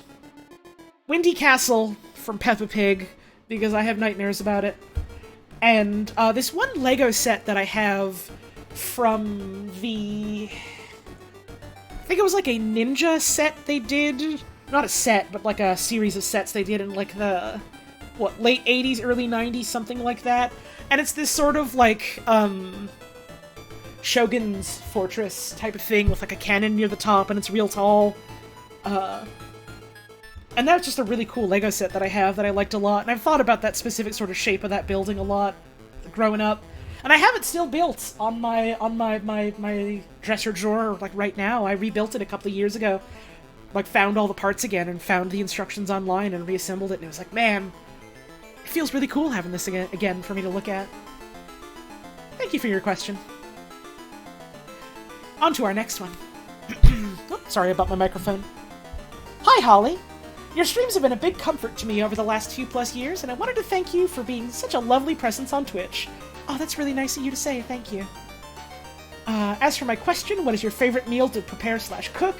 Can you tell us about the first time you made it? I hope you have a wonderful birthday, from Funpocalyptic. Well, thank you very much for your message, Funpocalyptic. I mentioned it a couple of times. I think genuinely one of my favorite things to make now is pasta.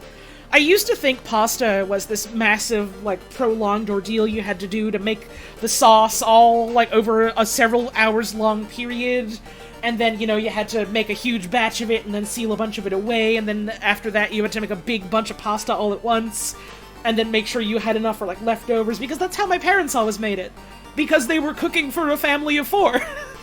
And for some reason, my brain for years just thought, oh, that's just because that's how you have to make pasta, right? And then, like, a couple of years ago, I just kind of realized, no, you can just cook, like, a single batch of pasta with a very simple, straightforward type of, like, sauce or dressing recipe. And it's just kind of like, oh, shit. And it felt like a whole new world of cooking opened up to me. And I guess kind of the first time I made something like that was, again, pasta alla olio, or however you want to pronounce it. I'm going to keep pronouncing it wrong, because specifically there's this one Italian-American YouTuber I watch, Sip and Feast, and that's how he pronounces, you know, pasta in oil with garlic, as he pronounces it, pasta alla olio. Whenever I end up cooking pasta, I realize I'm, like, my internal monologue is his fucking voice, which is really fucking funny to me.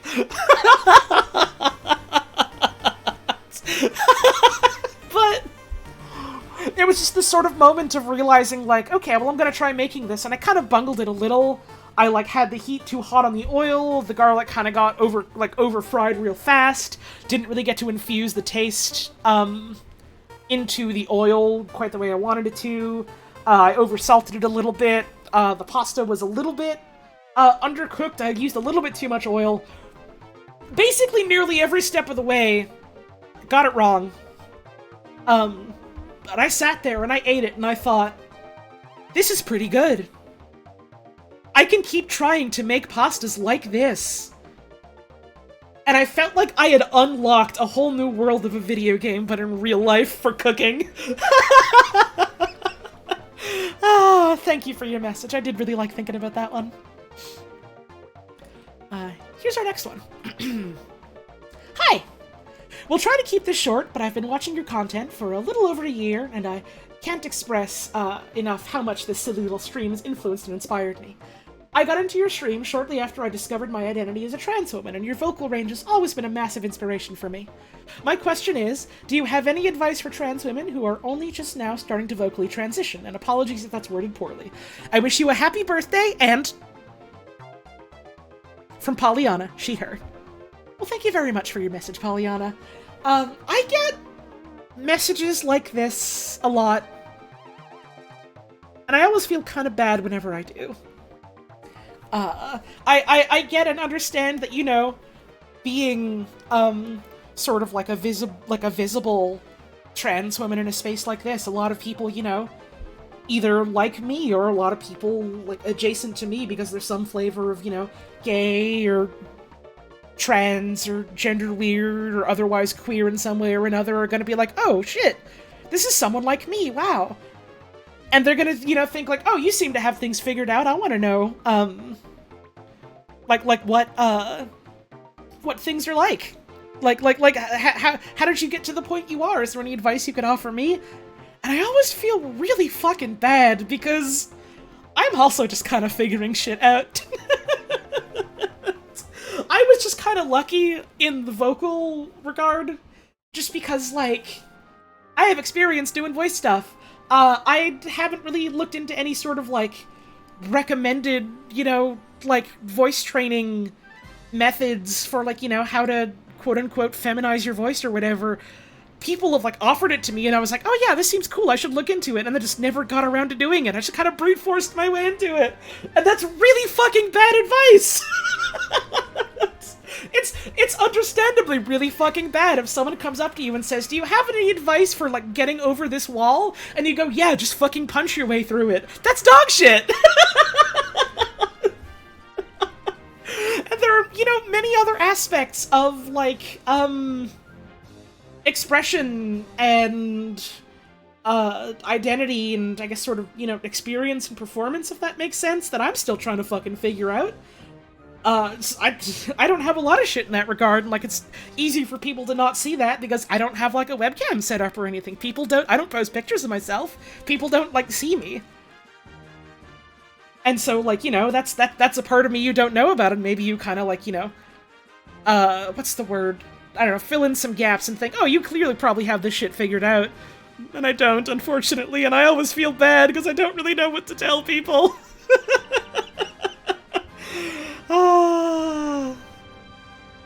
I suppose, don't be like me. There are resources out there. I'm not really sure exactly where you'd be able to find them, but I'm sure they're very helpful. I have a couple of folks who can vouch by different things they've looked into and used in terms of, like, you know, like making their voice sound a way that they were happier with. So, you know, don't be afraid to look around for stuff like that. And also, don't be disheartened by my answer being, oh god, I don't fucking know. Because, think of it this way. No one in the world has all of their shit figured out, you know? All of us, even if we're adults, even if you're like me and you're 28 goddamn years old as of today, you're still going through life learning new things. You're still, like, figuring things out about yourself, about the world around you, about other people. And there's no shame in that, just remember. There's no shame in not being where you want to be right now. And there's no shame in just trying to learn things, trying to figure things out to get to where you want to be. But also, that said, you know, there's no shame in wishing that you could just magically be to the place where you want to be. Lord, sometimes I wake up and for various different reasons I wish I could just snap my fingers and have all the things that I want to have happen to me magically have happened to me without needing any of the work or any of the progress you need to get there, but I don't know, just remember that we're all in the same boat. More or less. We're all just trying to figure stuff out. We're all just doing the best we can for each other, and then the best we can for ourselves, or for the best we can for ourselves and also for each other. That's what I said, right? That's what I wanted to say. I think I worded that right. Sorry, I'm stumbling over my fucking words here, because this is something that I feel very passionately about, but also feel very worried about, because it's like, oh no, people are looking up to me as, like, an expert or, like, a source of info on this. I don't know what to tell you. But I don't know, it clearly, the fact that people do look up to me this way means I'm doing something right in that regard as far as, I don't know, being myself and also making things for other people, so I'm always very scared whenever I get questions like this, I want you to know I'm also very flattered and very humbled. So, thank you for your message. I'm sorry I couldn't necessarily be of more tangible help in that regard, but I wish you luck in, you know, figuring things out and getting yourself where you'd like to be. Because Lord knows we're all trying to do that in one way or another, aren't we? I believe in you. And thank you again for your message. Here's our next message. Dear Holly, everyone always asks who woosh, but no one ever asks why woosh. Well, the why is very simple because everyone's gotta eat. Everyone needs food. Was there any reason why you made this image? Yes. I saw someone made a meme that was just like, oh, who would win? And it was like, you know, a picture of like a wild cat like millions of years of evolution and predator instincts, and then like a little picture of a collar with a bell on it and like one jangly boy. And I was like, it's the kind of meme where it was like, I didn't find it super funny, but I saw it and I was like, heh, yeah, I get it, kind of thing. And thought to myself, like, the thought process was like, yeah, hey, that's pretty funny, I guess. Hey, you know what else likes to pounce on things and eat food and is a cat? My cat. Hey, she wears a little jingly collar sometimes, and that makes funny sounds for her. But she doesn't, like, go hunting or anything. She just eats, like, food from a can and, like, fancy feast and stuff. What if I made this meme about her instead? And so I did!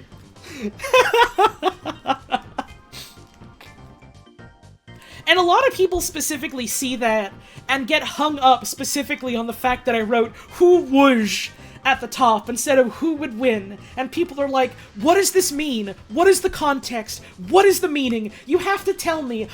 I need to analyze this, but nothing is coming up. There's no search results. I've searched the library. There's nothing. What is it?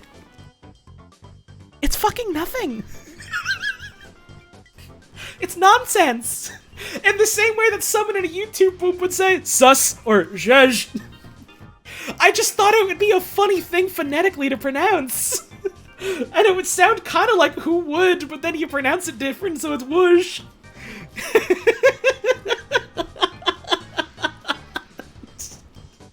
There literally is nothing to it. People sometimes get so caught up in, oh, I have to analyze everything in this for deeper meaning, otherwise I'm gonna fail my Marvel movie exam. Then it's just, no.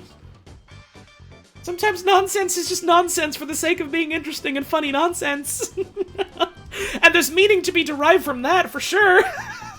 But maybe not in the way you're trying to. How is this a lucid creation? Well, I'm very smart and very funny, and everyone loves me because I'm so cute and charming. So stuff like this is easy to me. Smile. It makes me so fucking miserable every time I say something funny that leans kind of nonsensical or surreal or bizarre, and everyone's just like, oh my god, were you on drugs when you did that? And it's like, shut the fuck up. Don't talk to me.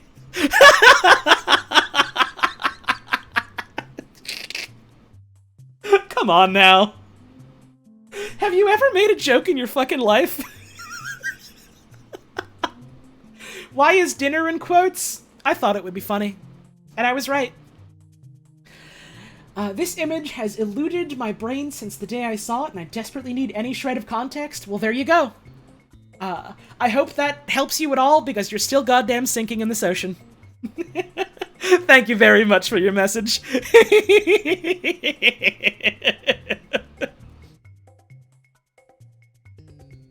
Let's see. It's also especially funny whenever I get, like, comments like that, because I'm, like, not quite, but more or less straight-edged. I don't smoke. I don't do any other sort of drugs. I drink every now and then, but not very often, and it's literally just like, oh, I'll have, like, 1 cup of sangria, and then I'll get buzzed because I'm a fucking lightweight, and then I probably won't have any more for, like, weeks, if not months. Also, yeah, Ogrish94 making a really good point. A lot of people I know that, you know, are stoners, or, like, you know, recreationally and safely do some kind of drug. Don't do drugs, and if you are gonna do drugs, try and do them safely if you can. You know, look up, like, things about, like, safety, because that's there for a reason so you don't fucking kill yourself. Anyways, what was I saying? What was I saying? Yeah, right, like... Some of the funniest shit that my friends that are stoners have said has been when they were sober, because when they're stoned, the funny things they say are just kind of like, oh man, I could really eat a donut right now. Or like, oh, I want to eat some chips, I want to eat a potato. And that's nothing! And it's funny because it's nothing!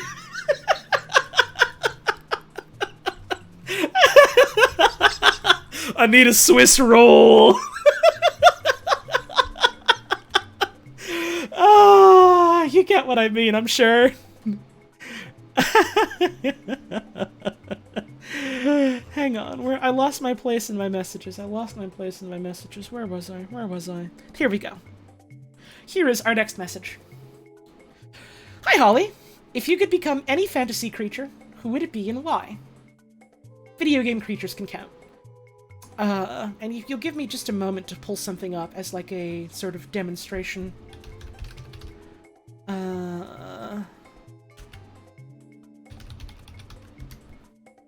Give me just a second to find where it was. It was fucking somewhere. Sorry, this is something really important I need to search for. You'll understand why when I get it. Because I really think visuals would help, with sort of explaining how I feel about this topic. I guess I'll reread the question once I find what I'm looking for, just so that people can remember what the original, question was. Where the fuck did I put it? I am a goddamn fool for not pulling this up earlier. I knew what my answer was, literally, like, weeks in advance, and was like, yeah, I should have this ready for the stream, and didn't fucking get it before the stream, because I'm a goddamn fool. Where are you? There we go. Okay, I found it. So let me reread the question, just so we have some, our context here. Hi, Holly. If you could become any fantasy creature, what would it be, and why? Video game creatures can count. Very good question. Thank you very much for your question. If I could be any, fictional fantasy creature, I think I would be, Espinas from Monster Hunter. Haha, wee! Thank you very much for your question.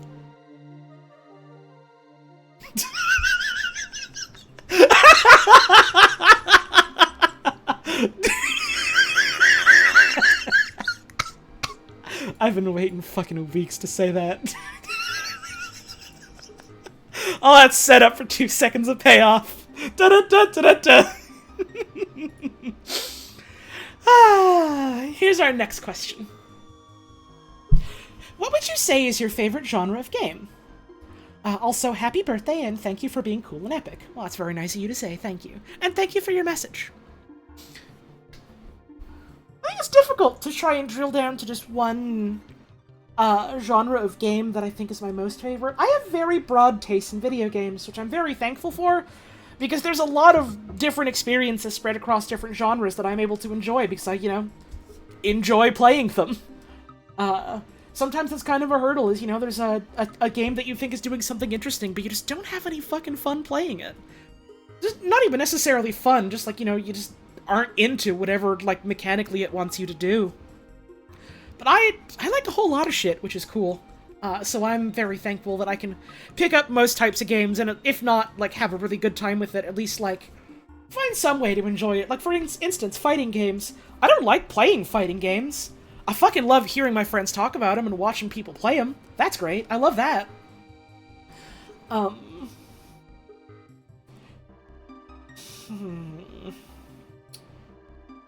I had to pick just one, though, or at least like a small handful, I would say probably games that lean more towards like puzzle solving, and like deductive reasoning, or like arcadey type of puzzles, or different things within the scope of what a puzzle game could be. I fucking adore those.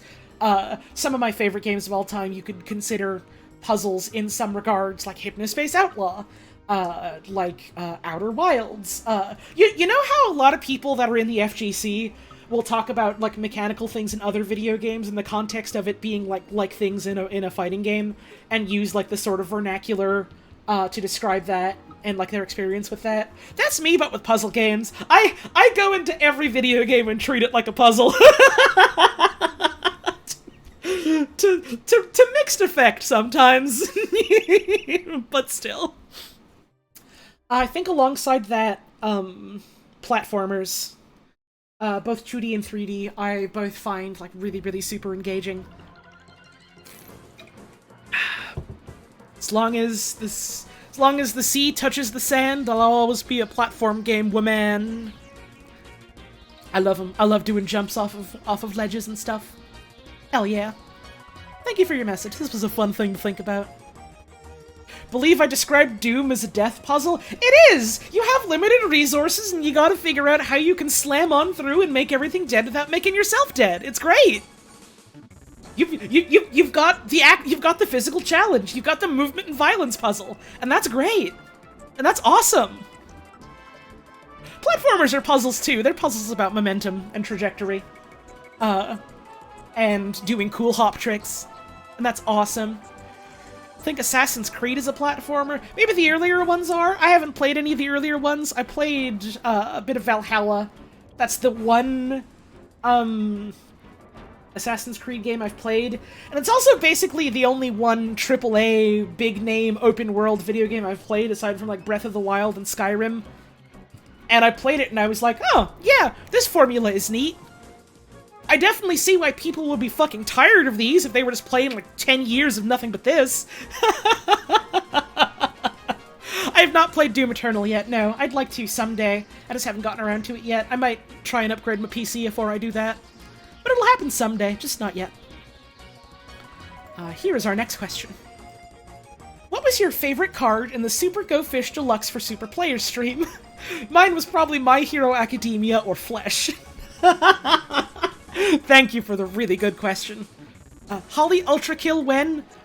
Literally whenever it's out of early access, but that said, I have also been tempted to play it before it leaves early access, so maybe before that, but at the very least, or I guess at the very latest, whenever it's out of early access, I'm playing Ultra Kill. Favorite Super Go Fish cards. My Hero Academia fucking knocked me in the head, killed me instantly, like it was nothing. That one. But also, bitches. But also bitches. Do you have any bitches? And it's just a picture of the fucking Mickey Mouse Clubhouse gang is really goddamn good. Honorable mention to the various different dues. And I will say, I don't have an exact date. You'll know it when it's announced. However, Rudd and I both really want to do more Super Go Fish really soon, so at some point, probably in the next couple of months, but also if it doesn't happen, I guess it doesn't happen, because, you know, that happens sometimes, but we both really goddamn want to soon. Here's our next question. I need a drink of water first, hang on. Hey, Holly. I believe I've heard in the past that you've gotten a lot of your improv skills through TTRPGs. That's tabletop role-playing games, not titty RPGs, unfortunately, but I realized I did pronounce it a little bit titty-like, didn't I? Though I'm curious on if you ever find yourself just kind of improving while just on your lonesome. Have you ever just found yourself acting out a scene by yourself while doing a small chore or just to bide your time, as opposed to looking at memes or whatever? Along with that, is there a bit you've acted to yourself that you really enjoy? You do a remarkable job when it comes to bringing an interesting complexity to a scene. It's quite inspiring. Thank you for reading my message. From Cleaver. Well, thank you very much, Cleaver, for your message. I do very much appreciate that. I do appreciate the compliment. That means a lot to me that people enjoy, the silly little stuff I like to do. To answer your question, oh god, yes, to an embarrassing degree, maybe. If I'm in a situation where I know I'm either alone or no one else is around to listen to me, chances are I'm talking to myself and just acting out some dumb shit because it's fun.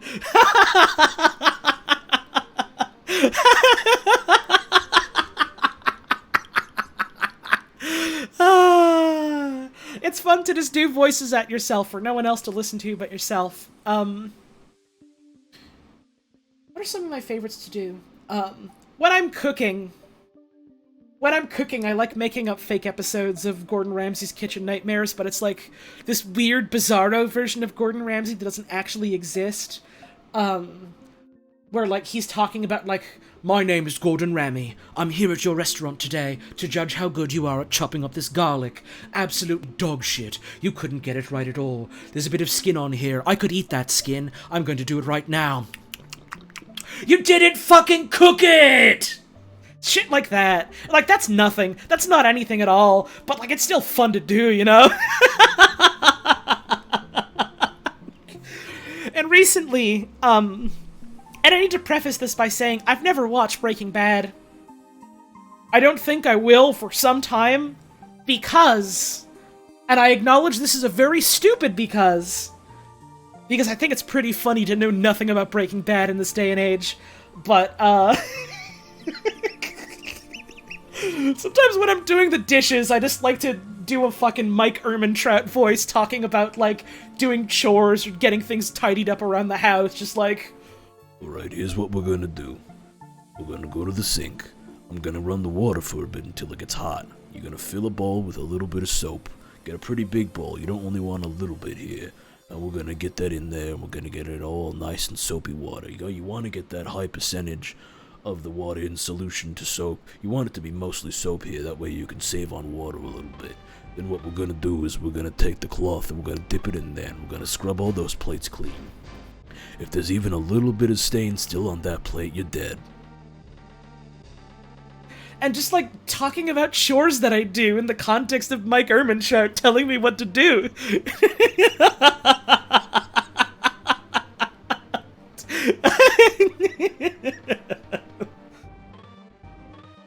Oh, Walter, we gotta go and we gotta change the cat's litter box. She took a fat fucking shit in there, Walter. That's no good. Somehow it's funnier after watching Breaking Bad, seeing posts from people who haven't seen Breaking Bad. I'm glad you seem to think so.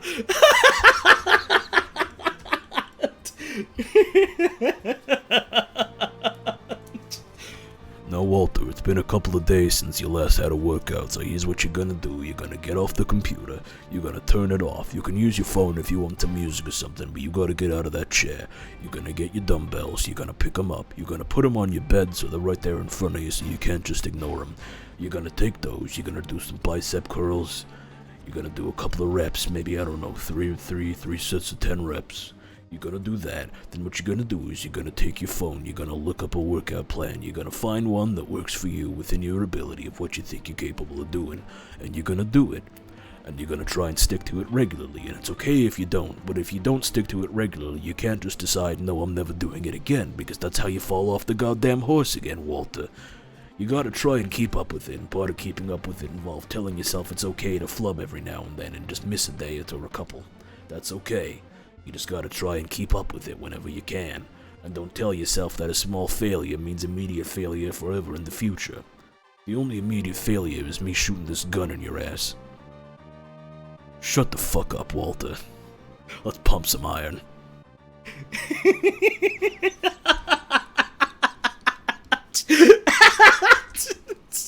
And it's remarkably funny to me. Which is why I keep doing it, and to some extent it gets me alright at getting things done.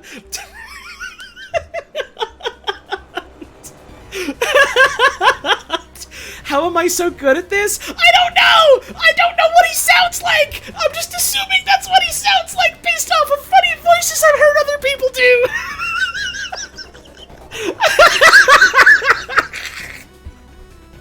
It's spot on? What do you fucking mean? Actually, that's not true. A couple of times recently, I've, like, watched a couple of clips from Better Call Saul. I don't know why specifically Better Call Saul. But I watched a couple of clips of, like, Mike Ehrmantraut, and how he would be like, oh, he's going to this guy's house because he's got to kill him or whatever, and he put, like, a pig in front of the door, and they were like, what's that sound at the door? Oh, it's a pig! And he snuck in the back, and he was like, I snuck in the back door, you fell for my pig trick. Why don't you sit down over there, I'm gonna shoot you now. or something like that. I don't know the context for it, and I don't want to know, because I haven't seen the show yet.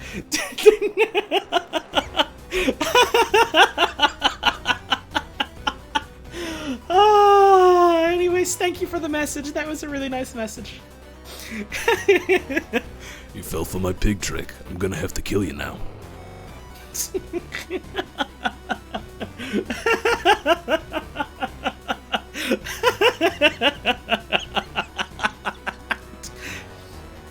You assumed Better Call Saul was an old show, but the finale was a month back?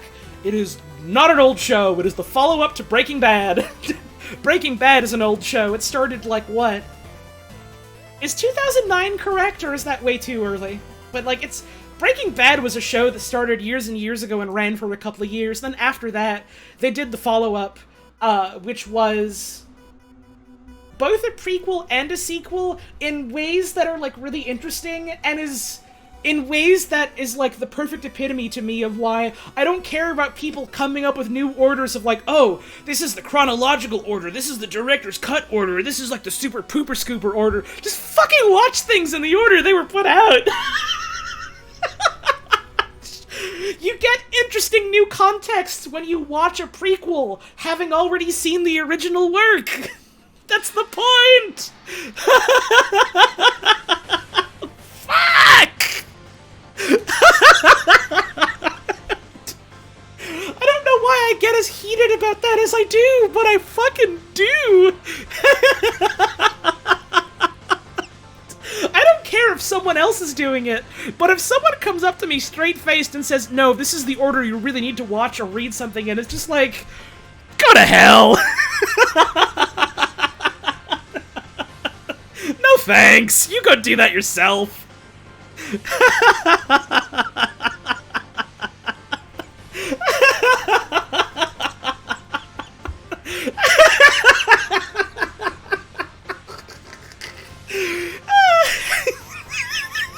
Anyways, I have more questions to answer.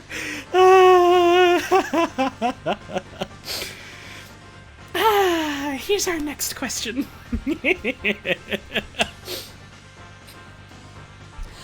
Hi, Holly. I found you through HLVRAI, which was wonderful, and all your streams bring me joy. Thanks for what you do. Oh, that's really nice of you to say thank you. My question is, read any good comics? Also, quesadillas are my favorite sandwich. From Traxicus. Well, thank you for your message, Traxicus.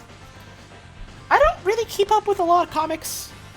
In terms of, like, physical comics, what were released. I talked about Bone. I love Bone. Bone is great. I adore that series. I have all of them paperback on my shelf, and I try and read them every year or two. It's like a yearly ritual along with replaying Super Mario World.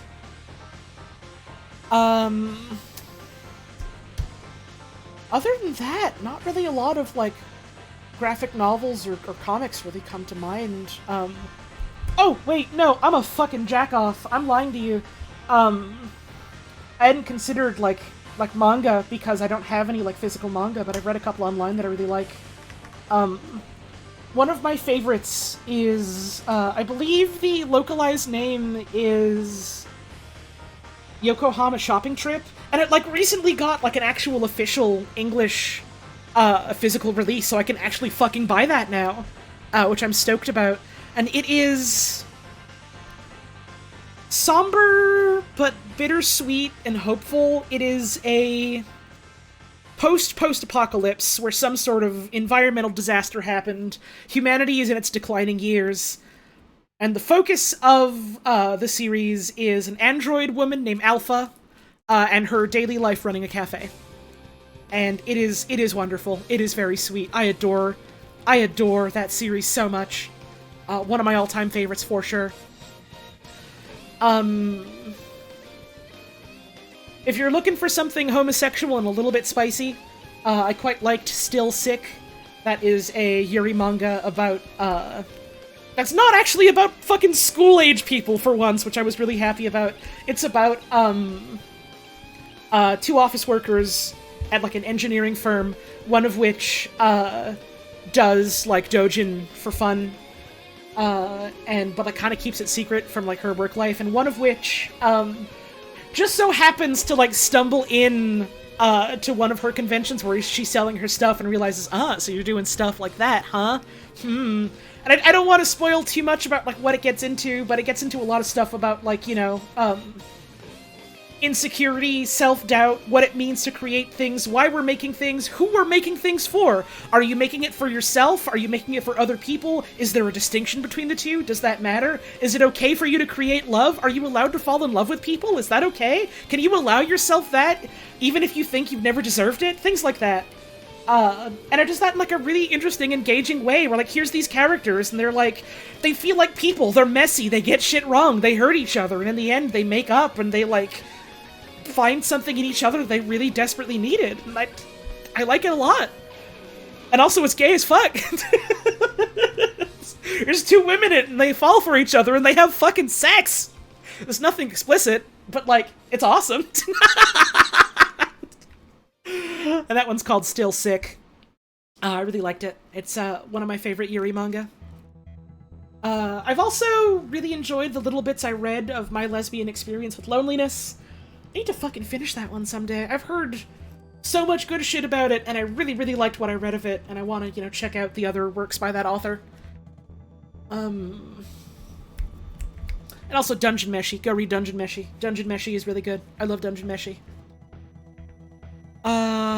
In terms of webcomics, I've been following Gunnar Craig Court for years. Pretty close to when it started. Really like that one. It's a lot of fun. It's about, it kind of starts as, like, I would call it very much starting as, like, Hot Topic gothic horror adjacent, Nightmare Before Christmas-ish, about, like, a young girl going to a weird school in England. Very much takes off and becomes its own thing in a lot of really, really, a lot of really interesting regards, I would say. There are also gay people in it, which isn't why I like it, but is a cool thing it does. And again, I don't want to give too much away about it, but it is it's a pretty cool science fantasy that I think does some interesting stuff with regards to, you know, like, mythology and what that maybe means to people in, like, the modern world. That isn't necessarily always the focus of it, but I do like when it, like, verges more into that territory. What else? One that I read a little bit ago and just kind of binged all the way through was Lavender Jack. And that's set in kind of like an alternate universe Earth that's like kind of steampunky, where, like, you know, there were like wars that happened in like sort of an independent nation of people escaping from other nations around like Europe and Asia, all came together to form their own new sort of not quite country, where, you know, it would be all about, like, prosperity and scientific, progress and things like that. And it's an interesting sort of, I think a good way to describe it, is, what if Batman was black and also was an interesting character that didn't make my skin crawl? Though that said, I've read some good Batman stories, but also, like, I feel like it is very easy for people to do the whole, like, oh yeah, well, you know, he's like just the rich playboy who's looking out for himself, even though he has like a fucking god complex or whatever, just going out beating up criminals. I feel like Lavender Jack escapes those trappings while still having it be like about, okay, here's like our like well-off, well-to-do protagonist, you know, leveraging his wealth and power to try and, like, help the little people. And I think something that really helps with that is the fact that he fucking hates his wealth that he kind of inherited, and does everything he can to, like, fucking throw it away and use what he's got to, like, do the whole crime-fighting shtick he does, because he hates kind of, like, the position he's in, and it kind of addresses that in a lot of ways. Also, there's a really, really compelling cast of, like, supporting characters in Lavender Jack. One of my favorite detective characters in, like, any piece of fiction is in Lavender Jack, and she is, like, this very old, like, black woman from France who is, like, the star of mystery novels that were, like, actual mysteries she went out and solved, and, like, everyone, including herself, is convinced that she's past her prime. But she's still really fucking good at what she does, and in, like, remarkably good... She's built, like, a fucking brick shithouse. And I think it's cool to have, like, you know, cool, strong, older women characters. And also she's, like, very openly lesbian. and has, a wife who, like, at some point it's like, oh, there's, like, you know, there's like worries about like, you know, your wife is like sick and needs medical help, and like there's very much the worry of like, oh no, they're gonna like have her wife die off in like mysterious medical circumstances. It's gonna be so sad how like the lesbian relationship was fridged for drama. No, the drama is, oh god, fucking spies are trying to kill your wife in the hospital. Let's beat the shit out of them. Also, you blackmailed the surgeon and now she's making a full recovery and is now her own really compelling supporting character. It's good. I like Lavender Jack a lot. I don't think it's concluded. I think they're very close to concluding it. And we're on like a hiatus for a while to like actually finish writing it and like penning it and inking it and stuff. So that'll be exciting to get around to eventually. What time is it? It's fucking 11 o'clock. Oh my god. I probably shouldn't go for too much longer. I have a bunch of questions left. I think it's fair to say there's gonna be a part 2 stream. I think it's fair to say we're gonna do a stream part 2, but I'm gonna have a bit of a break. I'm gonna do at least a couple more questions. If we somehow power through all of them, we're gonna power through all of them, but if not, expect a second, Q&A stream, probably next week, where I just go through the rest of them. But I'm gonna get up, I'm gonna have a stretch. I need to get more goddamn water because my throat is hoarse and dry. I'm probably not doing a stream tomorrow because I think I'm gonna run my goddamn voice ragged and I'm just gonna want to rest that tomorrow. So I thank you in advance for understanding. I'll be back real soon with a couple more questions. Make sure you're getting up and having yourself a stretch. Maybe get yourself something to drink as well. We'll be back real soon.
Alright, I'm back.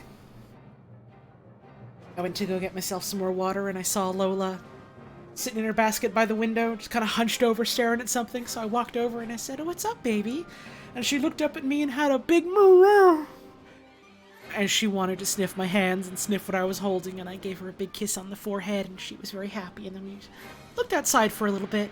I didn't see anything in particular, but she was looking around, and there was still a couple of crumbs in her bowl.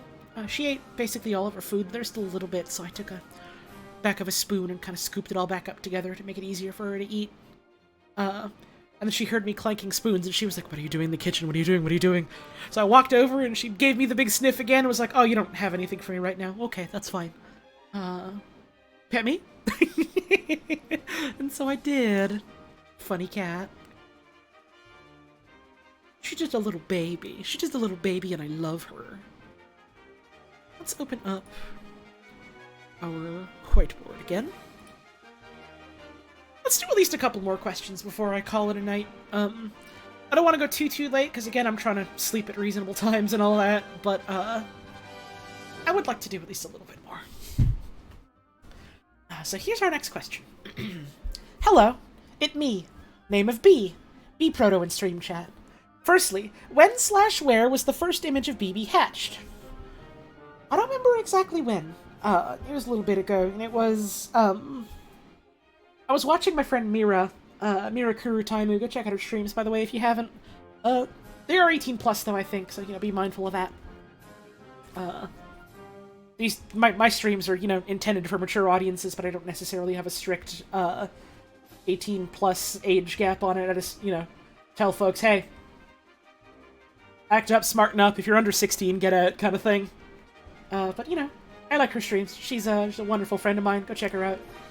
She was doing Baba Is You one day, and the topic came up of like, yeah, the little Baba critters in this game are really fun to look at. What if people did their own Baba critters? And I was like, what if I did do my own? And I opened up MS Paint and was like, I want to draw a cool fucking bird. And ended up making it like way too detailed for something like Baba Is You.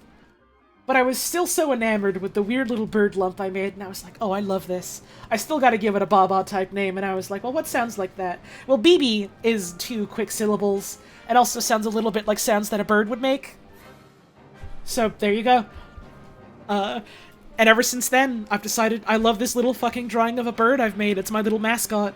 I have ideas in my head about it. Is Pip the same? I drew Pip after that because I was like, oh, BB is so alone in the folder that I made for her. I need her to have a friend. So I drew another bird so that they could live in a folder together and be friends. Secondly, can you say hi to my brother's cat? His name is Salem, and he is a sweet little talkative man. He deserves it, I swear. Give me just a sec to download that and get it up on screen. Where is my downloads? Downloads. Is this a one? Let me get that up on screen. And it's a very cute cat. Looks a little bit like Lola, but with a much warmer, more orangey brown coat. But pretty similar, like, patterning. Very cute, very cute. Very strokable nose bridge area. Very kissable forehead. Toe to tip, that's a real good cat. What a handsome fella. Thank you very much for showing me your cat. Thank you very much for showing me your brother's cat. I like him. He's a good cat. Thank you for the good message, and thank you for the birthday wishes. I appreciate it. Here's our next message. And it says... Yeah.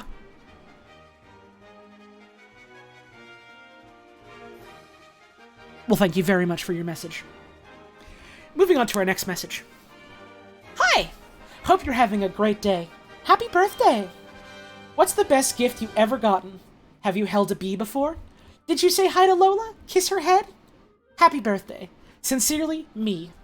Well, thank you so much, me, for sending myself this message. I don't remember doing that on this account. in which this message was sent, but I mean, I don't know, maybe I did it in my sleep. Best gift I've ever gotten. On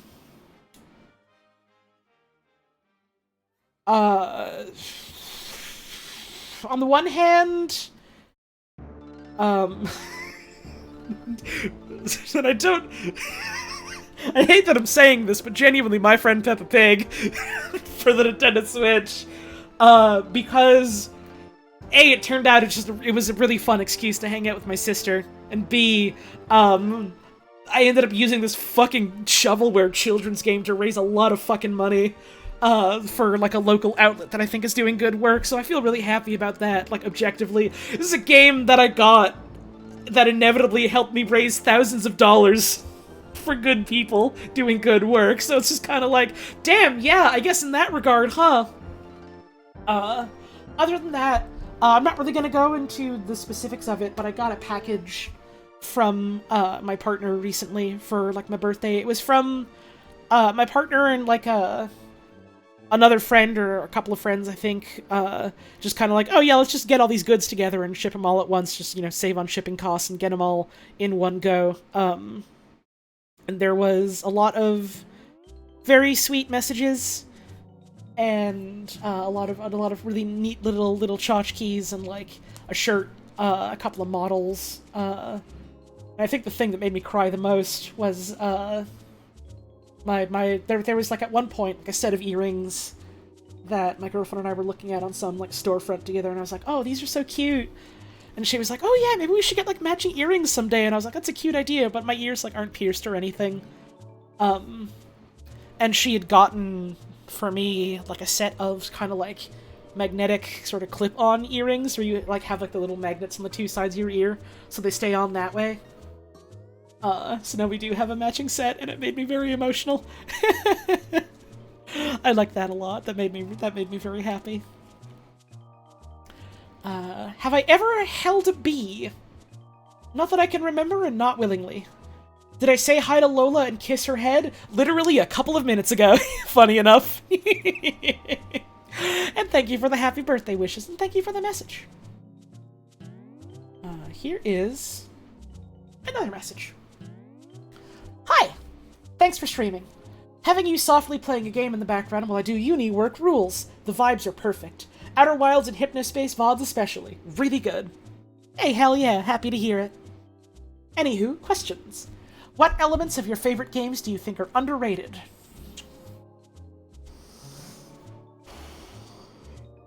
I want to say, like, sound design. I don't know if it's necessarily underrated. I think it's an aspect I see fewer people talk about, but I don't think that's necessarily because it's underrated.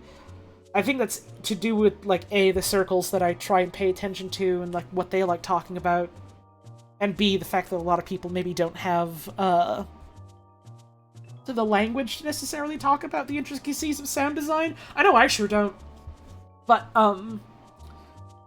sometimes I feel like a really good game is made, next to perfect, or an otherwise okay game feels really satisfying if, like, audio feedback, is just, like, really, really satisfying. I'm having trouble thinking of exact specifics that, like, really sell what I'm talking about. And that can range from, like, you know, the world being reactive and, like, the soundscape, you know, changing either the music or just, like, things like ambience happening around you based on what you do. Or it could just be as simple as, like, no, the sounds in this are just really, really chunky in a really satisfying way, and the music just fits real good with the moment happening. Yeah, I think audio is real good. I think audio can sometimes really sell a game, from being, you know, a really interesting experience to being, like, an experience that feels really sort of,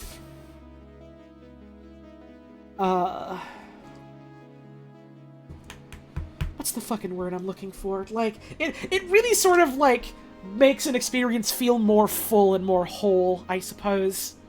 One example that I can't fucking talk about because I don't ever want to talk about spoilers for Outer Wilds in public is Outer Wilds. But, like, that game is so good about, like, audio cues and, like, musical stuff happening and like how that like fades in, and when the big moment, the two big moments that everyone who's played that game knows what I'm talking about happen, the way that like all the sounds kind of like dim and the music kicks in for it, it gives me fucking chills just thinking about it to this day. It's so goddamn good. Like, literally, sometimes I just like boot up Outer Wilds and I go from like my file to like the conclusion of the video game just to feel that again. It's really goddamn good. It's great. Please play Outer Wilds. And then maybe someday everyone in the world will have played it so I can fucking talk about it. Another example that I think is really good is Deep Rock Galactic, honestly.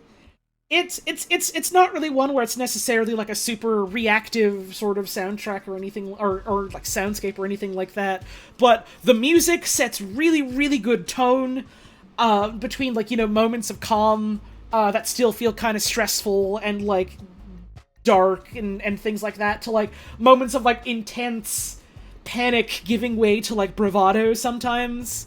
It's really good. And also, like, all of the sound effects of, like, the different guns and different tools you have are satisfying to listen to. The bugs make good sound, they make satisfying sounds when you blow them up. All the voice work is really fun. I love these gruff jackasses yelling rock and stone at each other. I love the way the little robots beep at you. It's good. It's just really solid work that isn't necessarily like, oh, this isn't like a reactive soundscape or anything. It doesn't really necessarily have to be like super in-depth like that. It's just really goddamn good video, like audio video design, or audio video design, like working together like that. It's good, it's good, it's good. I love it, I love it. Other questions, let's see. If you got a bit of extra time in the week that you could only use to learn to play an instrument, what would you choose? I would either want to relearn the clarinet, or I would want to learn the banjo. I quite liked playing clarinet for the bit I did in high school, and I've always wanted to learn the banjo. What is your least favorite software that you've had to use in your life? I'll put it this way. I've used a lot of real bad software in my life. That's just kind of how it is working in the tech industry for a while. Microsoft Teams, to this day, thinking about it just makes my fucking anxiety act up and makes me feel like I'm about to break into hives. I can't stand MS Teams. Awful program, I damn it to hell forever. Seen any good images lately? Care to share? Yes, in fact, I have been sharing. People have been sending me pictures of their cats and stuff, and I've really enjoyed looking at them. Thank you very much for your message, and they signed that one off as mint and have a little winking emoji in that one. So thank you very much for that. Let's see, our next message. Here we go. Hey, Holly. I just wanted to say that you are my favorite streamer to watch on Twitch. Your laughter is so contagious, and I just can't help but laugh whenever you laugh. Aw, thank you, that's sweet. I get that a lot. And it always does flatter me every time. I used to feel really self-conscious about my laugh and stuff, but, I don't know, I feel like streaming in general has helped me feel a lot better about it, funny enough. My question is, what do you think of Team Fortress 2? If you play it, who do you main and why? Thanks, Tana. In complete honesty, acknowledging how ridiculous this sounds, specifying it is because of a chain of events that happened afterwards, Team Fortress 2 is literally the reason I am the person I am today. Team Fortress 2, in a long chain of, like, domino effect events, is the reason I have discovered I am a trans woman. So yeah, I think it's fair to say I like it in some regard or another. I haven't really played it terribly intensely in a while. I like it. It's a real solid, you know, competitive shooter.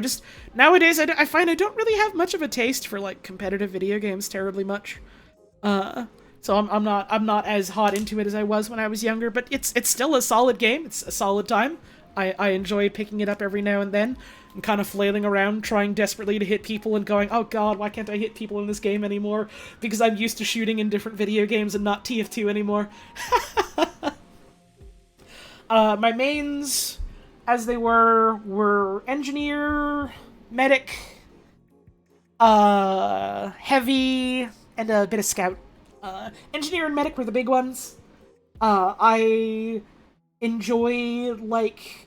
I think the flowchart of how I put it is, like, who do I want to play in TF2? Do I want to either not worry about aiming or worry about aiming a lot? If yes, I play the medic. I think he has a really fun kit. I think it feels really compelling to be the dude that, like, keeps people from dying and helps people, you know, like, make big pushes and things like that. It feels... They made the support healer class that has a hard time, like, defending itself feel really compelling and really fun to play. It becomes less about, like, shooting at enemies and more a game of, like, positioning and doing a dance and, like, making sure no one else on your team drops dead and stuff like that. It's cool. And I go from that and I go, okay... am I not in the mood for that? But do I still want to do, like, team support-based gameplay, while still having a little more punch to it? If yes, I play Engineer. I think Engineer is a really, like, interesting class just in terms of, like, how a lot of his power comes from, like, things he's able to set up in, like, stationary positions, rather than, like, him, like, being super mobile and, like, you know, helping out that way. In a game based around, like, you know, movement and movement tech as heavily as TF2 is, because that's a major component of it, in a game that's so heavily, like, focused around that, I think the class that doesn't have any sort of tech really related to that, aside from, like, I don't know, Wrangler jumping, is so interesting because one of his most valuable components is that he can make a device that gives himself and other people movement tech in, like, stationary positions that you have to maintain. I think that's great. That's super interesting. And, like, a lot of people, like, that I guess don't play Engineer a lot think, oh, the Engineer, that's the sentry gun class, right? That is not the defining thing about the Engineer! Even though it is a valuable part of his kit, the Engineer is the dispenser and teleporter class. Sentries are very helpful. Sentries are incredibly valuable. I'm not trying to undersell them here. Dispensers and teleporters are what win games.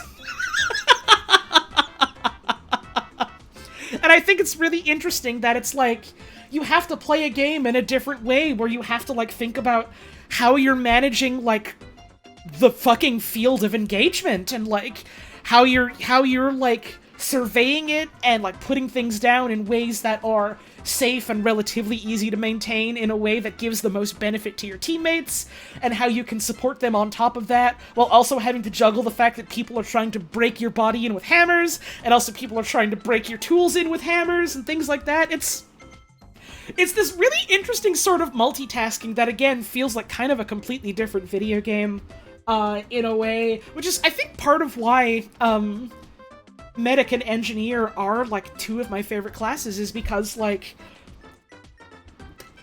all 9 of the classes in the game have a very distinct style of play that feels independent of one another in a way that makes all of them feel compelling and engaging without, like, too much overlap, which I think is a thing that a game like maybe Overwatch kind of floundered in, because it focused so much on having so many characters with more limited tool sets, instead of here's a smaller number, but they have really deep, like, tool sets, and we keep building onto those over time in interesting ways that you can mix and match. And that's one of many reasons why TF2 always felt more compelling than Overwatch to me, but that's just one of many reasons. Anyways, in a game like that, I still think that, like, there's something really compelling and interesting about the fact that Medic and Engineer play the most different than anyone else, because their focus isn't necessarily on, like, doing direct damage. Like, you do kind of do that sometimes to a degree with the Medic, and in the Engineer, you definitely should still be doing that. You shouldn't just be, you know, sitting back on your fucking Rancho Relaxo letting your turret do all the work, as fun as that is to do sometimes. You do still have to play actively as both Medic and Engineer, but in ways that feel so different from other classes that it feels so satisfying and compelling when you're able to pull it off. I love him. And then when I'm not in the mood for any of those, but I still want to be a shotgun bastard, I pick Scout. Because Scout is fun to run around and meat shot people with. They TF2 has real good feeling shotguns, and I feel like a first-person shooter in a lot of ways, for me personally. It doesn't have to be this way for everyone. This is not like a general objective game design rule, because I think objective stuff for art design is fucking stupid. Generally doesn't exist. Especially, or certainly at the very least for stuff like video games.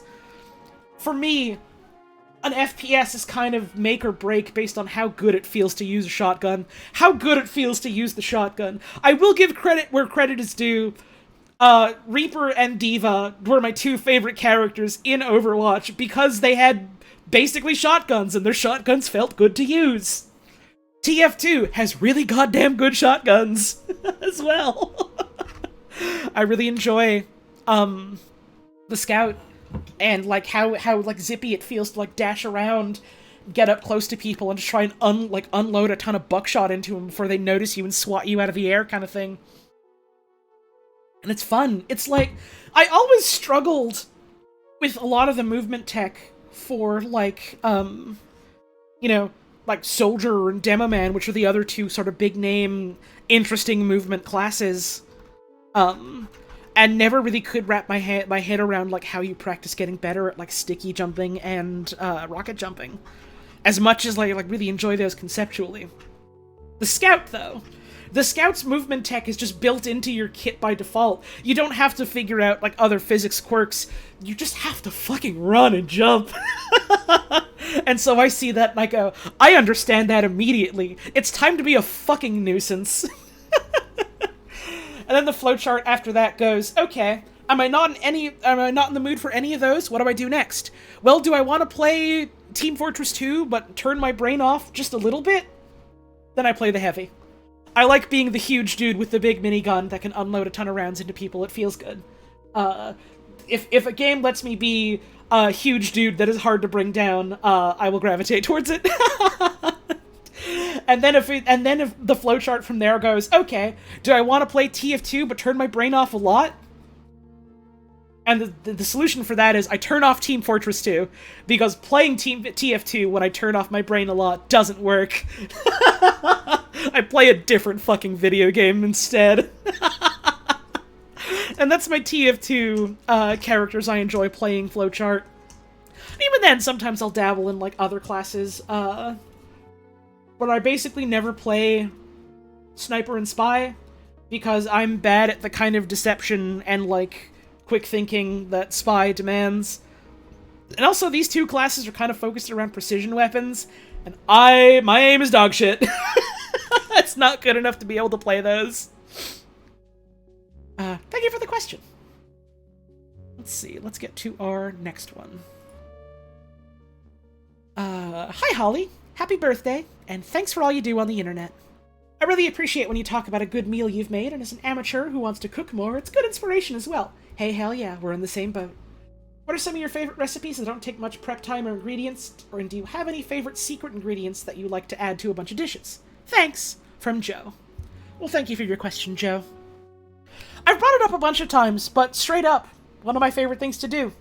You just take a bunch of chickpeas, olive oil in a pan, maybe crush a clove of garlic or two, fry off chickpeas and garlic, add any seasonings you have and want, bit of salt and pepper, add any fresh herbs you have and want. If you don't have fresh herbs and you have, like, dried herbs, you can use those as well. You just maybe want to toss those in a little earlier instead of near the end. You fry them until they're golden and a little crisp. You're done. It's fucking delicious. You can mix and match other things you want in it. You can serve it up with other stuff. It's great. I've mentioned it before, and I'm mentioning it again, because, again, it's dead fucking easy. You just need a can of chickpeas, some oil, a bit of garlic, and any miscellaneous spices or herbs you have and want. It's good. Do it. You can add other things on top of it if you want. You can do more to it if you want. You can dress it up more and make it more fancy if you want. This is the dead simple version. It's really goddamn good. I would also recommend looking into, like, ingredients, like for making pastas that have a low amount of ingredients. And those ones rely largely on, like, you know, mastery of your technique. But even then, a bunch of them aren't even super hard. Like, you could do cacio e pepe, which is basically just kind of, cheese and black pepper. And it's really goddamn good if you get it right. And if you don't, you still have some good pasta with cheese and black pepper, and that's good. I would also recommend, like, soups. Depending on, like, you know, what kind of soup you want to make, you might not even need a lot of ingredients. Like, it's nice and it's good when you're able to, like, make, like, broths and stuff from scratch. You don't always necessarily need to do that. If you've got, like, I don't know, you've got, like, bouillon cubes, or you've got, like, pre-made stock in a box or something that you enjoy, just keep some of that around for a day when you're like, well, I want to make, like, a soup or something, but I don't want to go through all the motions of making everything from scratch. Just have some of that. Have some ingredients you want to toss into a pot together. Toss them into a pot together. You're done. Making a soup doesn't necessarily have to be, like, a super involved process if you don't want it to. And a lot of the times, sometimes just a simple soup, I have some, like, leftover veggies or scraps of meat I want to use up. What if I just put it in a broth in a pot together? That shit's good. It's simple and it's relatively straightforward and it's good. And it's a good way, to use up leftovers, honestly. IMO. Oh, Penny, thank you for the raid! I hope you had a wonderful stream today. I hope you had a wonderful time, with, Yakuza. I think that's what you said you were doing? And thank y'all for the birthday wishes. Any favorite secret ingredients that I like to add to a bunch of dishes? I guess I do kind of sometimes subscribe to the Chef John school of tossing a little bit of cayenne pepper on that bad boy. Either that, or sometimes a little bit of garlic powder. Shit's good. Sometimes it's good to just toss a little bit extra on that, puts a little bit of zing in there. You could toss a little green onion on that bad boy, exactly. Crack an egg on top of it. Shit like that is good. You don't always have to. It's not always good for every recipe. There's lots of recipes where it's a good choice. I like talking about food. It's fun that I got a bunch of food questions. Thank you for your message, Joe. Let's move on to our next one. Let's see. Happy birthday, Holly. Your streams and content are one of the many little things in life that bring me joy. My question for you is, what are some of the little things in your life that bring you joy? Best wishes, Simply Jebby. Well, thank you very much for the message, Simply Jebby. I think I kind of covered this in earlier questions, so I guess there's a bit of overlap here. I think it's really important to try and see, I don't know, the simple joys in life, the small victories, the little things that make life beautiful and things like that. Just, little things every day. It kind of, I don't know, maybe this is just me reading too deep into things, but it does help me feel a little more connected with the world around me. I really like just, like, either going outside, sitting in the grass, or going for a walk, or sometimes just, staying inside, sitting by a window next to my cat, and just looking out at plants and watching birds and bugs for a while. It's a nice way to spend some time and enjoy the world around you. And I feel like when you can, and if you can, take time to just try and, like, slow down and really take in, like, what's happening around you. You get to kind of appreciate how alive the world is, Like, even in, I don't know, even if you're living in, like, a big, like, metropolitan populated city area, like, there's green spaces there, and there's still things living there. There's people, there's culture, but there's also, there's green spaces, and there's little gardens, there's birds, and there's little bugs flying around, and it's just... Man, the world really is full of things, and we're all just sharing it together, aren't we? And I think it's good to sort of sit and reflect on that sometimes. That's a little thing I do enjoy. Thank you very much for the message. Let's see. Moving on to our next one. Hi Holly, and happy birthday! The Wikipedia All Soups and All Sandwiches streams have been a big favorite of mine, and I think they may have inspired me to get more into doing my own cooking this past summer, which is fun. I haven't tried too many different things yet on my own, but I'm pretty good at omelets now. Fuck yeah, let's go! So I'd like if you had any recommendations for good foods for a beginner to try cooking, or just beginner cooking advice in general.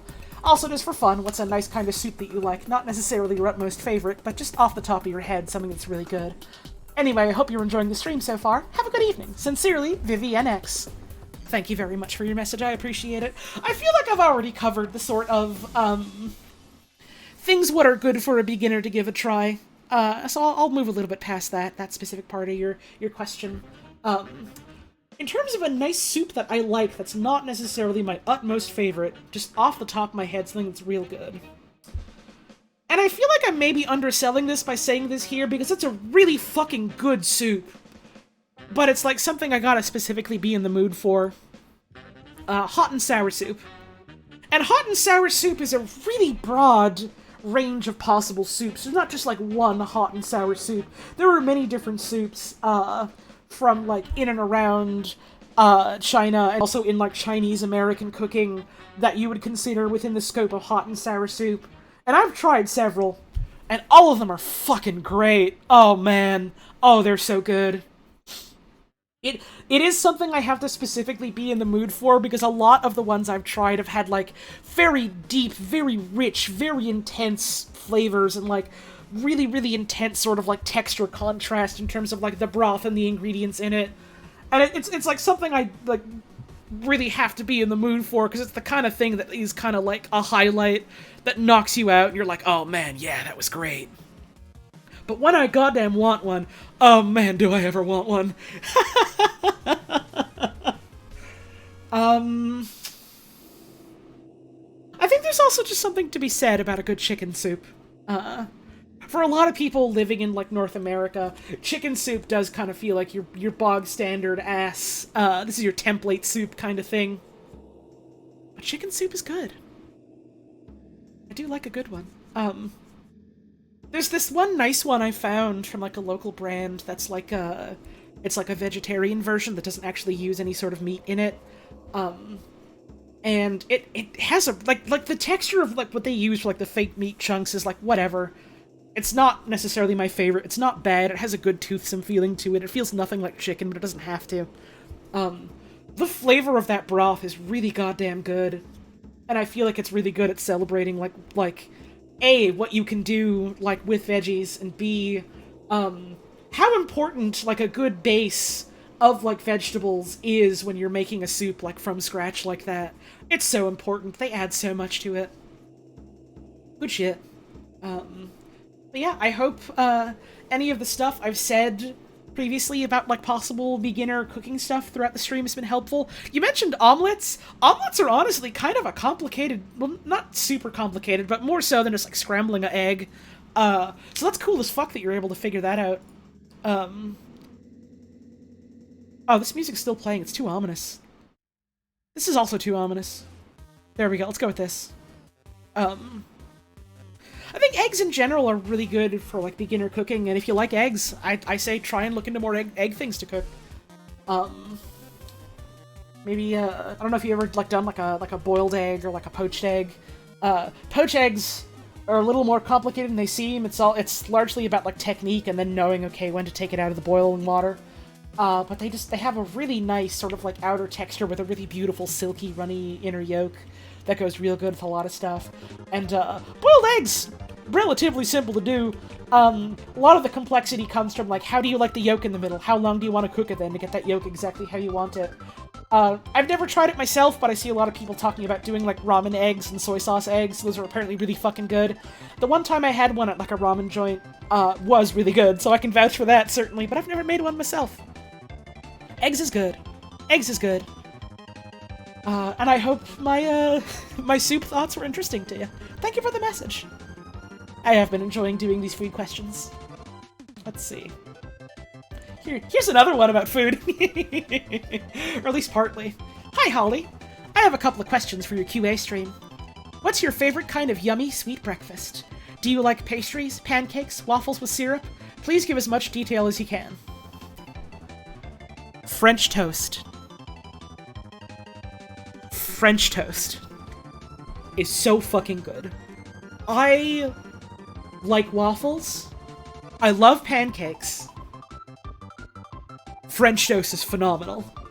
And to some people, French toast isn't necessarily a sweet dish, but the way that I like it, you mix, like, a little bit of sugar and, like, some cinnamon and nutmeg into the egg mix.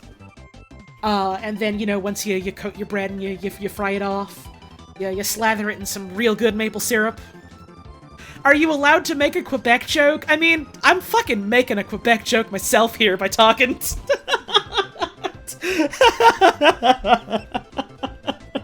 Let's be honest.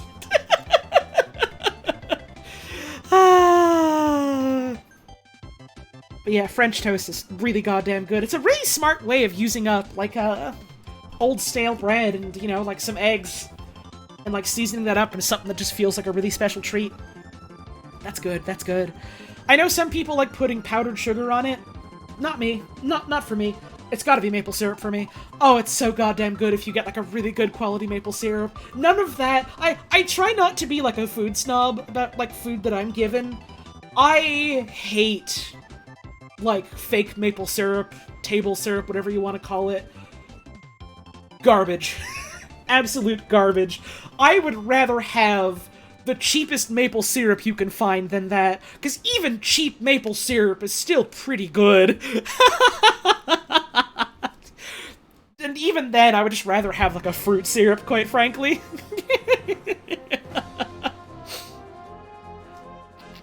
I cannot stand the fake maple syrup. It's gotta be the real stuff, or you give me some other kind of syrup. None of that now. But yeah, that shit's good. It is not so much a vehicle for maple syrup, but the maple syrup really does enhance a good French toast into something truly spectacular, IMO. And question number 2. If you were on a long, deep space mission to go and explore the universe, who and what would you bring with you to keep you in your spaceship? Would you want all your friends along as crewmates? Would Lola go to space? Are there any furniture or decoration must-haves, assuming there's no limit to the size of your spaceship, and you have good internet connectivity throughout the mission? I wouldn't want to take Lola with me because then she'd be away from all the things she loves, like fish and birds and her window and snuggling on top of my dad. And also, she doesn't really like car trips, so that's basically a big car trip. So I think I would have to leave her behind, which would be very sad. I would certainly want company. I like having alone time. I'm quite happy spending time alone. I think I would be miserable if I was going out away from people for an indefinite amount of time all alone. I would want to have friends with me. I need a drink of water. I say that though, but like, I would feel really bad just being like, hey, to, you know, a friend or my partner or anyone who's close to me, I'm dragging you away from everything you know because we have to go to space together. It's like, I don't know, I would feel bad about that unless they were somehow completely willing and wanting to go. Can you come? You're good at space? Alright, never mind. Adrian's on board. Me and Adrian, let's go. In terms of decorations, I would want, a decent bed to sleep in. Some kind of setup for cooking, even though I imagine cooking would be very hard in zero-G, and that's why they have, like, specific zero-G, like astronaut food. I would want some kind of hydroponic gardening setup. I know that, that's like a thing that people do for, like, research, you know, the viability of raising, plants via hydroponics in like, zero-G environments. And I think that'd be a lot of fun to grow and maintain. Or, like, having, you know, sort of enclosed, artificial systems for maintaining plants and stuff. I like gardening. I like plants. I would really like that. I would need to look at something fucking natural, or I would lose my goddamn mind just being in a tin coffin hurtling through space. That's why I like going out for walks and looking at trees. I would lose my fucking mind otherwise. People say go out and touch grass as like a fucking joke, but genuinely, go out there. Look at a tree. Enjoy it. Touch a leaf. You'll thank me later. I hope your birthday goes well. Your stuff online's very chill to me and fun to watch. From Spectacles. Well, thank you very much for the message, Spectacles. I do very much appreciate it. Also, hey, I see Jenny VTuber in chat. Hi, Jenny. I hope you're doing well lately. Let's see. Next question. Here we go. After Octo expansion, do you plan to play the Splatoon 3 story on stream, or is that going to be a play-by-yourself thing? Yes, I'm going to stream it. Maybe not right away, but certainly sometime after I finish Octo Expansion. At first I was like, oh, maybe this is gonna be the kind of thing I want to experience by myself, but then, like, when it came out, my girlfriend was just like, oh shit, I want to play this right now, and I was like, hey, do you want to, like, maybe, like, screen share it, and we could hang out and, you know, watch it together? And so we did that, and I experienced most of it, that way, through my girlfriend's eyes, and that was a lot of fun. And then, the bits that I missed and didn't check out, I, like, went and watched on YouTube. It's really fucking cool. And I'm really excited to get my own hands on, like, some of these levels myself someday. I'm not gonna say any spoilers, of course, for folks still going through it or anything like that. Genuinely. And I'm saying this knowing full well I adored Splatoon 1, loved the hell out of Splatoon 2, and I'm currently super, super into Octo Expansion. Everything in these previous two games has been the fucking training round for these devs. The kid gloves are now off. Splat 3 is the real shit in so many regards, and that's so exciting to me. So I'm pumped for that. Thank you for the message. Let's see. This next one, is as follows. What is your favorite type of hot drink? And what variety do you prefer? Hang on, it's not showing. That kind of kills the momentum here a little bit. Hang the fuck on. Hang on. Why are you not working? You gotta work with me here, bud. You saw a cat for a second. If you know what it is, you already know, but if you don't, hang on a sec. We take this one from the top. Alright, I'm gonna read the question again for the sake of redoing the bit. Give me just a moment. This next question is from... Sorry, I didn't mean to read the name, just in case you don't want it read. But here's this next question. What is your favorite type of hot drink, and what variety of it do you prefer?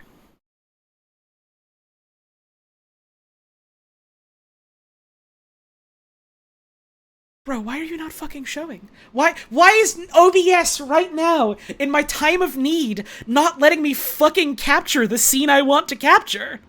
Bro, you are letting me down on my fucking birthday. Let's go.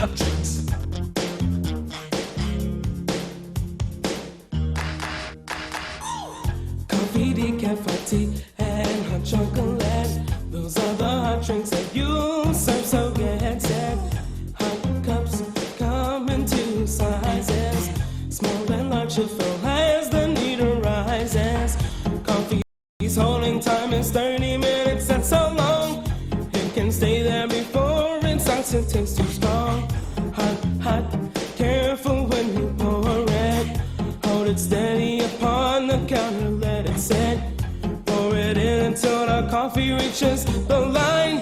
Pop a top on it, gets a lid every time. Wendy's coffee tastes so fine.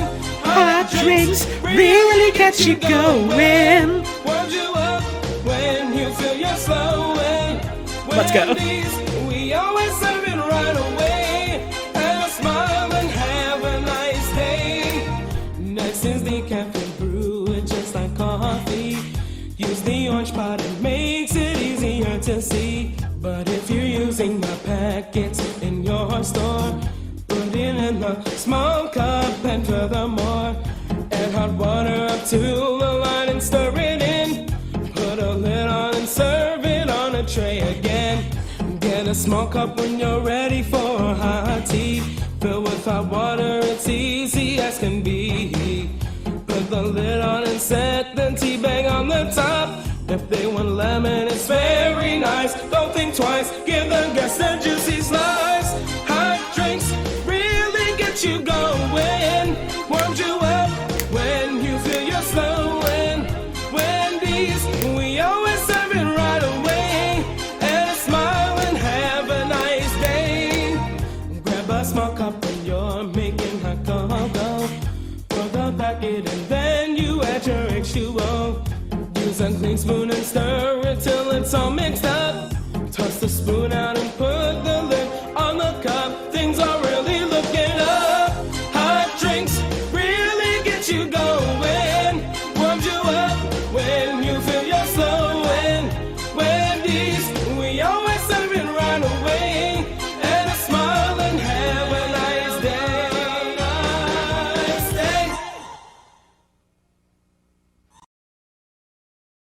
much like the fucking Espinosa bit I did, I've been waiting fucking weeks to do this.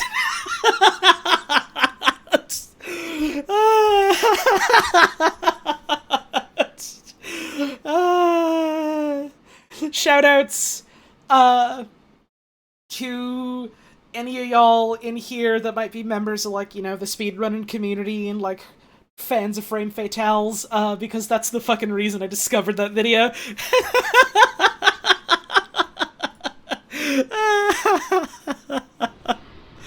Alright, let me get the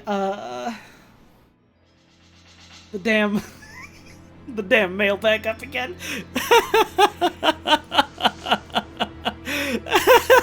Hang on, I got a million tabs I'm juggling here. But yeah, I do really like coffees and teas, and also hot chocolate, is the answer to that, for serious.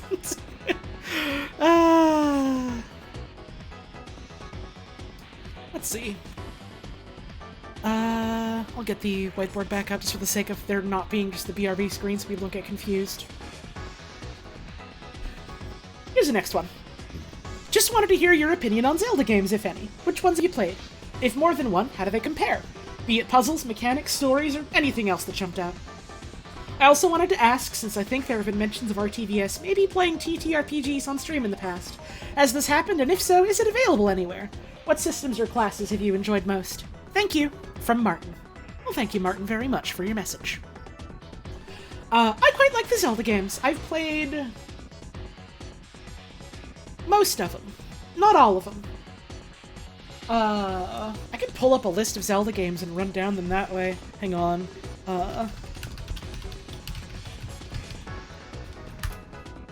Legend of Zelda franchise. Let's see. Okay. In chronological order, release timeline. Whoops. Pulled up the wrong window by accident. Legend of Zelda for the NES. It's dog doo-doo ass. Don't play it. I hate it. Let's Zelda 2, The Adventure of Link for the NES.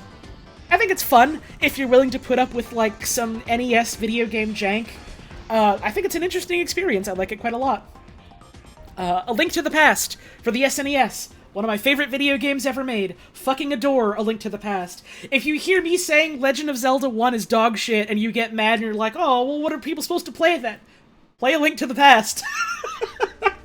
It did all the things that I liked about Zelda 1 and does them so much better and then does other things I enjoy. Link's Awakening. Real fun little mobile game. Had a good time with it.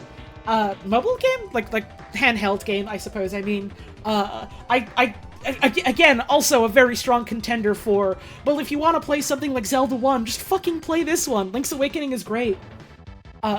I adore that game. Haven't played the remake yet. Really want to someday. It looks adorable. Ocarina of Time. Played a small amount of that. Had to stop playing as a kid because the fucking fire bats scared me so bad I couldn't progress past them. Maybe I'll play through the whole of it someday. I know a lot of people like it. It's held in high esteem. But I never could play much of it. Link's Awakening DX. That's, I think, the version of Link's Awakening I played, so I really liked it. Majora's Mask! Couldn't play much of it because time limits in video games stressed me the fuck out as a kid, so I could never really get any far in it. Oracle of Seasons, and Oracle of Ages. Played a little bit of them, really liked what I played, never got too far in them. Four Swords. Very cool idea. Shame it was a pain in the ass to actually play with other people because they needed either link cables or you needed like a DSi to play it on. But the couple of times I got to play multiplayer, really good time. Wind Waker. Maybe my favorite Zelda game. One of my favorite sort of like 3D action-adventure sort of games along those lines. Fucking adore Wind Waker. One of these days I'm gonna actually finish it. I'm still so sad that those leaks that came out that were like, oh yeah, they're announcing Wind Waker HD and Twilight Princess HD just being re-released on the Switch. I'm sad those weren't true. I would have fucking loved to have those on the Switch. God damn, I love Wind Waker. Four Swords Adventures, also really good. I've only ever gotten to play it like fucking once or twice in person because I knew one person that owned Game Boy Advance GameCube link cables. So the 2 times I got to play that in high school was fucking awesome. Minish Cap, I adore that game. Minish Cap is so much fun. hits a lot of the notes that I liked about, like, A Link to the Past and Link's Awakening, and also kind of went in its own interesting directions in terms of, like, how it played and how it was structured puzzle-wise, and also just, like, you know, how it looked and sounded and how it was written. I quite like it. I'm a big fan of it. Twilight Princess. That game put me to fucking sleep as a youngin'. I was so not at all into this sort of, like, grim, darker, muddier color palette that it was trying to do, and I liked some bits of the story, but just kind of had trouble engaging with a lot of it. And then I got to the, like, City in the Sky dungeon and wasn't enjoying a fucking second of it, and just thought to myself, I'm not having fun playing this video game anymore. I'm just not gonna play it anymore. And that was, I think, my first case of playing a video game and realizing it's okay if I just don't like it. I can just put it down. That doesn't somehow negate the fun I did have with it.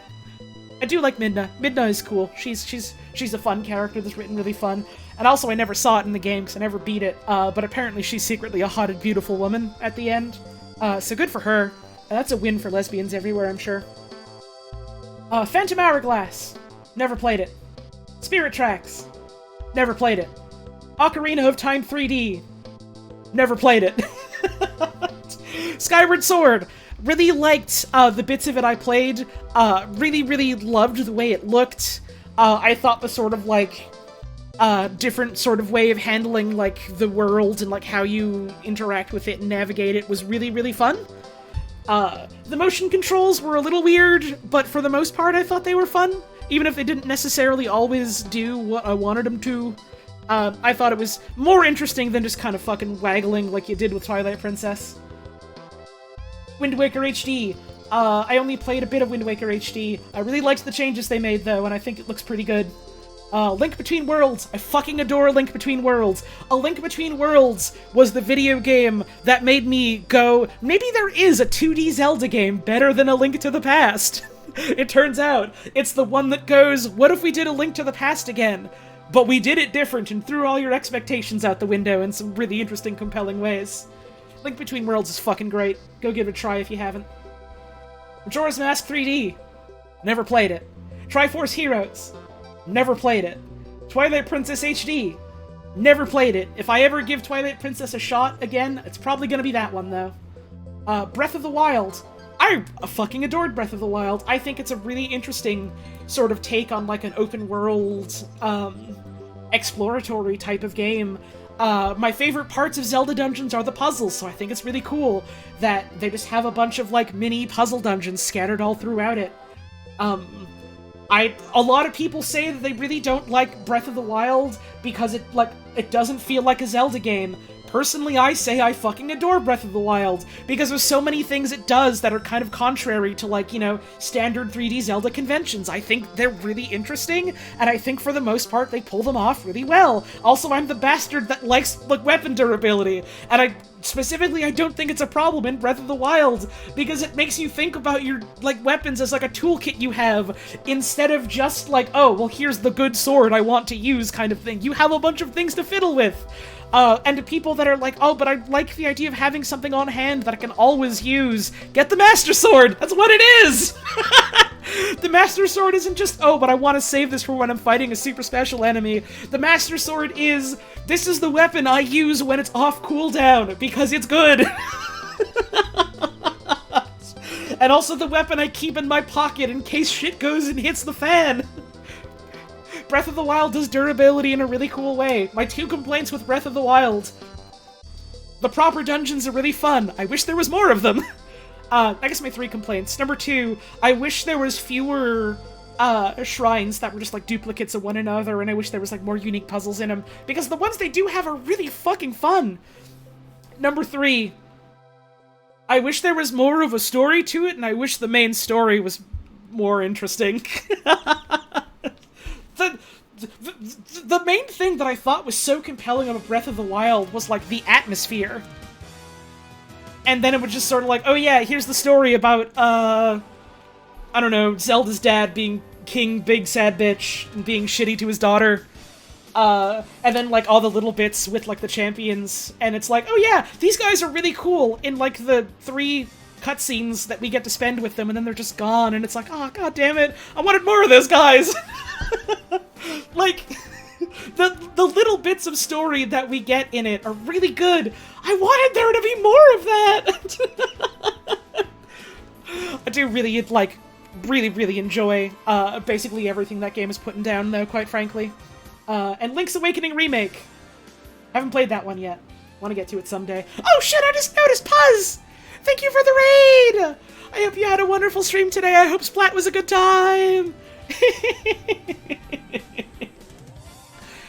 Skyward Sword HD. Haven't played it. I heard it's just, well, if you like Skyward Sword, you're gonna like this. Allegedly, the motion controls are better in it, so that's a good sign. Tears of the Kingdom.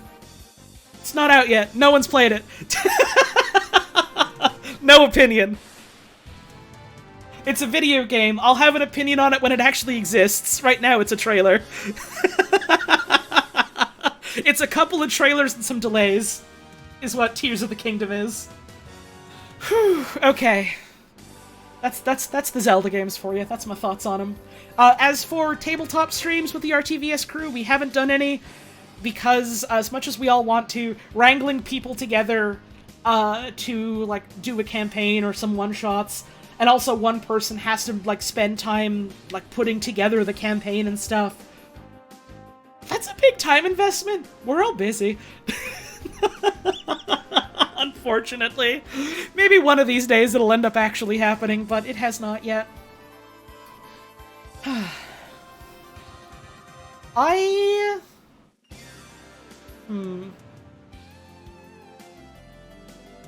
Maybe I should just fucking call it here? I'm starting to get really tired. My head's starting to hurt, unfortunately. We have,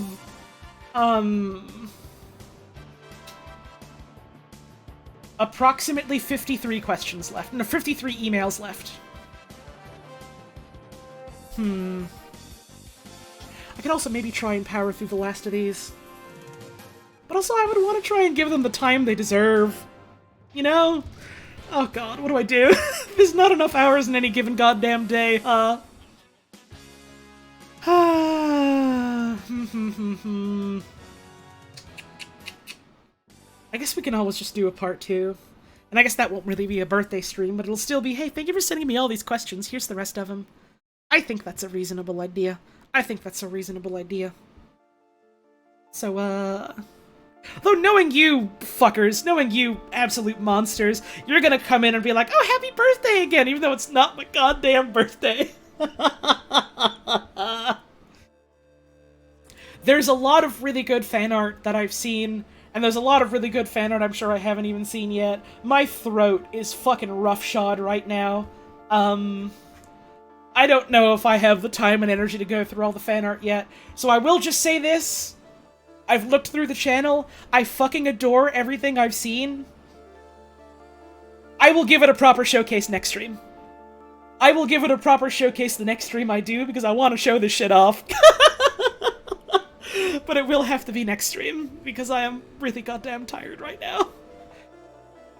But thank you all very much for all the questions folks sent in. It's been a lot of fun, you know, doing this and getting to think about this stuff, and you know, have a chat like this with folks. It's been a real good time. I'm looking forward to the part 2, which will hopefully be next week. Happy birthday, sorry you're late. That's okay, Shabreaker. I am too tired to keep going, so this is the end of it for now. But, A, the VOD's still there, and B, we've still got another 50-plus emails to go through, so that'll be next week. So please look forward to that. But, yeah, thank you all for all the questions. This has been a really fun thing to do. I think I might do this again sometime. Probably not anytime soon. I'll probably give it a couple of months in case, you know, anything comes up or any new topics of discussion come up for people to ask. I think that could be a good time. And you know, I'll definitely do the part 2 real soon for this. But yeah, doing Q&A stuff like this is fun, it turns out. So, I don't know how regular of a thing it's gonna be, but I like the idea of doing just more, like, chatty streams where we just kind of like, sit and talk for a bit. So, probably gonna try and work in more of those at some point. Um,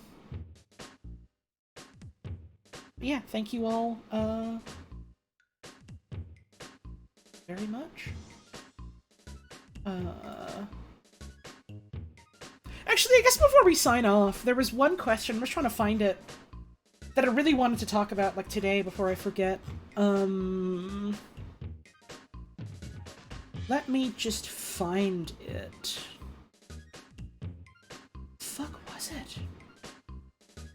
It was about music, and now that I'm listening to music, I'm just like, yeah, I wanna talk about music.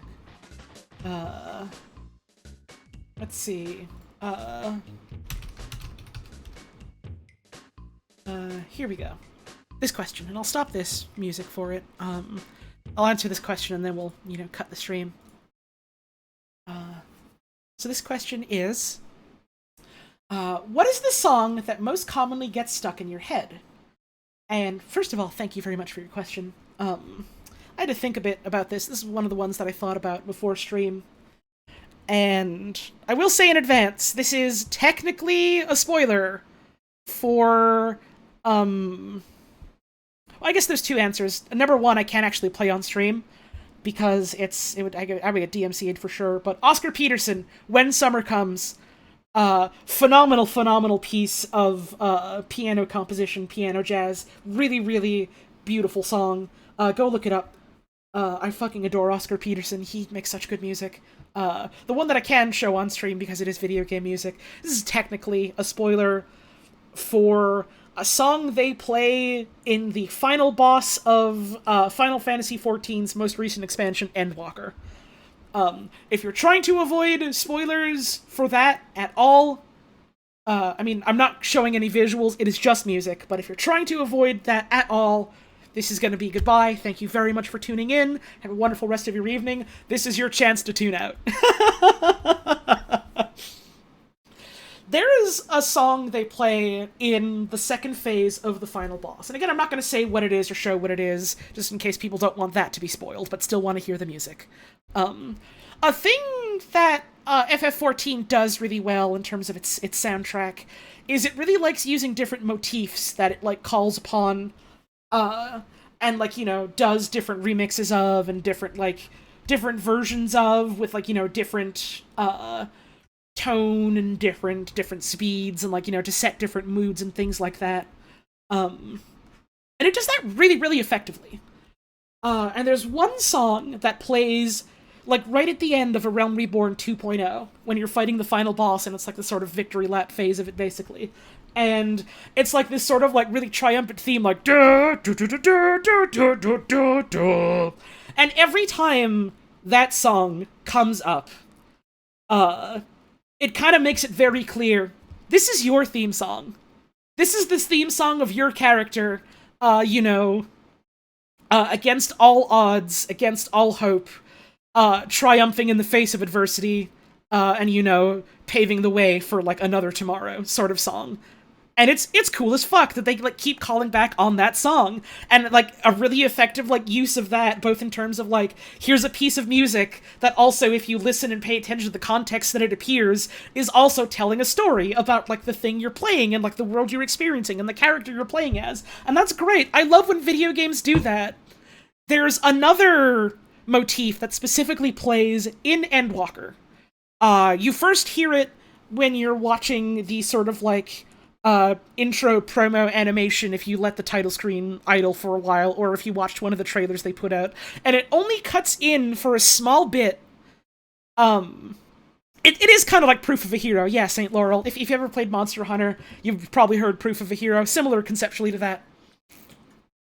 This song only cuts in that intro, specifically when the camera starts flying, over, Old Charlian. And it's this really, really nice bit of music, and there's, the vocalist, singing about, hope and preservation and, carrying on and things like that, and I really like it quite a lot. And they use the melody of that in multiple different tracks throughout the game, as sort of a callback to that, and I'm like, oh man, yeah, that's really cute, I love the way they do that. They do one of my favorite fucking things in a video game, and every time it happens, it has me hooting and hollering, pounding on my desk, screaming, "Let's fucking go," as loud as I can. Where they take that song from that intro bit, and they play a version of it in the final boss, and they specifically mash it up with that, like, you know, this is the theme of your character beating a boss. This is the song.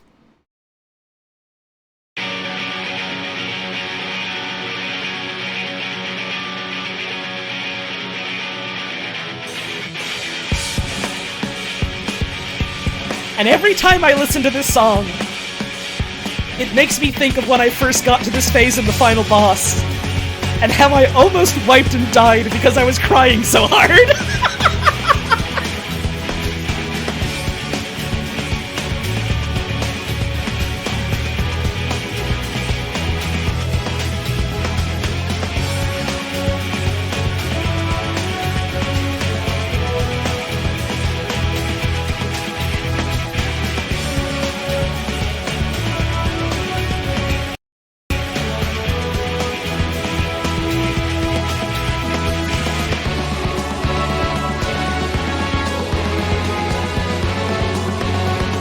Hang on, I'm gonna pause for a second because the song decided to go to 144p. No, motherfucker! You crank that shit up to maximum quality!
And I need you to imagine, it's like, 9 o'clock at night, I think. I'm home alone. I'm doing the final boss.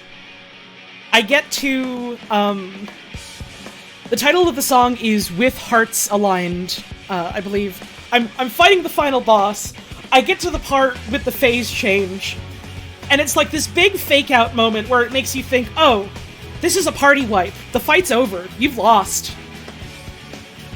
And then they do the thing in a video game they do that pulls at my heartstrings where all of your friends somehow save you. With the power of friendship and how much they believe in you. And how that's literally saved your life and how you're gonna keep saving everyone else. And I need you to imagine I'm struggling so hard to, like, keep it together, like I am right now, quite frankly. And then it gets to the part where the vocals hit. I need you to imagine me, again, 9 o'clock at night, home alone, sobbing my fucking eyes out, ugly singing completely off key, because of how much I'm just like, let's fucking go, this rules. And I literally have never stopped thinking about this moment in this game ever since. Oh, it's so good, it's so good! Ah, good fucking song. Also, yeah, the first phase of that fight does other really cool music thing where it takes, like, every other major boss fight theme from every other expansion up to this point and, like, basically mixes them all together, kind of like what it does here. So it's like, oh yeah, here's the theme of, like, every single, like, struggle, like, you've ever faced, every single, like, roadblock in the way, every single thing that's ever tried to, you know, like, stop you and put you down and, like, basically just, like, end things. And then it does the phase change and it goes, okay, here's the theme song of getting back up and keeping on anyways. and it's fucking phenomenal. It's such a good moment of, like, narrative design and, like, gameplay design and audio design all coming together for, like, kind of like the perfect fucking moment. And I did get to use my monk limit break afterwards to punch the shit out of the boss. So that always feels good.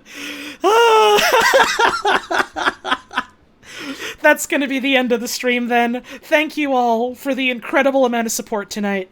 That is an obscenely generous amount of money, tipped, as well as, like, you know, subs given and gifted and things like that. It is very, very much appreciated. Thank you all so much. It really goes a long way in terms of, like, you know, helping me continue doing the streams. A fucking ad's about to run and I'm so sorry for that. But it really means a lot in terms of, like, you know, being able to keep doing what I do while also being able to, like, not have to worry as much about, like, bills and stuff. Also, just a big chunk of money right now might be real helpful as far as, like, saving up to hopefully get to visit my partner soon. So thank you all very much for enabling that, I suppose. Thank you as well for all the hosts and raids that we had. Thank you for any new viewers who stopped on by. Thank you for all the follows we had. Thank you to anyone who just stopped on in and said happy birthday. Thank you again for all the wonderful fan art. I'm so sorry I didn't have the fucking energy to show any of it off. We'll do that next stream, I promise. Thank you again for all the wonderful questions. This has been a lot of fun. I'm excited to do this again next week and go through the ones we missed. And thank you all so much for tuning in today and all days when I stream. No matter when, where, or how you catch the streams, it is always wonderful to have you here. Thank you so much for taking time out of your busy day to spend it here with us. Let's go fucking raid Wayne. He's playing some kind of Dragon Ball Z shove it up your own ass game, or you, like, play as the pig and it's Dead by Daylight or something. That sounds like a good time. So we're gonna get that raid. No, he's playing Gundam Evolution now. Okay, never fucking mind. Alright, that's also awesome. So that raid's gonna go on then. Alright, apparently it was bad? Damn. You hate to see it. Well, at least he hit the bricks and is now playing something presumably good. If you're sticking around for the raid, I hope you enjoy. Have a wonderful time over at Wayne's stream. Tell him I say hi. I'm too tired to stick around for his stream, so I gotta hit the hay.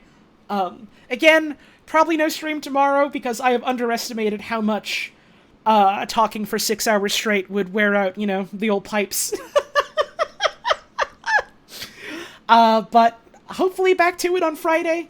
If everything goes as planned, Puz and I are going to be getting back together. We're going to be playing Super Mario World. Like I scheduled last week, it's just Super Mario World, that famous Super Nintendo game from the early 1990s, exactly the way you remember it.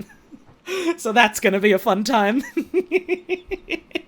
Maybe I'll see you then, or maybe I'll see you around some other stream, but no matter what happens before we head off, I'd just like to say have a wonderful rest of your evening. Thank you all so much for tuning in. Make sure you're taking care of yourselves and taking care of the folks around you. And I hope to see you again soon.